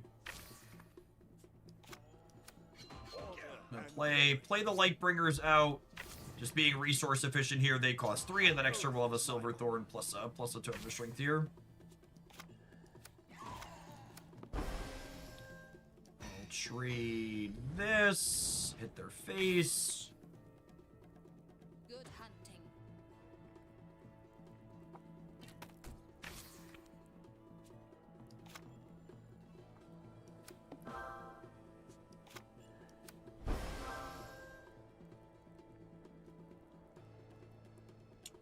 I get them for 11, which puts them to 14, and then technically they could be dead to Scorch's trigger next turn. We might take a hit to the face doing this. I'm not clearing their thing, but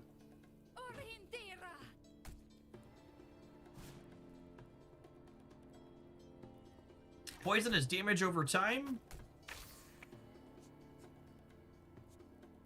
Alright, let's drop Scorch and see... Oh, wait, they're actually exactly dead, right? This is 11, because I didn't kill any of my stuff.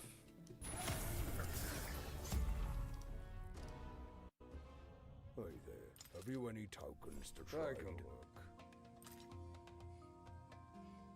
None of these are good for our friends. Gain 1 extra mana crystal. Sounds good. We have a couple of things that ramp so far. Draw a card each time a friendly minion dies while this totem is on the battlefield. Yeah, that sounds great. Grab some more totems, and I think we'll just keep getting max health in that. Alright, here's your loot. Good luck. Let's look right. Yeah, it was really sweet. We played it a couple hours when they had their beta version launch. It was a good time. Their full launch is out now, and it's just $12, chat. An entire video game. With no extra added microtransactions. For just $12 dues. Less than the price of the average Marvel Snap bundle.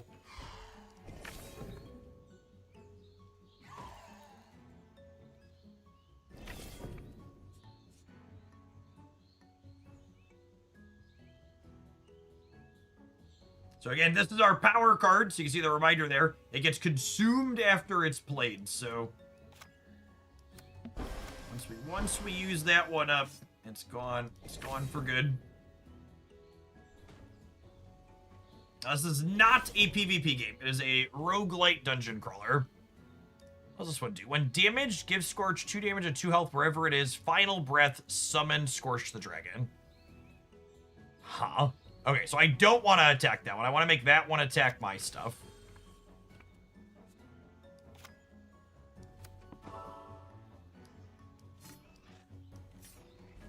So I assume this is going to ram into my things here. It is the same genre of game as Slay the Spire, but the gameplay is really pretty different.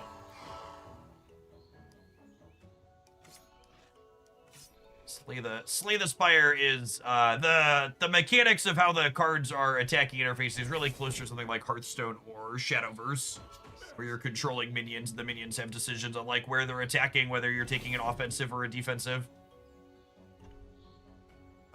This maths to dead, yeah.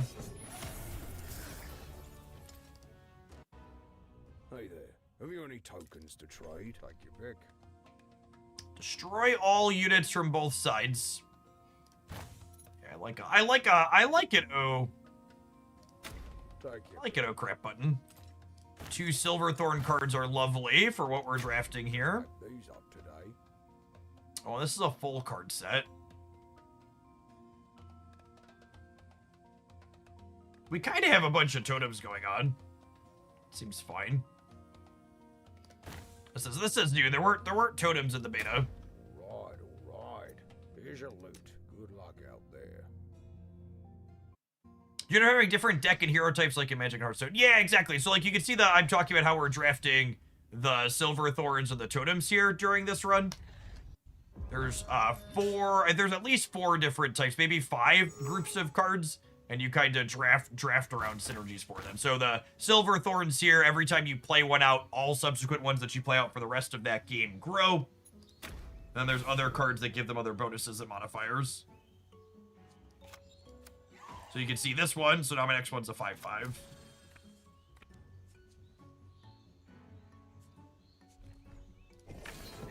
This is a nice payoff. We have a couple of things that accelerate our mana crystals a little bit faster. This is a slick payoff for that.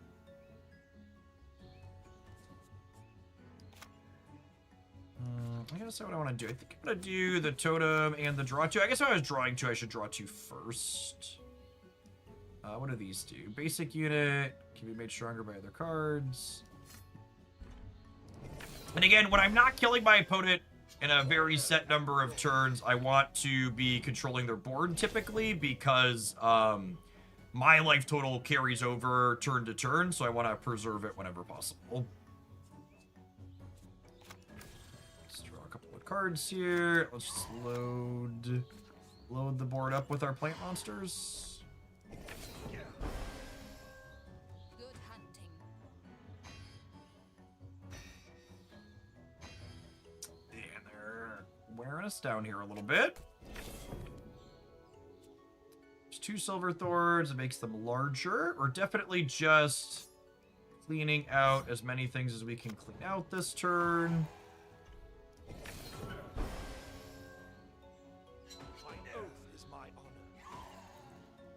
The start of your turn, summon a Lightbringer recruit. Yep.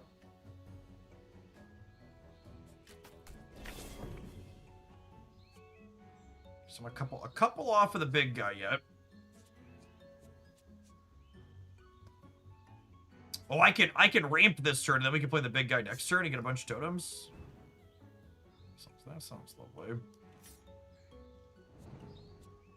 Gives us a mana crystal and draws a card, and then I can play a couple of Silverthorns out.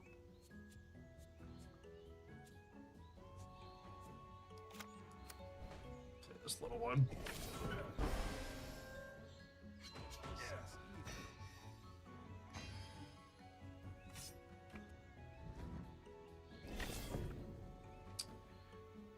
So summons 3 totems. I think we only have room for 2. What we get? This says friendly minions have 2 attack. Friendly minions have 2 attack. So they're really close to dead, huh? But they're probably still close to dead next turn. I think I'm supposed to clean out. I'm supposed to clean out a bunch of their board. Oh, I should have killed the 4/4 instead of 4/3. I think I'm supposed to clear out some of their board here and then try and kill them next turn.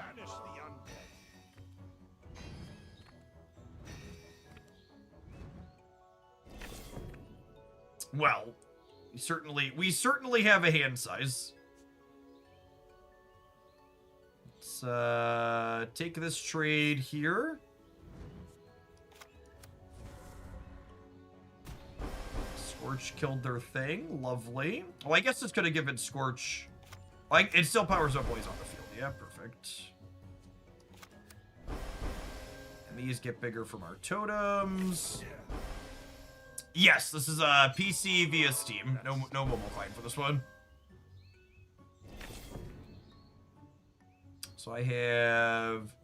do I have space to play this? I do have room for 1 more, so it's 1, 2, 3, 4, 5, 6, 7 units. Good to count that. No. Let's KO that. All friendly minions on the field gain 2 attack. Love it. Down to 27, and we're getting ready to just close it out now at this point. If they can't deal with our things, we're sitting on 34 in play. Yes, so we have Totem of Plenty here, which is very, very aptly named. Every time a friendly minion dies, we draw a card. We keep having lots of friends dying there. Hey there. Have you any tokens to trade? Take a look. All totem auras are 100% stronger. Yeah, that sounds great. Take your pick. Silver Thorn and friendly minions gain 2 health. Lovely. Not going to make it far without this. We're down 30 health or 60 health almost at this point, but I think I'm just gonna keep taking this max health up and 15 along with it until we get lower. I don't really want to take the heal 30. I don't think, because if we find something that heals us at some point that's worth drafting, we'll want to have our max health higher. I think.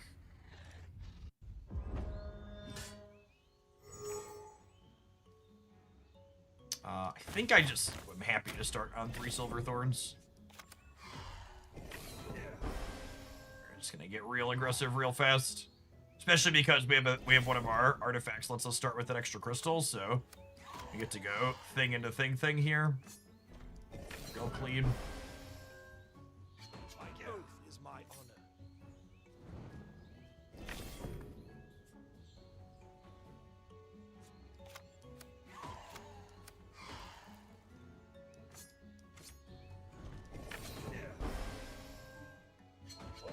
We are out of gas without our card drawing totem at this point, though. Although I suppose we're about to stabilize the board pretty hard. Hey, look at the perfect pot of greed. Shama friendly minion dies, draw a card. You love to see it. I think I'm gonna play the totem of health first, though, because I don't think they're likely to kill my stuff next turn if I do that.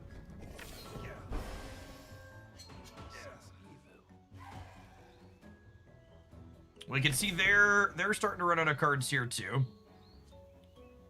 None of my things are trading this turn, but they're probably going to get attacked down next turn potentially. And again, I want to just keep the board stabilized here. I want to pivot on them when they're lower on resources.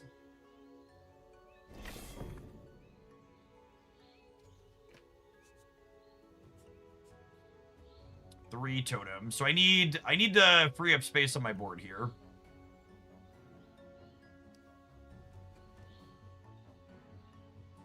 I'm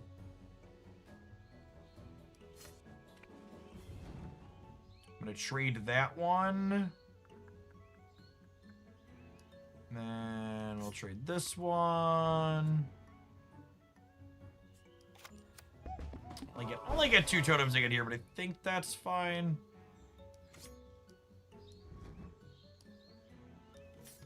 It's an interesting dynamic that the totems don't impact the other totems.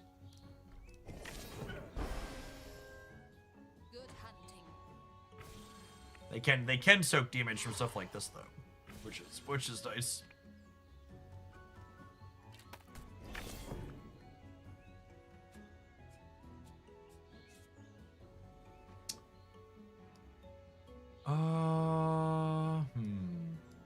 So I could trade that one off, draw a card. This is 2 Silver Thorns. That's more than I need. Summon another Silver Thorn.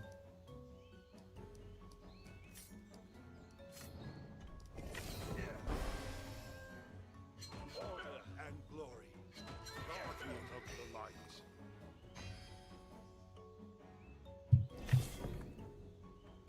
Huh?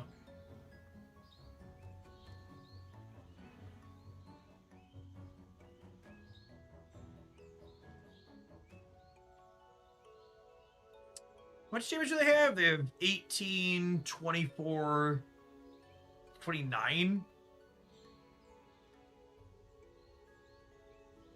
I could use my life total as a resource and just like dome them 2 turns in a row. Oh, I'm kind of short on that, right? Because I only have 29 myself.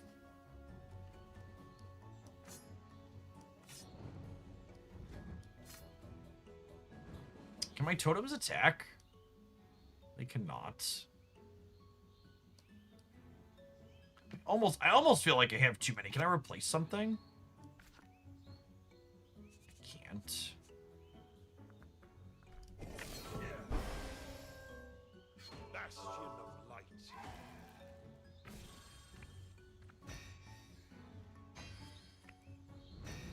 Yeah, the totems didn't exist when we played the beta. I don't know how I feel about them. This type of board state where we're very gummed up seems not great. Honestly, I think I'm doing this is a temporary one. I don't know if I love this, honestly.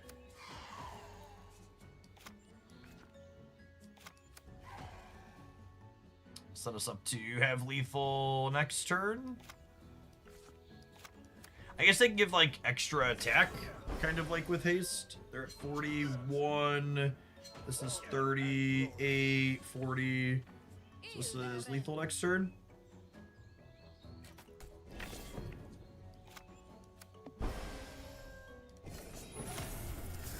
So we beat that one, but I had to burn one of my temporary cards to clear the board. So that one doesn't come back. All friendly Silverthorns 5 attack for the game. That one seems like a good get out of jail free card. We are earning more refreshes as we go.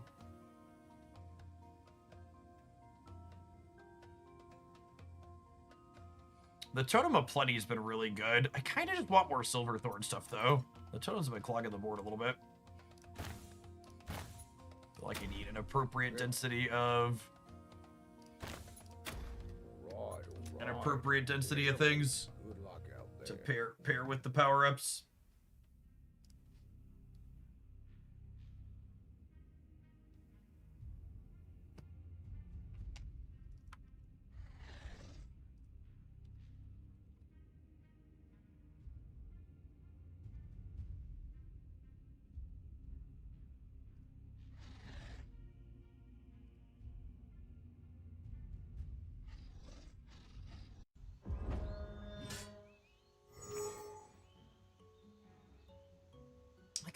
I'm almost never keeping the temporary ones.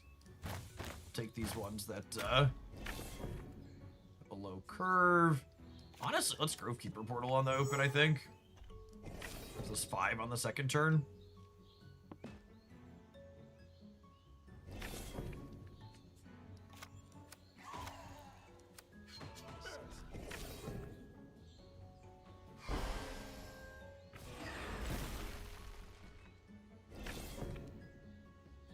Trade this here. Oh, which one is this? 2 health. Eat that. Totem and a Silverthorn. Good hunting.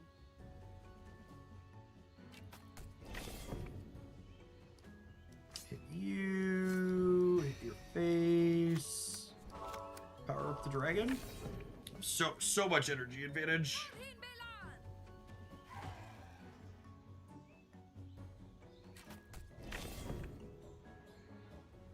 So Scorch is 6, so that this is 2.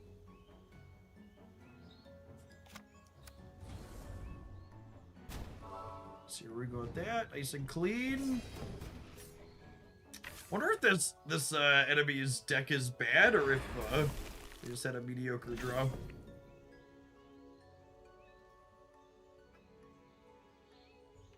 Freeze 3 enemies. Let's trade that one out here.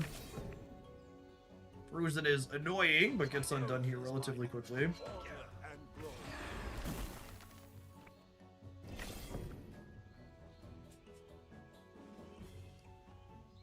Bump this into here. This gives our allies 1 extra attack, so this can go, or 2 extra attack, right, because we have the bonuses doubled. I think I actually want to trade this one here so I can get the Silverthorn into play. We'll have this one eat here, and this one eat here, and then we'll attack their face.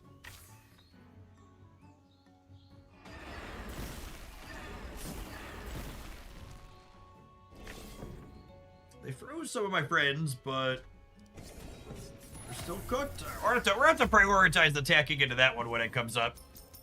So that way, we can see if that draw was just bad for them that time, or if they're really an easy opponent for what we have going on here. Silverthorns gain Crippling Strike. Crippled units have their attack halved for 1 turn. Yeah, that seems good. Take your pick.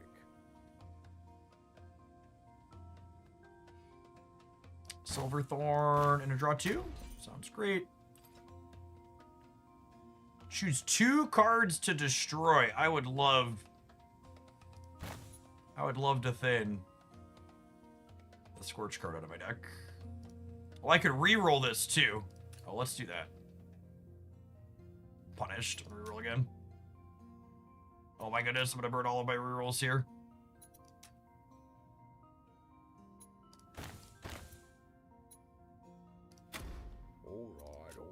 Alright, that was a lot of rolls. Incendium, speaking of things that are a lot, well, not only 102 months, which is an eternity and a half. Thank you for the 8.5 years of support. But that is the 8.5 year streak using a Prime sub. That is some impressive, I'm gonna be honest, I try and use my Prime sub every month because you gotta take that money from Jeffrey Bezos when you can. Like, there's a little bit of a delay in there. I do not hit many streaks with my Prime sub. Thank you for not only coming back here for so many years, but also making sure you're right on the money with it for a very, very long time. Hope your personal sphere is doing well.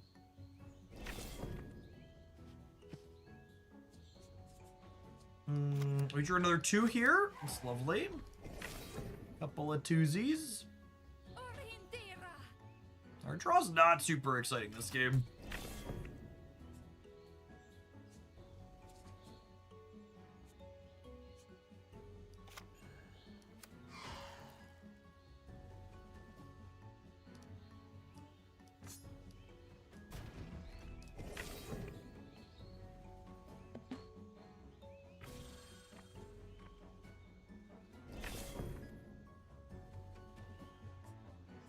Extra health. I don't know what you're referring to, Nas. Perhaps you could jog my memory. My gut instinct to your message after being on the internet for far too long is that you are some type of spam account. How old is your account? Your account is 2 years old, so probably not a spam account. Do we have a conversation I am not recalling? It gives 2 extra health. So if I bump this one into here, this one can kill here.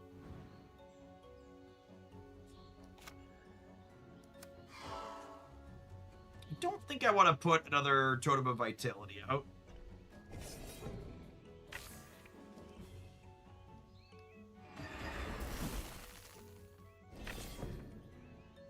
In Discord. Again, gonna need you to be more specific than that, unfortunately. My brain is bad, and I'm in a lot of Discord servers.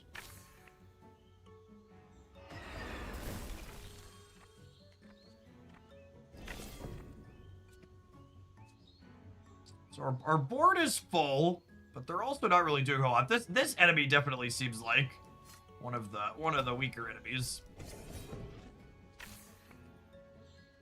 A couple of our fights were closer. And they scale up more. As you draft modifiers, the opponents get more modifiers too. This enemy definitely seems more annoying than difficult. It keeps hitting our things like random freezes and debuffs, but it's not actually killing them, and it's not developing a meaningful board.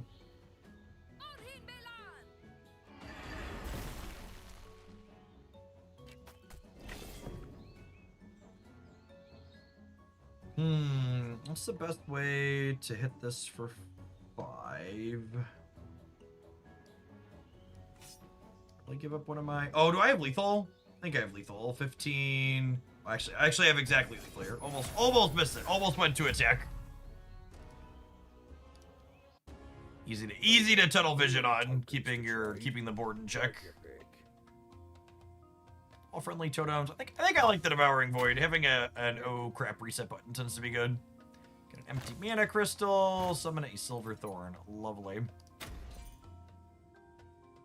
Get an extra mana crystal to start. All Silver Thorns gain 2 attack and 2 health. Yep, I'll take more of those. All right. Here's your loot. Good luck out there.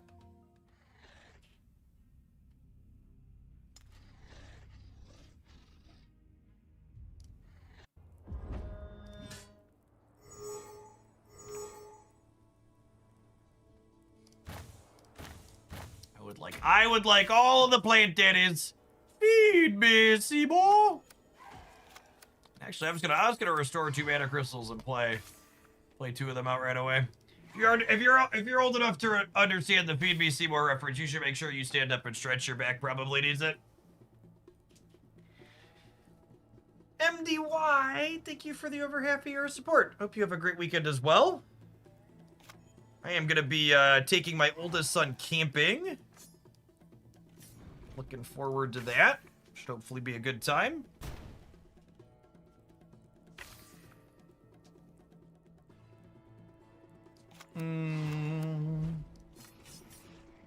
Look at our aggressive plant monsters.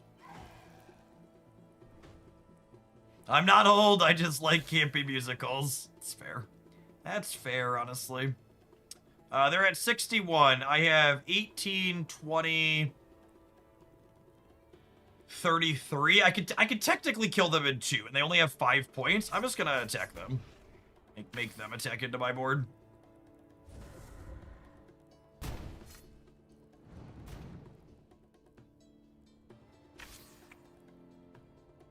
Oh, that got real awkward real fast.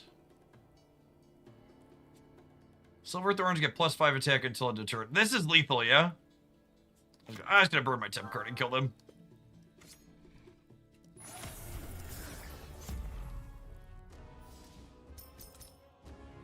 Hey, Coljack.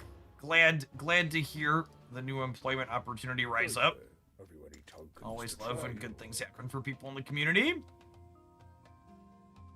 All friendly minions on the field get 2 attack and 2 health each time a totem is played. Well, that seems cracked for us. Take your pick.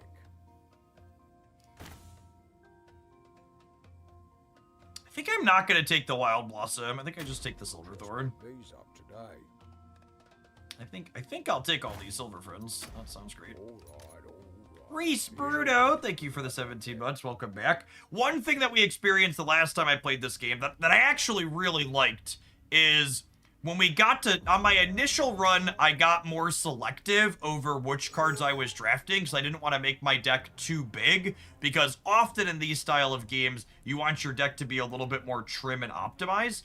However, something that we experienced in that run was some of the later enemies, the games got grindy enough that we got punished and we didn't have enough cards to actually win the game out. So I like that I'm encouraged to continue making choices and getting cards to add to my deck, as opposed to just like min-maxing everything to be as small as possible. It's more fun to get things. I actually think, you know, people always pay homage to Slay the Spire because it's one of the original games to innovate in the roguelite dungeon space. But I think that's one thing they got really wrong. A lot of that game can turn into just like shredding and being super optimized and doing the same thing constantly, whereas like having a bigger deck and making more selections and the game's going longer makes the gameplay a little bit more dynamic and interesting as your run goes on, in my opinion. This is Doomspire. It is an indie roguelite card game that's available on Steam. It just released today. You can get the entire game for a one-time price of just $12 right now. It's on sale for its release.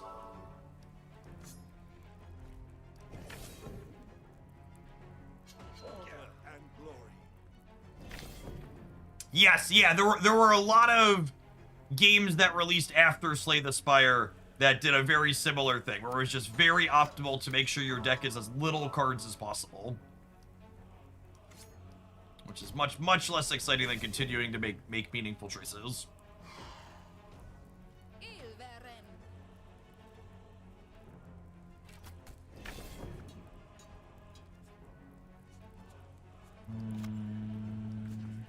Drop another Silverthorn. Gain a mana crystal here. Crunching on through.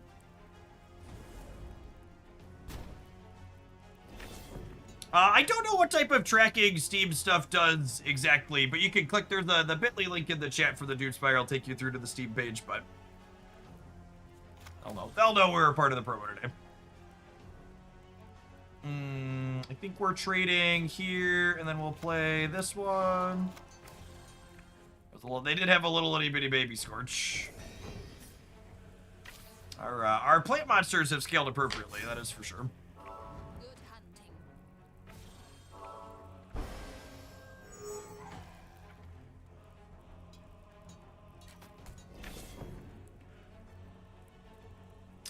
have 5 things in play.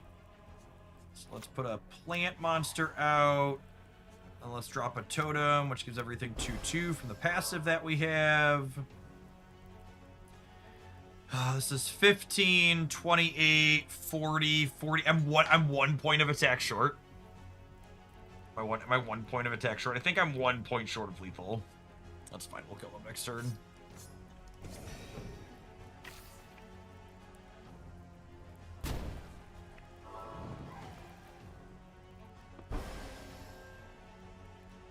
Cooked. Cooked.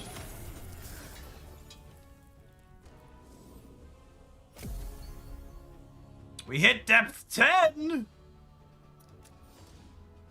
Unlocked a new reward. So these are. I would like to go deeper. I'd like to see how far we can get. Someone asked earlier, are there different archetypes in this game? And there's more cards that you unlock as you do runs, so your future runs will have some differentiation between runs that you did previously, as there'll be new options available for you to draft. Yeah,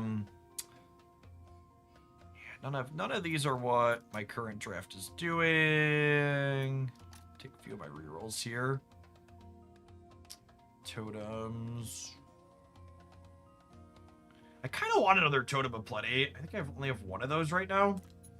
I don't love the other 2 in that package, but Totem of Plenty drawing us a lot of cards has been consistently very good at keeping things flowing for us. This Ice Bug seems like one of the weaker ones, so I'm picking him every time he shows up.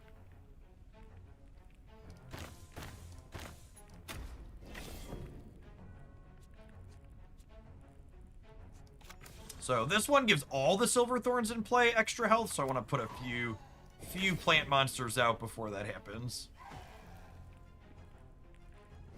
Enemy minions are crippled when they're summoned, so they have less attack to start. Got it.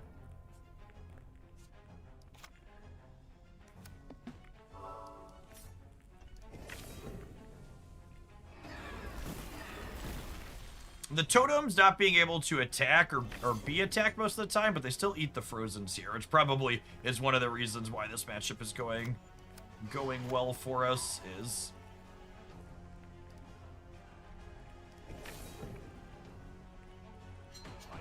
these extra targets for their freeze. Let's do this one, and then play out another totem, which makes everything bigger. Keep their board small. Haba, thanks for the over 5 years. Hope your Friday and your weekend are off to a great start. Appreciate you dropping in. Checking out some Doomspire this afternoon. Shout out to them for sponsoring our content this week. Roguelite card battler available on Steam now.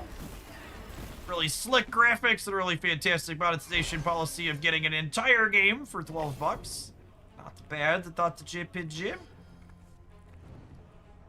Kill that one. Summon another Silverthorn. This guy dies slowly, but he seems to die pretty consistently. Alright, 5, 7, I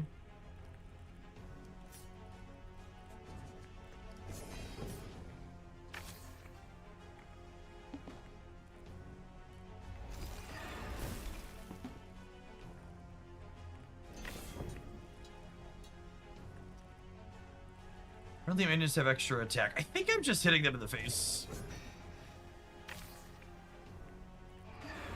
Yeah, they don't have any minions to give attack to.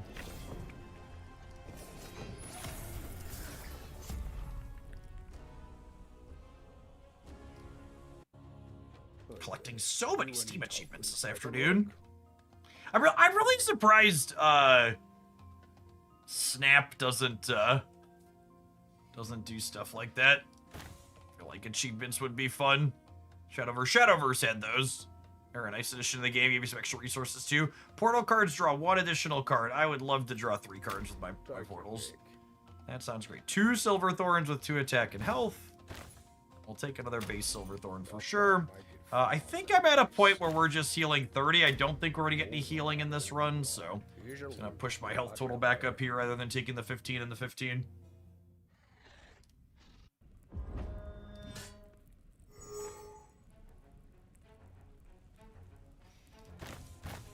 none of these are super exciting.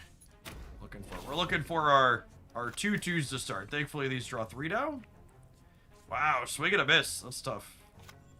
I don't think I want to play my totem out to start because I have a card that says... I think I'm actually just going to go ahead and use this purple one. It's a temporary one, but like I have another and I just want points on the board to start. Has Snap added an arena or draft mode yet? They have not.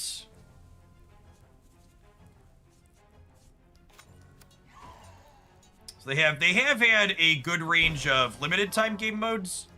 So they actually completely reworked Deadpool's diner and brought it back for the first time in a long time with a very different feel. And then they added a, if you're familiar with Magic the Gathering, they added one they call Grand Arena, which is basically a Commander-esque game mode. That's been pretty well received.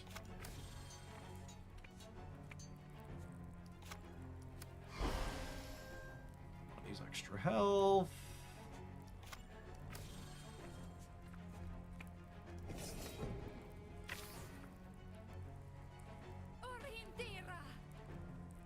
The next turn, we're probably just playing some totems out here, because our totems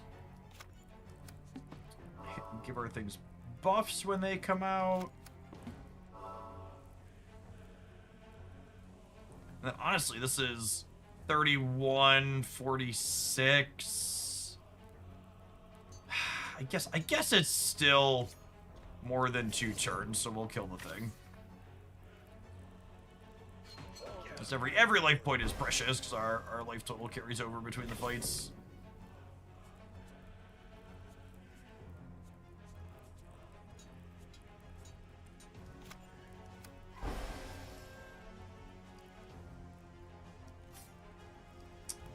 Hit you, and then next turn we're set up to clean them out. 52, and I've got... oh, am I short, actually? No, I'm good. This is... 30, 46, yeah, dead.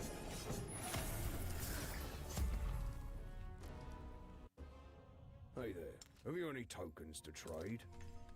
Take your pick. Get 5 extra attack is nice for jumping up and clearing them out occasionally. I'll take 2 Silver Thorns, extra attack and health. I don't think I want any more of these. I guess the Arcane Portal's not bad. Some love. Can you really have too many draw 2s? Possible? Is it possible to have any draw? Oh, this is destroying. We're paying attention. We're paying attention now. Wild Blossom and Lightbringer Captain are not things we're interested in doing. All right. Here's your loot. Good luck out there. Basically just cleaning out. Ooh, the Thorn Father. We're gonna teach him who the real Thorny gamer is, chat. Thorn Daddy. Thorn Daddy ain't got nothing on us. Our plants are glorious.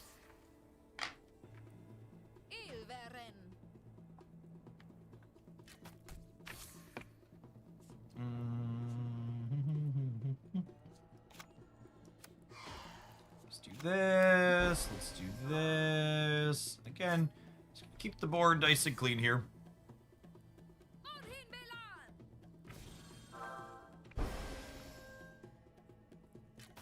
Their archer 2 turns in a row, randomly shooting my face is real annoying.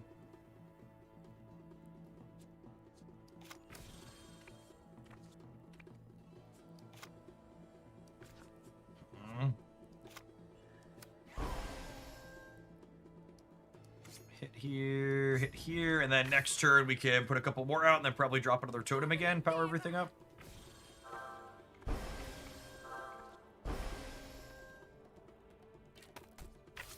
Alright, they didn't hit my face finally, that's nice. So I've got 3 spots on my board, and I have 6 resources. So I'm actually not playing a totem out yet. Yeah, I'm gonna wait one more turn. So I want the maximum amount of units out to get that bonus that I give when my totems get deployed. This is extra health, this is extra attack. Oh my goodness, their stupid archers keep hitting the 1 in really low number. I hit these with my smallest one so I can do the most damage to their face.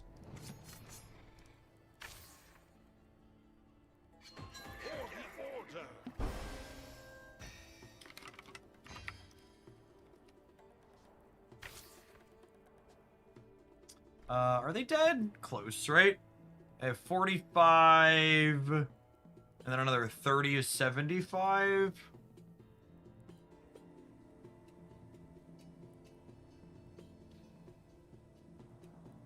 That gives extra attack. Let's go this one here, this one here, this one here, and then these two to the face.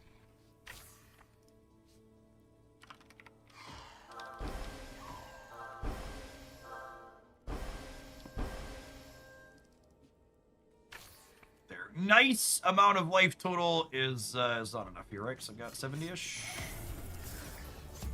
Asserted our dominance as the superior. Hey there, have you any tokens to trade?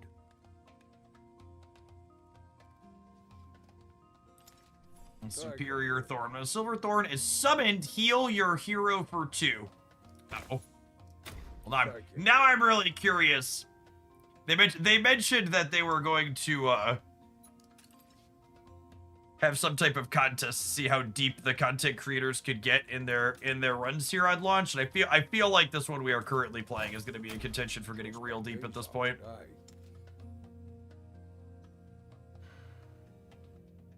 Might take this pack of totems. That sounds fine. Alright. Here's your loot. Having a heal here seems real good. All right, I need to run and fill my water bottle real quick. There's going to be ads that are going to roll on Twitch anyway, so I'm going to tap that, and we'll be back. We're back and see how far we can get. We're currently 14 deep here in Doomspire this afternoon. Thanks, everybody, for hanging out. Don't go anywhere.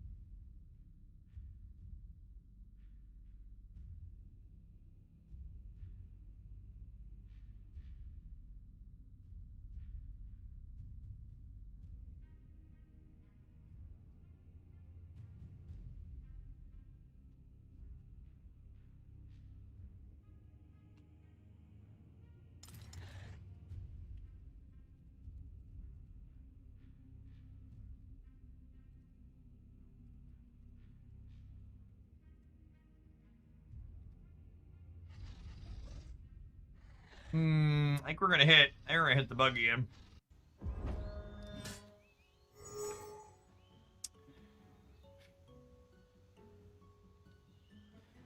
Are kind of mediocre openers, but the Totem of Plenty with the Lightbringer Captain will let us redraw some cards here at least. Put on that.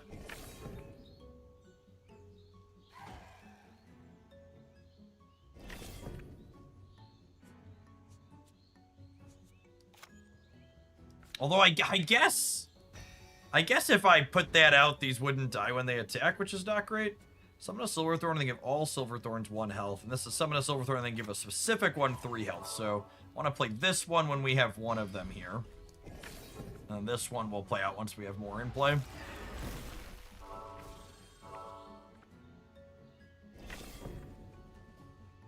We've got 5, so we'll drop this. We'll drop this. Then we'll hit your face. Then we're set up for turn 6. We'll go Bloom into Totem of Plenty. Power up all our friends. Oh, now I can do Lightbringer Captain, and then this gives me a perfect 7 across the board. Hit you, hit your face.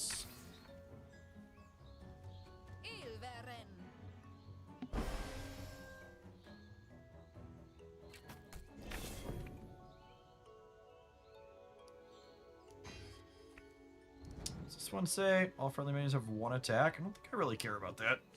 So let's draw a couple of cards to start.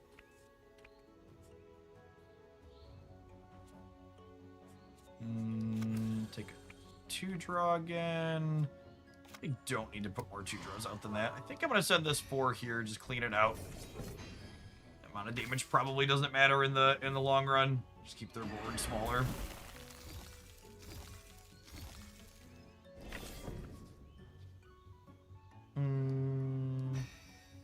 So that dies.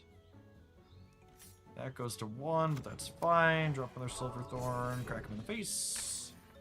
So we're at 17, 27, 36. We're still like 3 full attacks off. So I think that means we continue... I think that means we continue crunching their board.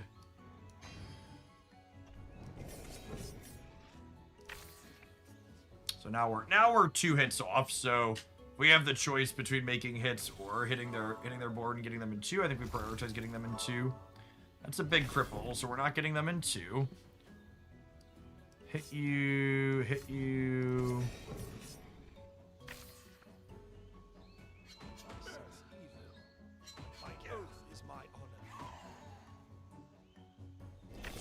Are they dead? I have 20 and 18 is 38, 46. I have 50. That's not quite enough. I clear their 4.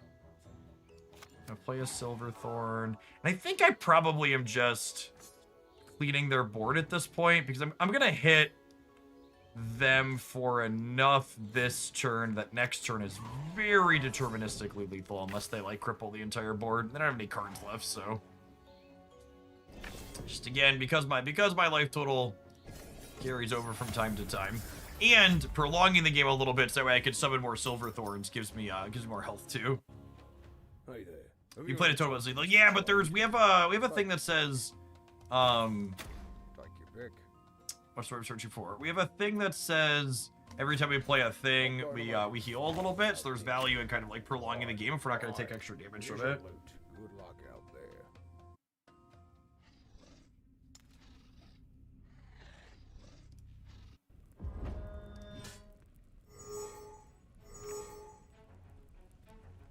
Oh, yeah, I think we're basically never keeping these purples. These are like break glass in case of emergency type cards.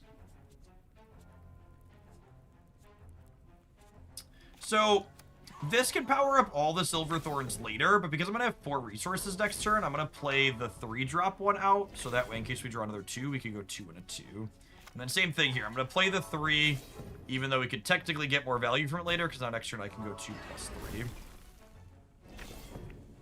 This mage is being very mean to our cards. They're not playing any of their own board out though here, so.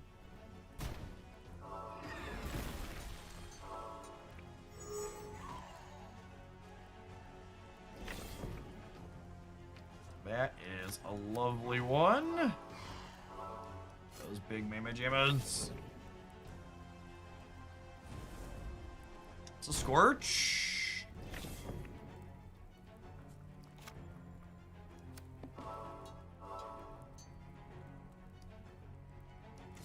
Can we take the trade?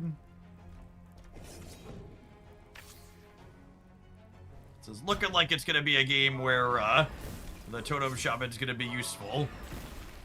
They are clearing our board out. With the other games that we've played so far, we didn't have space on the board for this to be relevant, but this wizard is. That's a lot of damages. I think I'm doing this.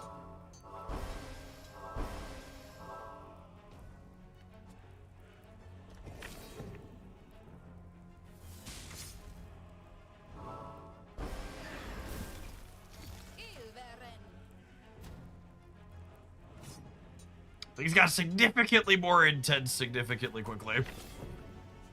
You're suddenly very behind.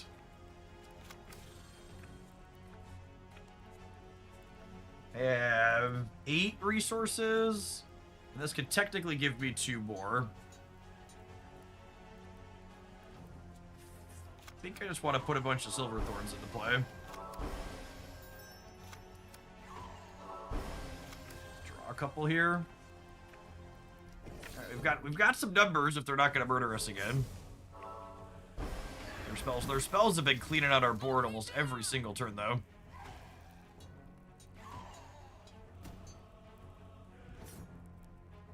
Killing the frozen things so they don't take damage is super rude. Okay, so I can clean this one out. That's a big one. Every time a friendly minion dies, draw a card while this is on the field. Okay, so I want to get that down, but I wanna get more units in play before I play this out, because when I play this out, all my units in play are gonna get bigger. I think we go play the bloom, and then play this, everything gets bigger.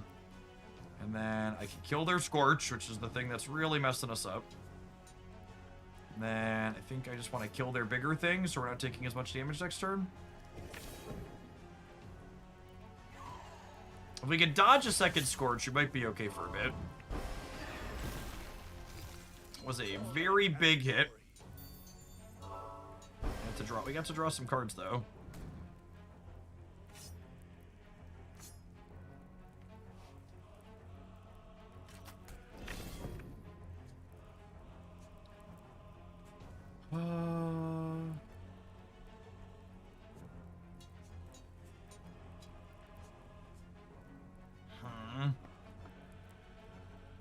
It's frozen, so I can't do anything.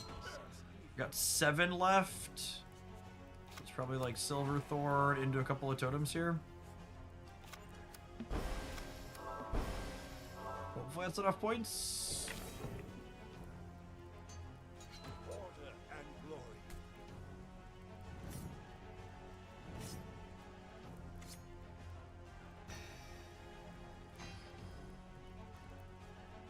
We've lost a ton of health this fight. So I have 3 open board space. I have 9 resources, so I can go this into this totem.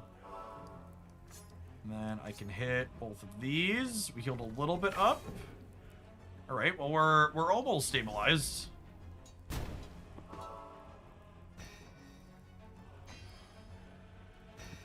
I think we're gonna get through this fight here, but there's a question of, will we have enough HP to get much deeper?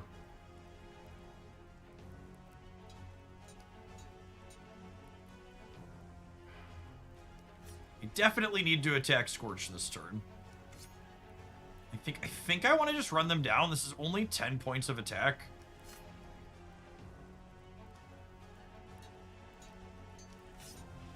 Or 80. We kill them next turn if they don't mess up our board.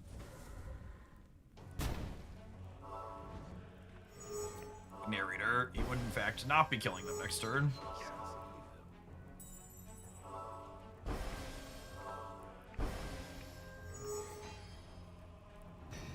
Will...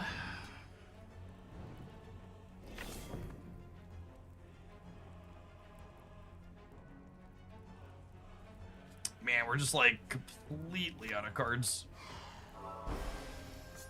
Needed one of those. Needed one of our draw cards totems. They still got 6 in their hand.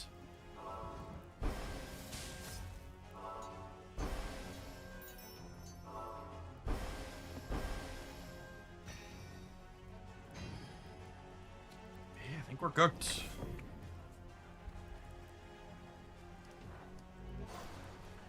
I can lose 10 HP to draw a card. I think I need to do that a couple of times here.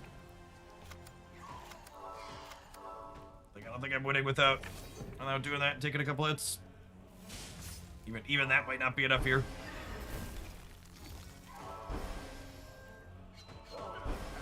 That's fine. Dying an hour in's probably for the best. It gives us a chance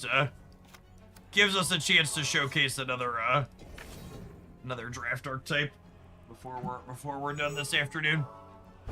Maybe we'll try and draft some Scorched Dragons next. That one was really fun. The last one we did, we were playing the demo.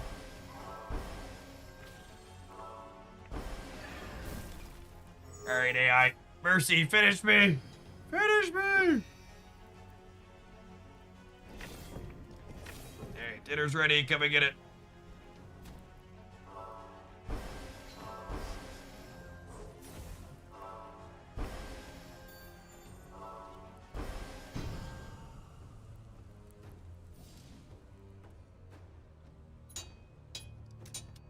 I would like to do a new run, please. This guy seems like the easy option. All right, so we start back at the beginning. I'm gonna keep 2 Scorch Friends and Scorch the Dragon. Sounds lovely. So Scorch is one of the other archetypes that you could draft around. When it comes into play, it deals damage equal to its attack randomly split among all enemies. And there's a bunch of supporting cards like the Flame Caller here that add attack to Scorch wherever he's at.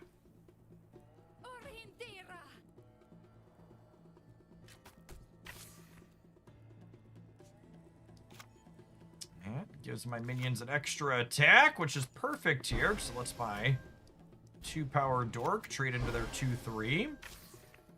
Very clean, very clean. And glory.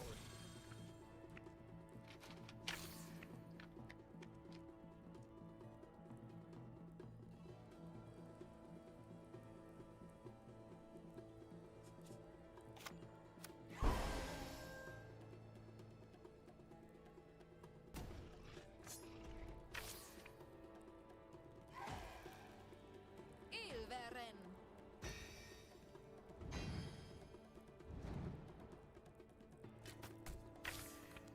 It feels weird going back to the start of a run and realizing that they only had 10 HP. I was like, oh yeah, I can just attack them here, huh? Hey there. Have you any tokens to trade? Look. Take. Just like these. Take your pick. I can look at all my options here before we make any choices. Deal 5 damage to target and give Scorch a 5 attack wherever he is. Yeah. Let's confirm those. Just pick these up today. There's 3.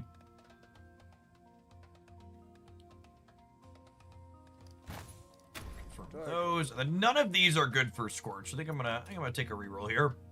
Scorch the Dragon gets +2 health for every Scorch the Dragon card in your deck. Yep, that sounds great. All right. That is a great start to our let's try and draft Scorch. Three Scorch-centric drafts. Lovely, lovely, lovely.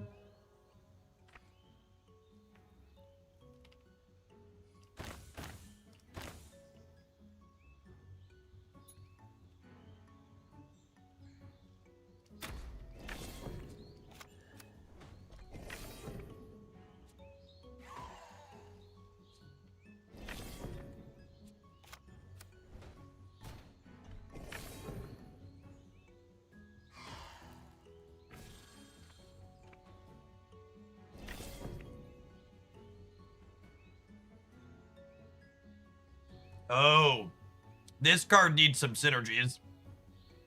So this can't attack without attack. That makes sense, I suppose.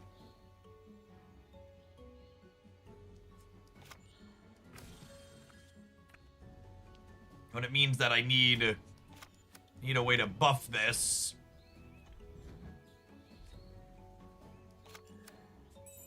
Need a way to buff that. Otherwise, its effect isn't very useful unless we're taking AoE damage.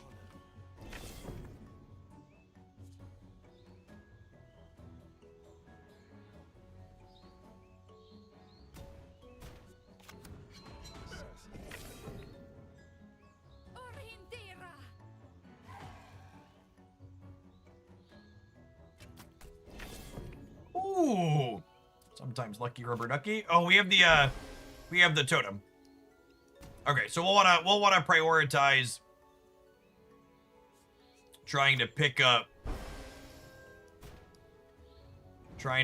some totems that give attack specifically, so that way the Scorch's Wrath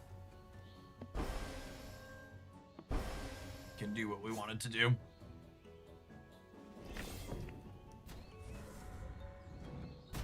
And when it dies, it summons Scorch too. That's so good.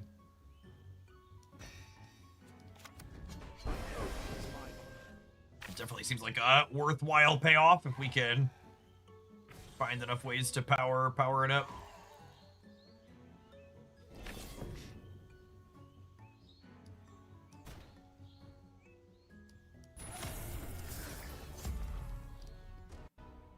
All right, I would like some fire-breathing friends, please. Take your pick.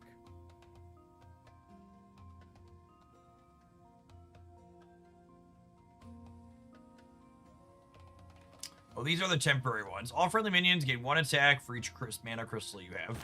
Can you give us a big burst? That sounds nice.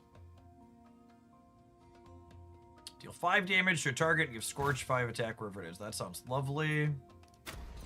Not going to make it far without I'll take the max health along with the 15 health. I think that's what we want to do to start until we find a way to heal. And then we can take the plus 30s.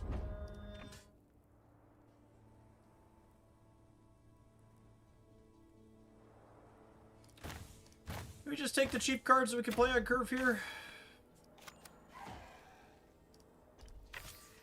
It says deal 2 damage to a target and give Scorch 1 attack and 2 health. I'll murder that one. We'll get to hit your face.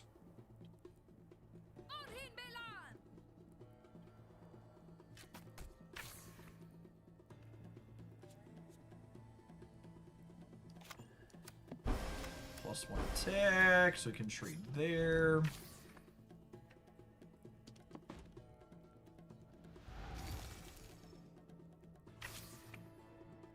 Our poor pathetic critters, chat. They have but 1 point to attack with. That's so cold. Please help them.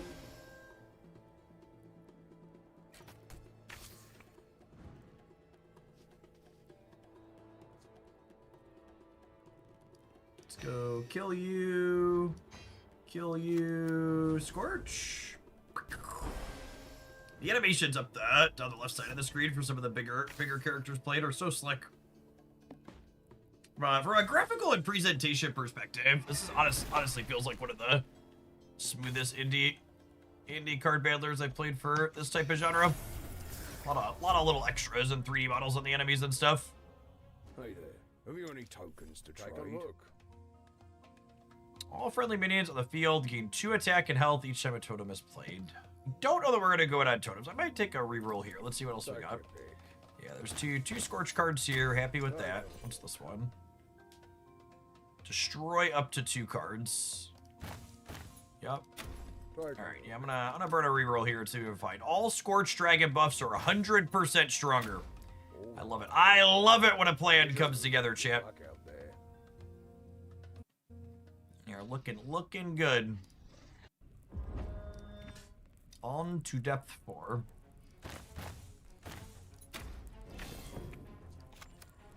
A little bit of thinning there early is nice as well.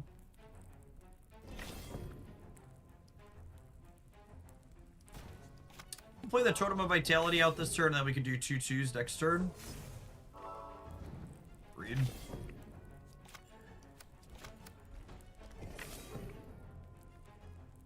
You're gonna be dragging this game across the finish line. Something like that. Deal 5 to something.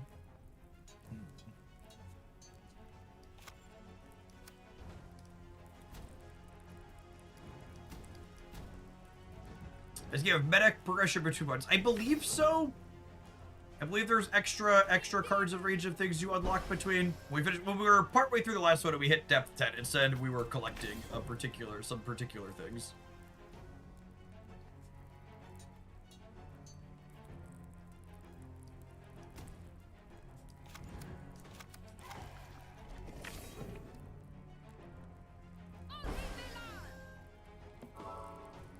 Please shoot Scorch's Wrath. Murder him dead. I need some more draw 2s, chat, is the obvious answer here. Or that totem that draws cards when things die.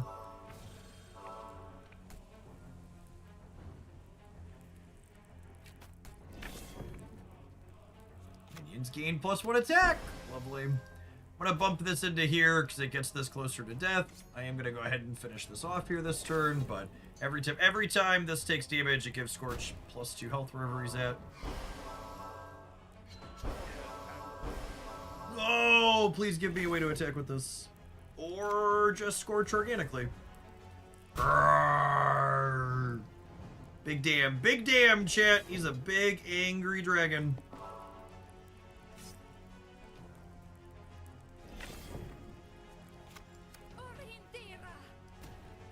The face is the place.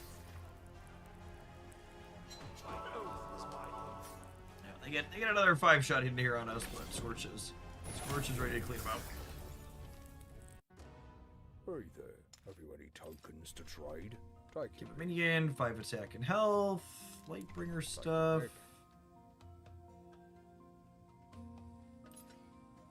Yeah, I think I need to draw 2.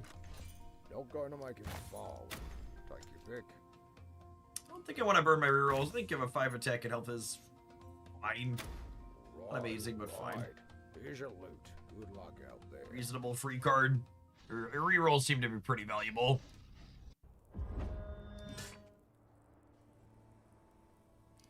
Nice curve here, 2, 3, and then a bigger thing that can interact with the board right away is nice. There's another 3 for the middle.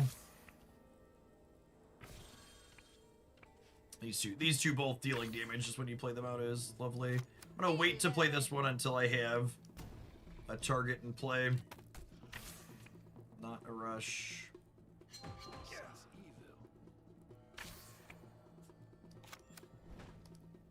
So clear that, and then we'll bump here, and then we'll hit them.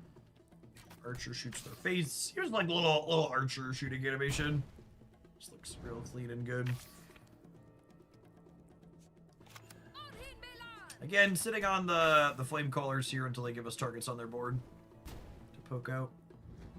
They seem to be just like mono spellcasting, which is kind of annoying. Maybe just hit their face. I don't want to skip my turn. We'll wait to play them, but I think skipping my turn is probably not advisable. Oath is my honor.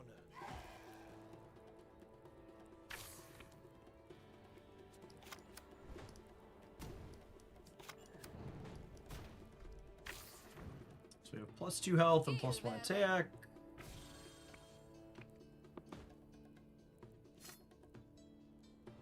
And it is the one that draws them cards. Am I holding on to the attack one for now? I am not, because I want this to be able to clear here. I think I want to kill their one. That will let them draw cards, though. Try and minimize the amount of resources that they have. They already have a lot more. I'm ahead on board here, but they have a lot more cards in hand than me. They have a Scorch of their own. That's cheating. I have the Scorch deck. Look at me. Look at me. I am the Scorch deck. You're not allowed to have my dragon. It's rude. My oath is my honor.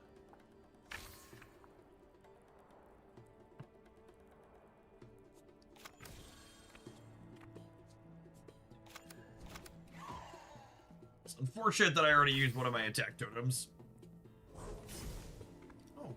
Well, they do have a lot of spells that do a lot of random damage. Oh, yeah. Oh, yeah. Oh, my God. They summoned the Scorch and it killed them. That's great.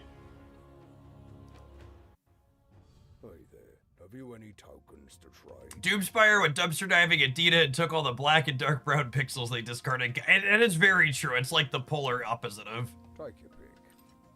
Pocket's freaking brighter than the sun interface.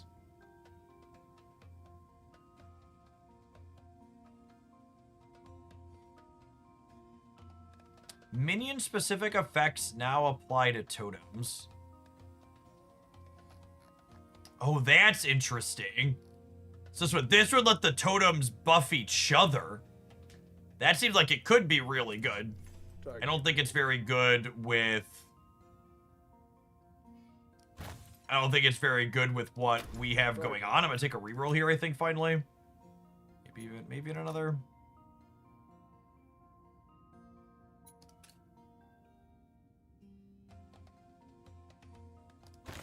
Guess we'll just take that. All right. Okay, we're looking for some more Scorch power-ups. We got a second copy of Scorch proper for our deck, though, which is pretty good. Possess Scarab seems to be our trip to easy mode. Grab these, and we start on 3 with this, so we can drop Archer on 1, and she just gets shooting right away. Stairs.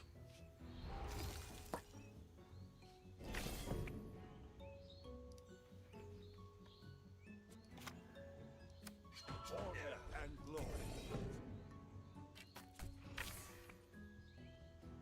My oath is my honor.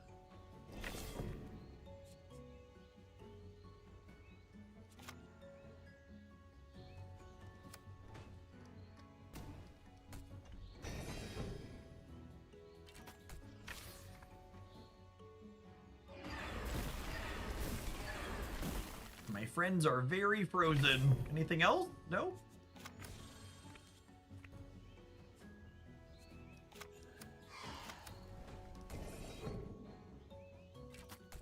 I like the UI of clicking enter. It automatically sends everything at their face. It's just a clean interface design. +1 attack on all of my friends here is actual best possible draw. Let me send this into here. Trade. How do I do 5 to their face? I think I want to do 5 to their face. Try and get this over with. They're on a 2024 here already.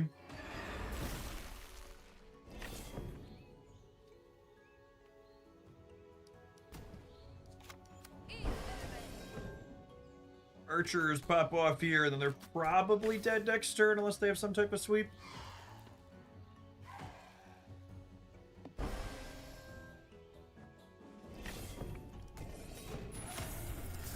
Good night, little bug. Hey there. Alright, what type of Scorchy friends do we have this time around? Take your pick. Whole bunch of them. Wow. Deal 3 damage to all enemies, give Scorch 3 attack wherever he is. That sounds great. I would like another copy of Scorch proper to draw out of my deck. That sounds lovely. Just back these up today. Full set of Scorch cards.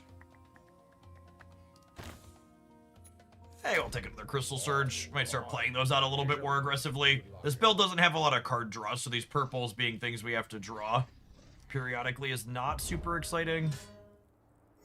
Incentivized to use them more frequently.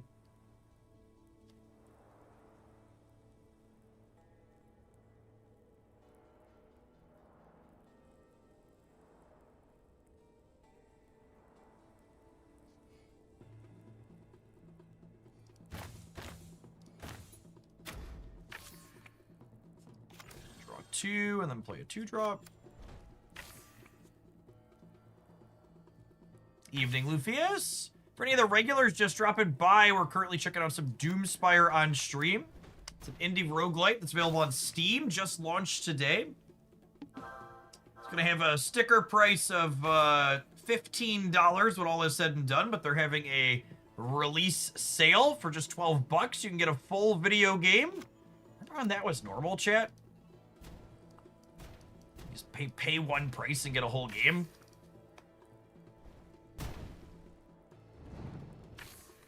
Played it a couple hours on stream when they were in their closed beta. Seems like it has a pretty decent range of different archetypes to draft. Currently powering up our dragons with our flame callers.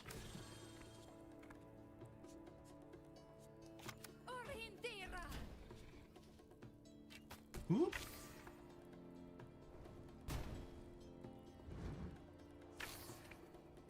Feel like this is an enemy we want to queue into a lot with this archetype because they keep our board pretty clear, but we're just like, eventually their board's clear, and then, you know, Scorch keeps getting bigger and bigger, and then eventually just domes them.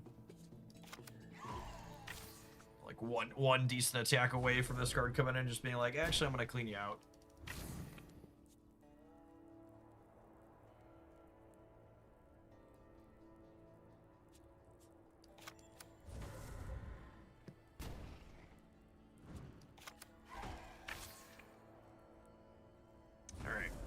You cook my dragon with your own? Not quite. Dead? Dead. We are the superior dragon. Hey there. Have you any tokens to trade?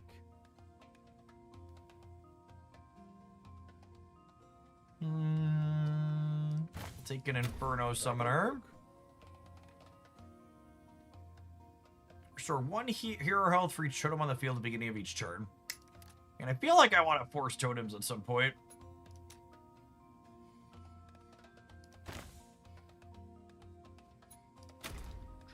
They've got a lot of neat synergies there. Here's your loot. Good luck out.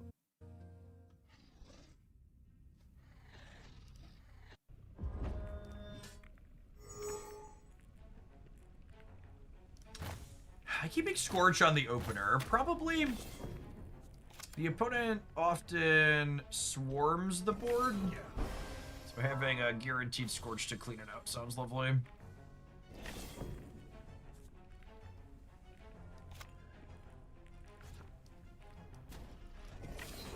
Speaking of, I think I sit on the Infernal Surge here.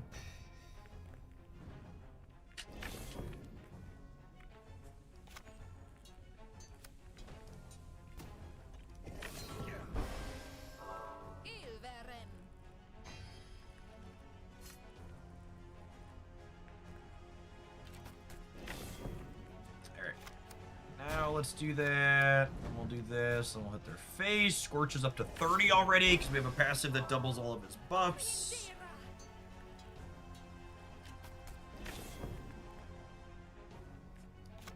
Our card here to start and see where we end up at. Another board sweep, sounds great. Scorch is up to 36.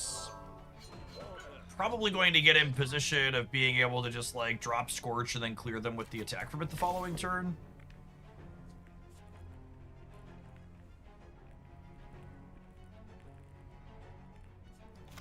Yeah, I think we're there now. They're not a 21, so they're dead if they can't clear our 12 power thing from no board. They have some charge units. Nope. Scorch is very good at positioning you for 2-turn clock you. Tokens to trade. Would like another Scorch. Okay, I think I like the Cultist. To tag something. Really like having some more draws. That sounds great. I think I'm just taking the heal 30 at this point. I don't have any healing inside of our actual deck yet. Just want to keep my life total up while we can.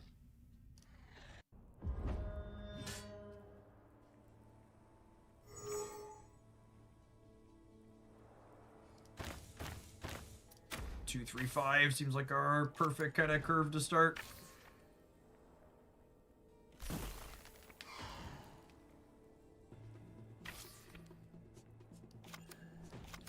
Two. Could have been right to tag one of them with that, but I think I kill her with the deal 5. Bounce there, hit the dome. My oath is my honor.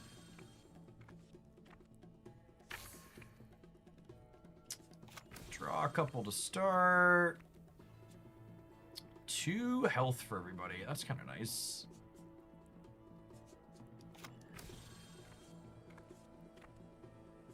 On the other hand, I could just play Cultist. It could have been right to play out the 2 health totem and then like slam my 2/2/3s into their 2/2s. Feel like that could go either way. My poor frozen friends.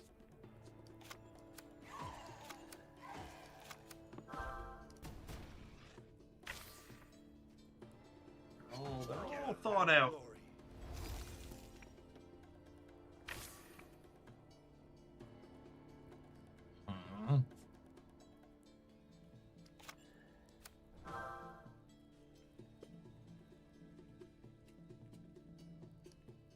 Alright, that clears that.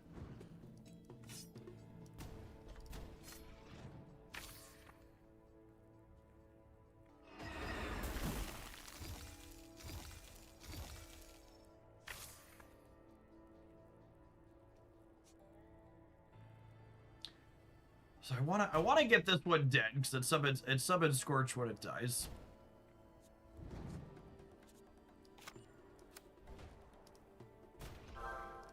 We'll just do that to get Scorch extra points here. When this thing pops, oh, they froze it.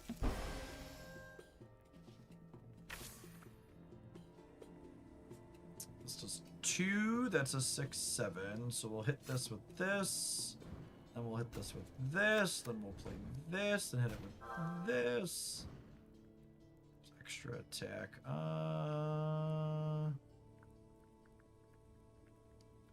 Yeah, probably kill that. They're healthy enough that I don't think the 2 points to their face really matters here.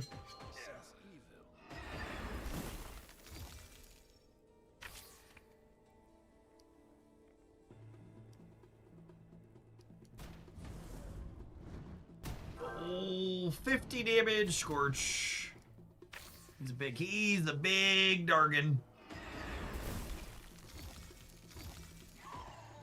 Do you plan to cripple him, or is he gonna eat you? I mean, he's still eating you, huh? 25?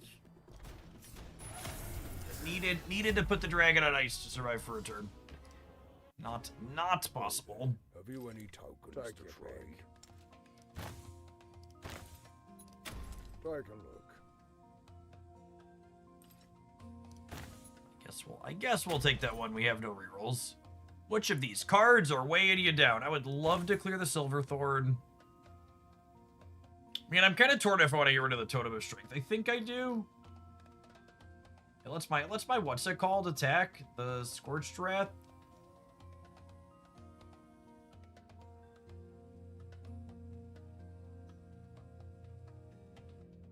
I think I'm keeping the rest of them. I think I need to keep the Totem of Strength. All right.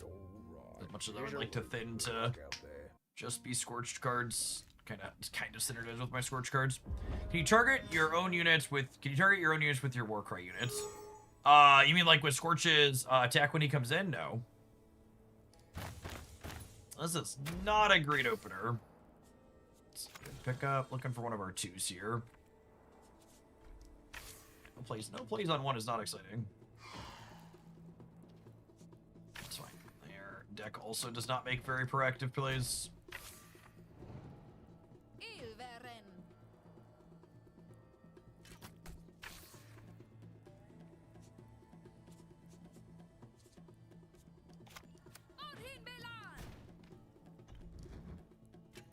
Oh, she lost the 50-50 and who she was attacking. She could have shot the other archer. And then naturally their archer shot ours. That's fine. Just clean them all out here. Go to the next one.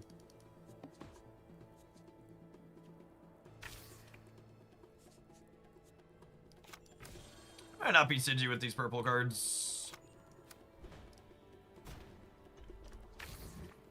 I don't want to save my potions for the next run, so to speak. Is my honor.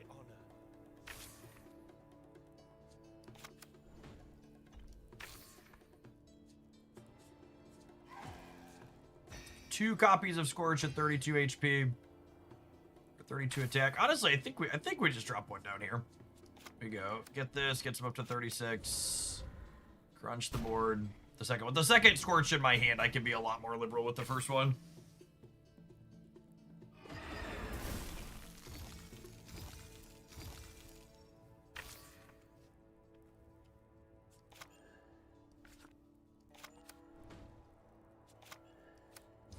Again, just run it back here.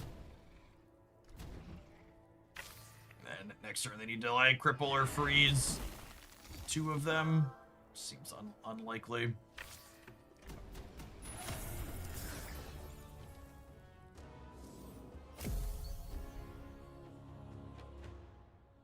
I'm getting that I have 99 Phoenix Downs at the final boss, but what if I can't use them?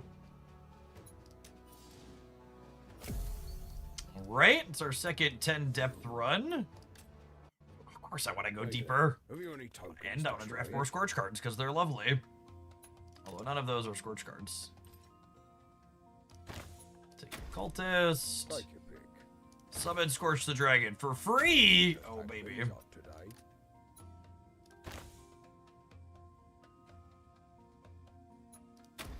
Lovely. All right. Here's your loot. Good luck, El. We said, let there be Scorches, and it was good. I like playing against this guy, because this guy casts a bunch of spells to deal damage, and then he cracks our 110s. Oh, our O10s, what I meant. That's exactly what we want. Please murder him. This character just, like, casts a bunch of spells that, like, deal bulk damage.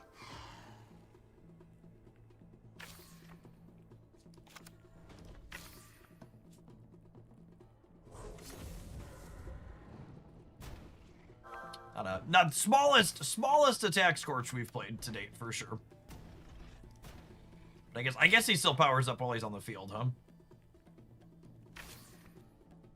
It's actually pretty hilarious. Would you like to kill more of my stuff?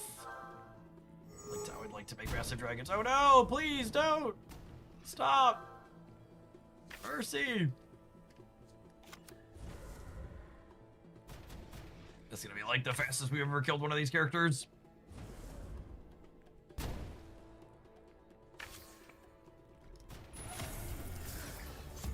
So, well, we're definitely queuing into him every time we have the option to with this deck. Have you any tokens to trade? That's very, very, very good. Get some more cheap Scorchers. Lovely. None of those are good for me. I guess we'll take an extra archer. We do have a couple archers. All right. Here's your loot. Good luck out there. Yes, big call the ambulance, but not press energy for sure.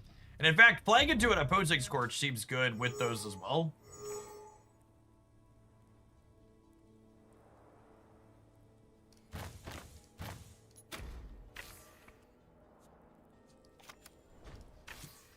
Our Scorch will deal damage at random and potentially kill this. Well.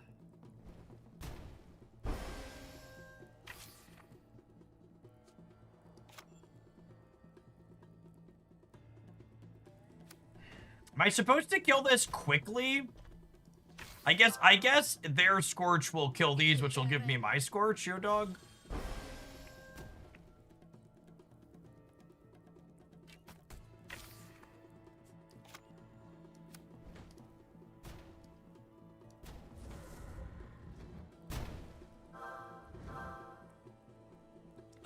Uh-oh. Shit. Oh, I can kill my own things. The more you know. What's a little bit of murder between dragons, really?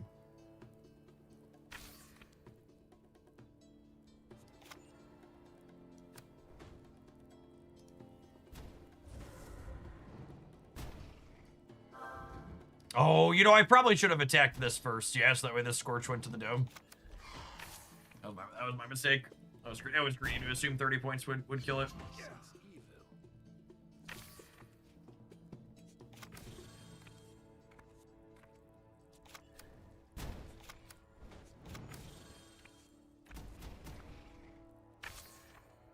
We drafted this one last time we played this game too. I think it's definitely my favorite archetype this game has. Big dragon, very satisfying. Big smash, much fire, wow. Hey there. Have you any tokens to trade? Extra Scorch, extra Flame Caller, yep. Take your pick. I would love to draw 2 cards. I'd like to heal 30. Our life total is getting a little sketchy. If I recall correctly, there was a item last time that lets Scorch heal us, which would be great. We're gonna play into the one that kills our stuff again. That sounds lovely. We are not gonna be able to make it through the end of the segment without another Twitch ad going, so I'm gonna go ahead and tap that real quick here, and then we'll dive on into this guy in a minute. Appreciate everybody hanging out. You can check out Doomspire by clicking the link pinned over either the chat or the panel image under the stream on the Twitch side.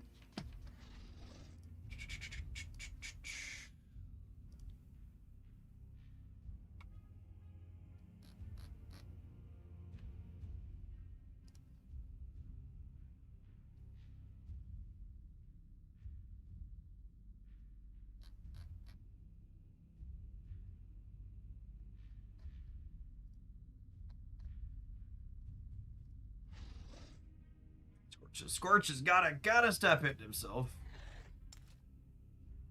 Oh, you know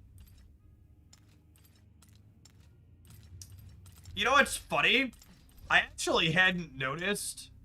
I'm so dumb. We're like an hour in. I'm just like clicking based on the enemies. It tells you what your options are gonna be at the bottom of each of these when you do them. So I could prioritize taking ones that destroy or the health. Just not me just finally noticing. Card gamers don't read stuff, chat. Look at me pausing for the ad break and looking around more. I just want to like click through and get to the games. So this is a guaranteed Lightbringer, a guaranteed Silverthorn. So neither of those are super exciting for us, but I do want to destroy cards, so I think I want to play into another Scorch Mirror here.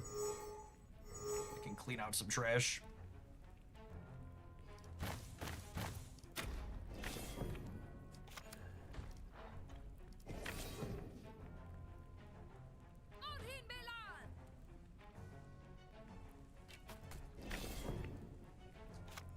I draw a couple of cards here, so we found a way to clean this out, and we did. So this does 2, and that finishes. Scorches up to a 12-20.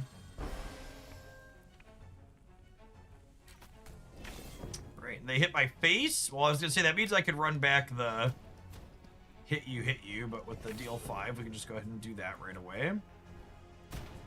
Scorches up to 20 attack here. I'm gonna hit your face. I'm gonna deal 5. Scorches up to 32 attack.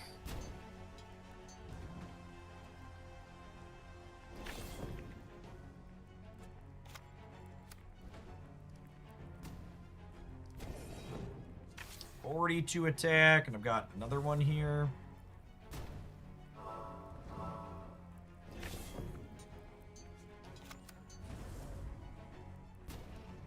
Oh my goodness, you've got to be forking shirting me right now. 1? It lived on 1? It's cheating. It's cheating!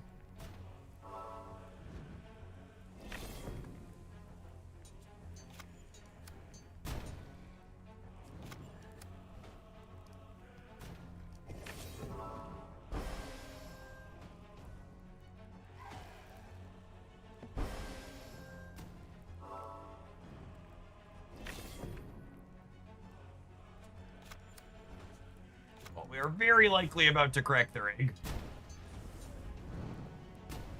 Alright, the good news is their Scorch didn't kill ours either, so we got that going for us, I suppose.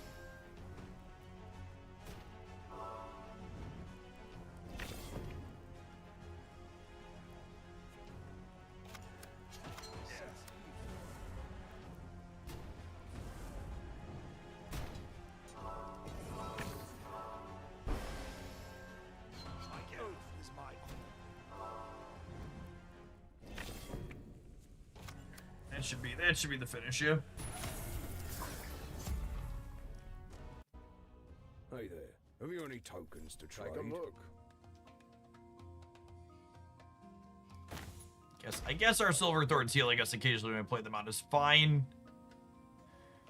I'm gonna full pass on that, and then I'm gonna clear a Silverthorn. All right. Here's your loot. Good luck out there. Not surprised that we didn't find too many things we wanted to destroy. Our deck's pretty full of Scorch things at this point. Playing for curve, 2-2-5 to start.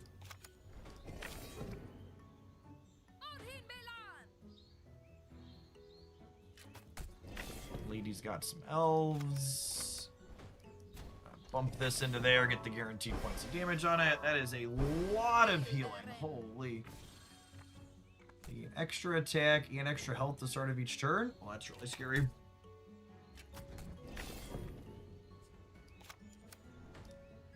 Well, that cleans that out. Giving lots of stats to their archers that shoot based on their stats seems pretty good. Above average, perhaps. They've got some type of skill that's causing them to deal double damage equal to twice their attack on their shots here, too. +2 attack, +2 health. Archers fire an additional enemy at random. So they're not even doing double, they're just firing more than one arrow. It's just when I'm the only target they've got us. I draw some cards here, or we're cooked. We're probably still cooked regardless, but...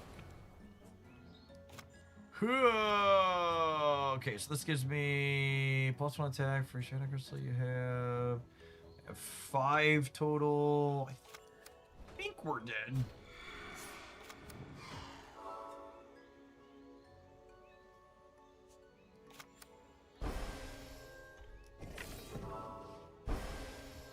If I find a Scorch next turn, like maybe we could have a shot. Oh my god, they hit frozen things, they get to kill our stuff.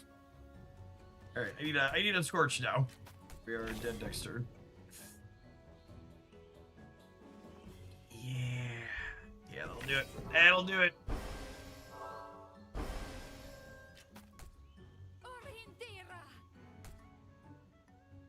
All right, I'm gonna try and do totems in this next one. There were a lot of good end of run. 14 seems to be where it gets hard. We got cooked on 14 last time too. So this is guaranteed Lightbringer, guaranteed Scorch, guaranteed a set of Scorch cards. I guess I could do this and draft Lightbringer. I kind of want to draft totems though. I'm gonna take this one so we have a higher chance to find a totem one, so it's not forced. They have some neat payoffs.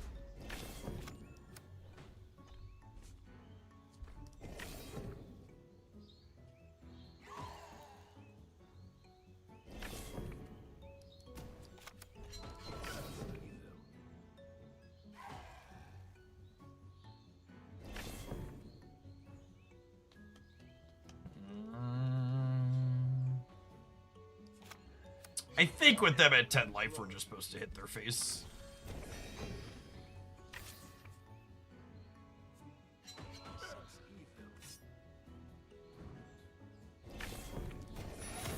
Early fights are super straightforward. Hey there, have you any tokens to trade? All friendly minions get +1 health at the start of each turn. Lightbringer. Take your pick. Summon a Lightbringer recruit with charge and give all subsequent Lightbringer recruits 2/2. All right. We were gonna try and draft totems, but it feels like our hand has been encouraged here. So let's do some Lightbringers. Good luck out there. I summon the cavalry. I guess totems could be good with Lightbringers. We could maybe do a mix of both. Because the totems do need units to power up. So let's try and do a mix. We drafted a mix on our first one. It went pretty well. 2, 3, 5. Wonderful curve here.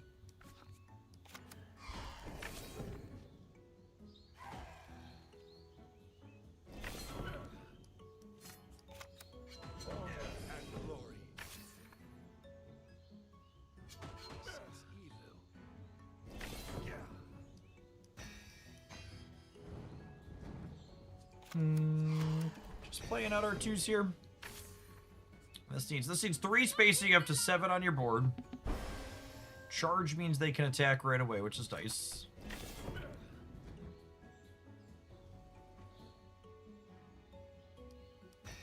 Hit you, play this.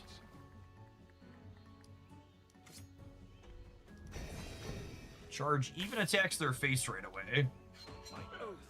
Nice and clean. They're at 12, 2, 4, 6. Lethal. More than enough. Hey there, have you any tokens to trade? Take your pick. Lightbringer recruits get 2/2. Subsequent Lightbringers get bigger. I would love to draw 2 cards. I'm going to make it fall.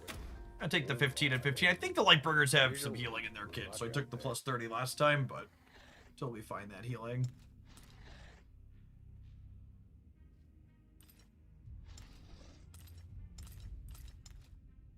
I would like to destroy some bad cards while our deck is still small. So let's prioritize going into there.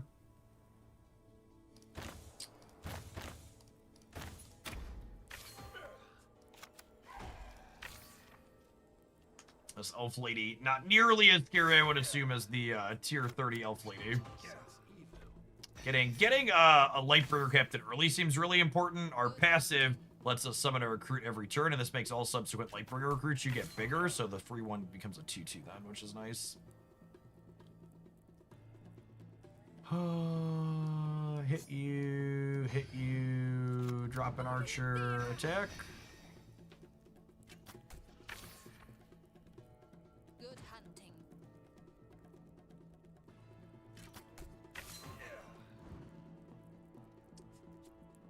Let's see, find here. Extra attack on all of my friends. Don't mind if it does. Attack that. Play this. Hit your face. Boop.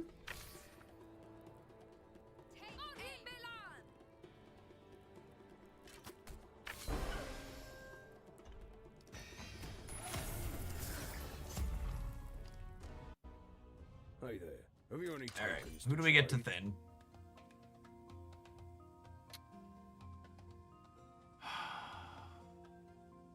I feel like I want to keep the Scorch for now. I'd rather get rid of his flame callers. I don't think I need the restore 2 mana. I think I was gonna clear the totem. Instead, we might go hybrid with the totems, but I think that's not the case now. All Lightbringer recruits get 2/2. Yes, that's excellent. That's a captain, but none of the rest of these are good. I'm gonna reroll. Captain and a draw 2 sounds lovely. All right. Here's your loot. Good luck Traded out out 2 there. non-synergistic cards for 2 synergistic cards.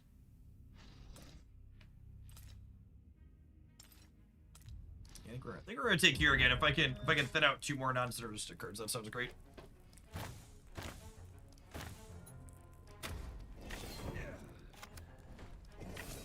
Triple captain here. Oh, and our little guys start as 3/3s now too. That's great. Now they're 4/4s. This is gonna end real fast.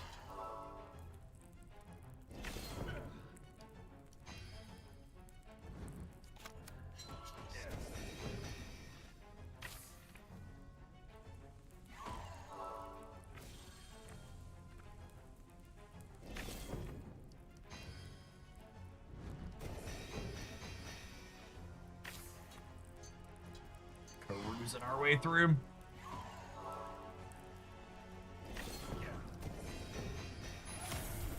All right, who do we get to Hey thin? there.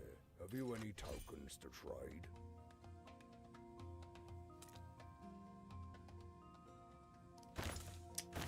Yeah, I think I'm good with that. Take your pick. Bringer recruits get Take your 2/2. pick. Draw 2 and a big Lightbringer. All Sounds right, good. all right. Here's A your couple of loot. the 9s Good at this luck out point.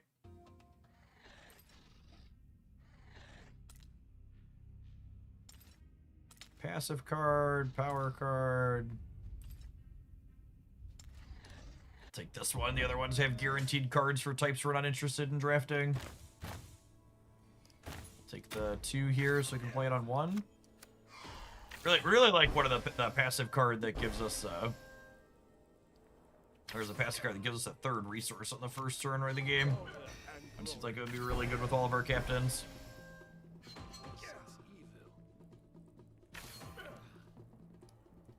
Trade, eat, draw a couple, 3/3, hit you.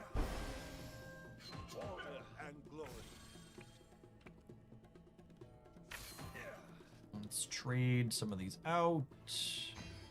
Crunch.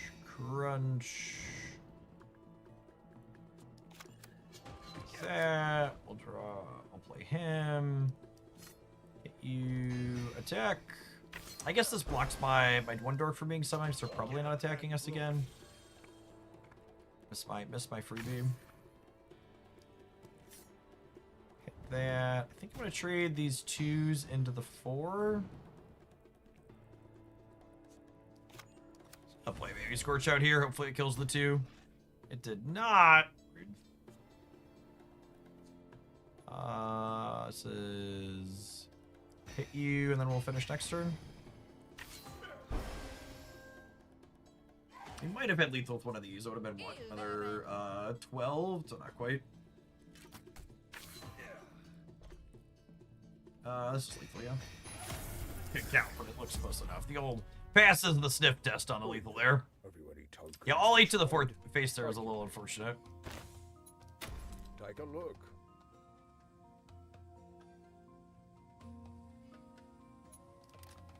I'll reroll these. Go again. Go again. +1 health at the start of every turn, +1 attack at the start of every turn. Sounds great. Sometimes you get these really awkward boards where you're like, nothing on my board is dying. I wish I could kill them faster. That breaks those just perfectly. Here's your loot. Good luck out there. You have all of the draw twos. Whoo! 2 guaranteed Lightbringer cards. Hello, Mr. Scarab. We're about to take you on the Lightbringer wild ride, Mr. Scarab. Oh, and this start counts as being on the field to start of the turn. Our pots are full of greed. They certainly are. Great. Hope you're ready to murder my board a lot, game, because we are coming for you.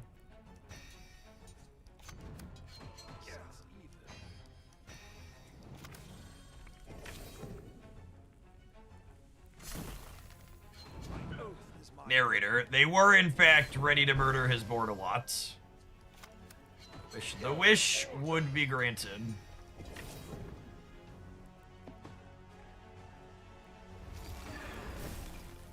Ugh. My poor board.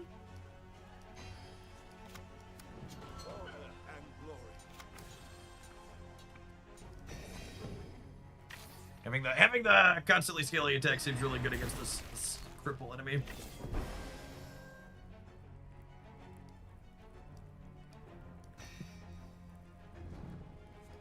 Good hunting.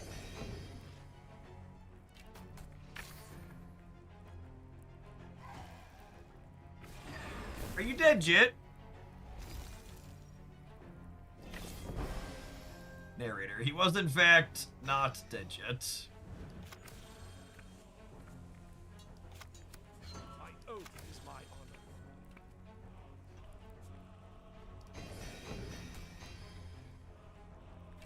Oh, did I miss lethal? Oh, never mind. It's fine. Archer hit him.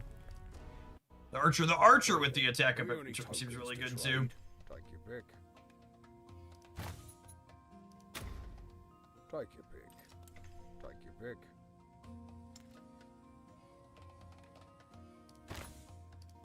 Take your pick.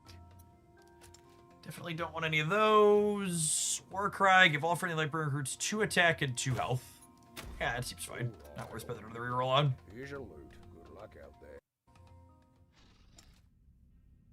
At the end of turn showed you how much attack you deal face. I think that's always the shortest stick. Yeah, that would be nice. Like, okay, you're gonna end here, so if you end here, that's how much damage you do, so you have to count it up yourself. Would be a nice QOL. So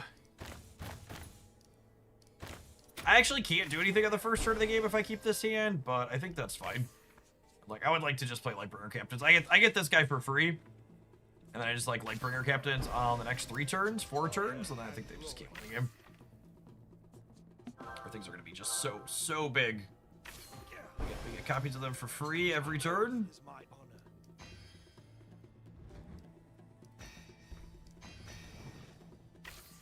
Good luck, Godspeed.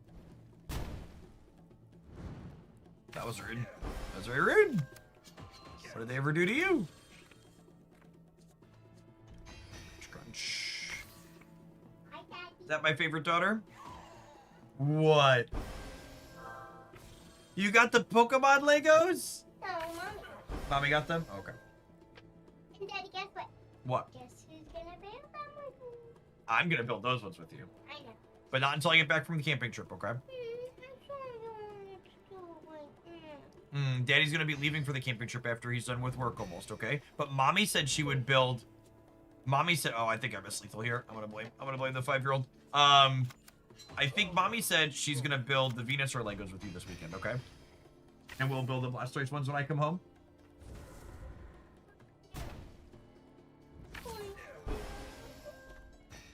These are the water ones, right? Those are the water ones. Yep, that's Squirtle, Wartortle, and Blastoise. Wait, what is these two? I know this one's cool. That's Wartortle and Blastoise. Water turtle and Blastoise, yep, Blastoise is the big one. Trade. Oh, these are stellar. I would love to ditch both of Wait, those. Daddy, Take 'em. Yes, Taylor. the one I know is the smallest. This one is medium, and this one is big. That is right, yep. And they all live together? They do. They're a family. Wait, whichever people come in the same box, they live together? Not always, but they're usually a lot of the Pokemon boxes have Pokemon families together. Right. Here's your loot. Good luck out there. This is a guaranteed Lightbringer power card. That seems good. What are you? Are you the big guy? We're always on the bottom here, pretty much. Oh, where will we? The bottom? Yep, most bottom character. I have a plant monster and a guy with a sword. Oh, Oh, they have a guy with a sword too. and they're the same. The +1 attack and +1 health every single turn seems real good with our swarm the board strategy. Daddy, what did we do? Daddy, what do you think we did today? It's not P, I like it just like that sound. You like the puff sound from P? Yeah, but what? How about Q? What letter did you do, Dave? Oh, you're not telling me? Okay. Because I forgot. Oh, you forgot? Okay. Couldn't tell me if you wanted to. That's a good reason not to tell me. I think I'm attacking some of these ones into here that end up getting cleared so I can play this other one out to give the bonuses. Level that kind of looks like a circle. Q! Q kind of looks like a circle. No? How about D? Like Declan. We did that one. Oh, you did that one already? It says 21, I don't 29, know. 41. I think this actually makes them bigger, yeah? We're got plenty of overkill here.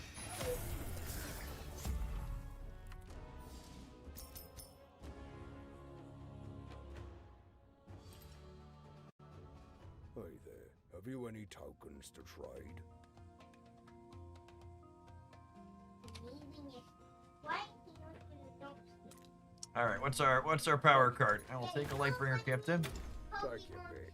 stay up. I'll bring the Pokemon thing up. Yep, you can take Poplio. As a consolation prize. Alright. Here's your loot. It's like a 600-piece Lego set, Wilker. We built a Charizard set with her the other night, and it took me like an hour and a half with the help of the 5-year-old dictating how and when we did it. So the Legos are gonna get done, but they're gonna happen after the camping trip because I gotta meet people we're going with in like 2 hours.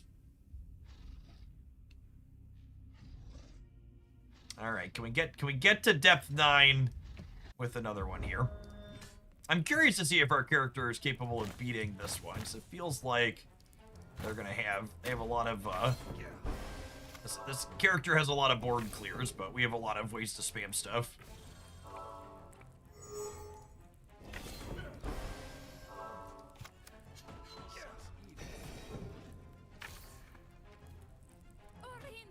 Couple of draw 2s, feeling pretty good here. Every turn they let our things live, they all get bigger.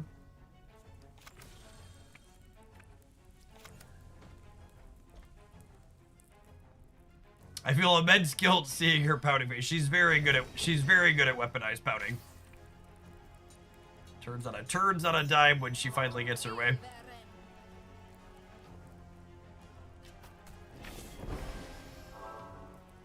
She knows exactly what she's doing too, because she'll like, if she asks me to do something and oh, this is the wrong one. I thought this one was a +2/+2. Oops.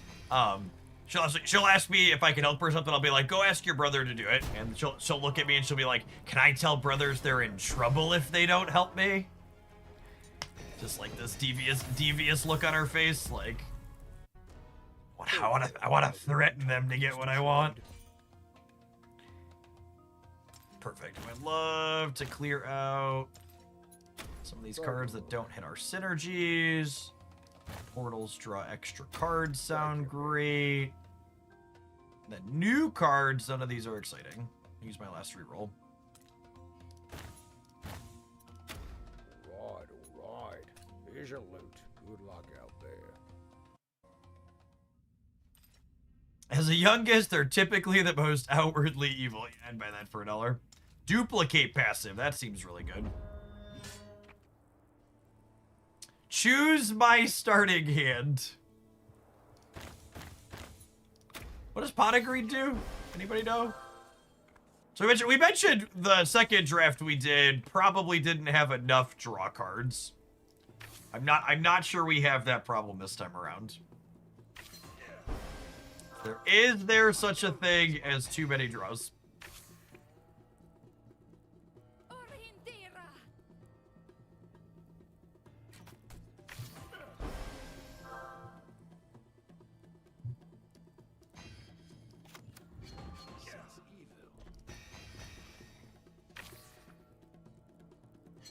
Our hand is full and our board runneth over.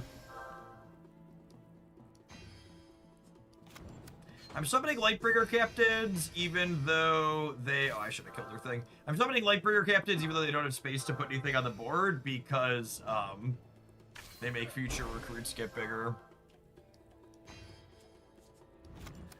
Order and glory.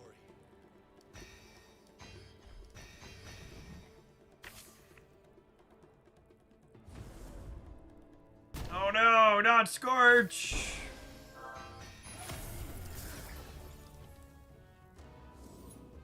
Of course I want to go deeper, game. What kind of question is that? Of course I want to go deeper. Hey there. Have you any tokens? Duplicate one of my passives. Lightbringer recruits of 2 attack and health. I would love to duplicate that one. Destroy all units from both sides. Yeah, probably an oh crap button. I have plenty of draw twos at this point. Take another captain. All right. Here's your loot. All right, let's see if we can get past 14 this time. 14's been the rough us up on the last couple.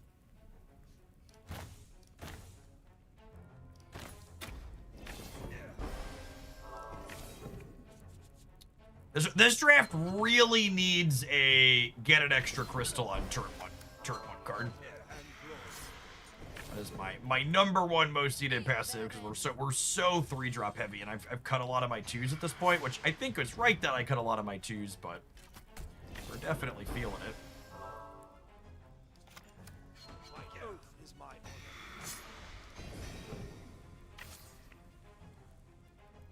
Take aim. Hunting.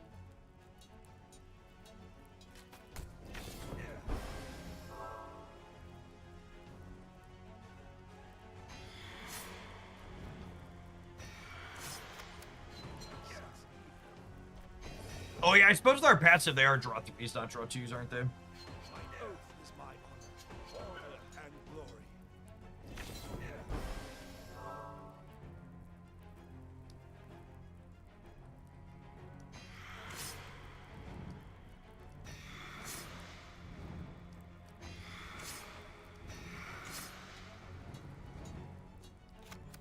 My oath is my honor.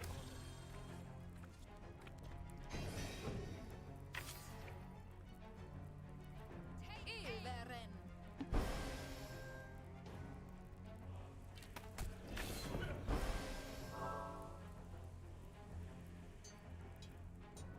Oh, math.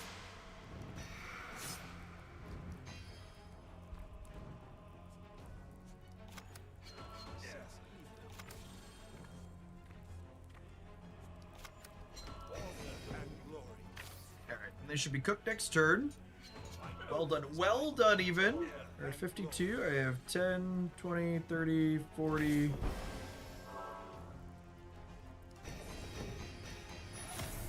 That was a vibes-based lethal. I was pretty sure once we were close enough, and then once we added a bunch. These up today. Take some Lightbringer friends.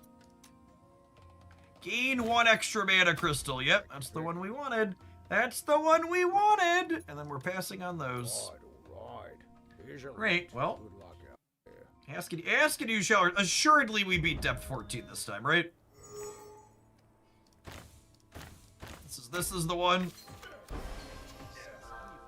The final countdown.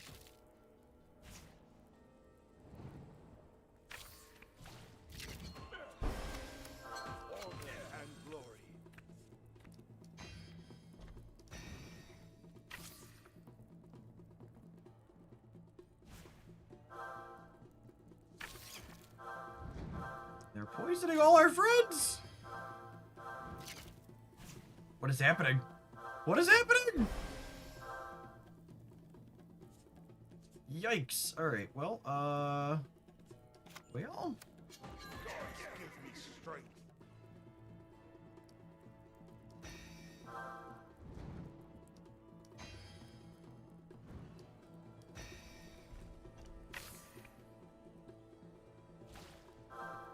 They keep coming back as my things that are poisoned died.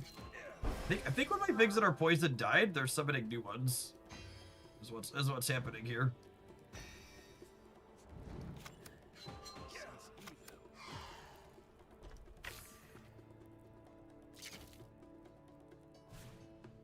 The run's going great as long as we don't run into any bugs. Oh no.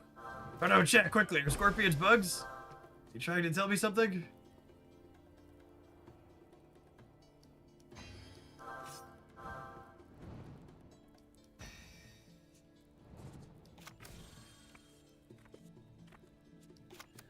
My oath is my honor.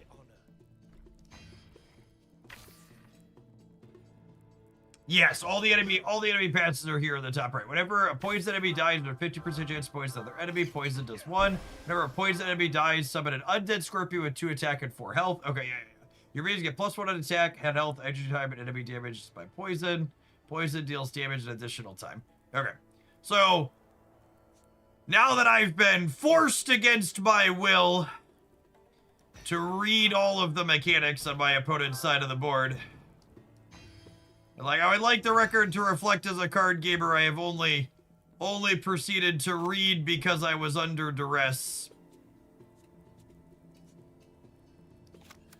Order and glory. I use one of these purple cards, or just sitting on too many of them.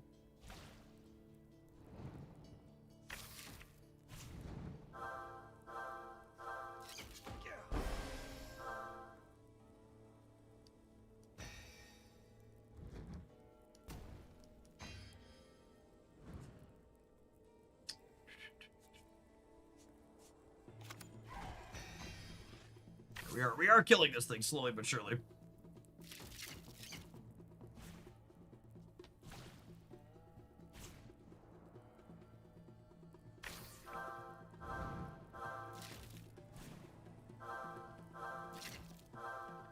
Oh man, we might be getting cooked even earlier than anticipated this time around, huh? This is... Give our friends 2-2. Kill you.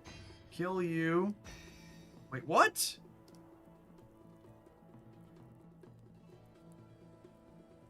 Excuse me? And block? What is block? Oh my god, we're gonna lose chat. I've never read a card in my life.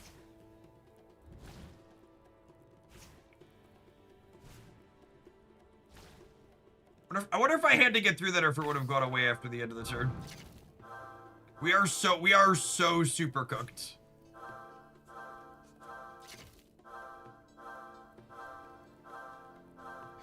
All right, being cooked here is probably for the best. I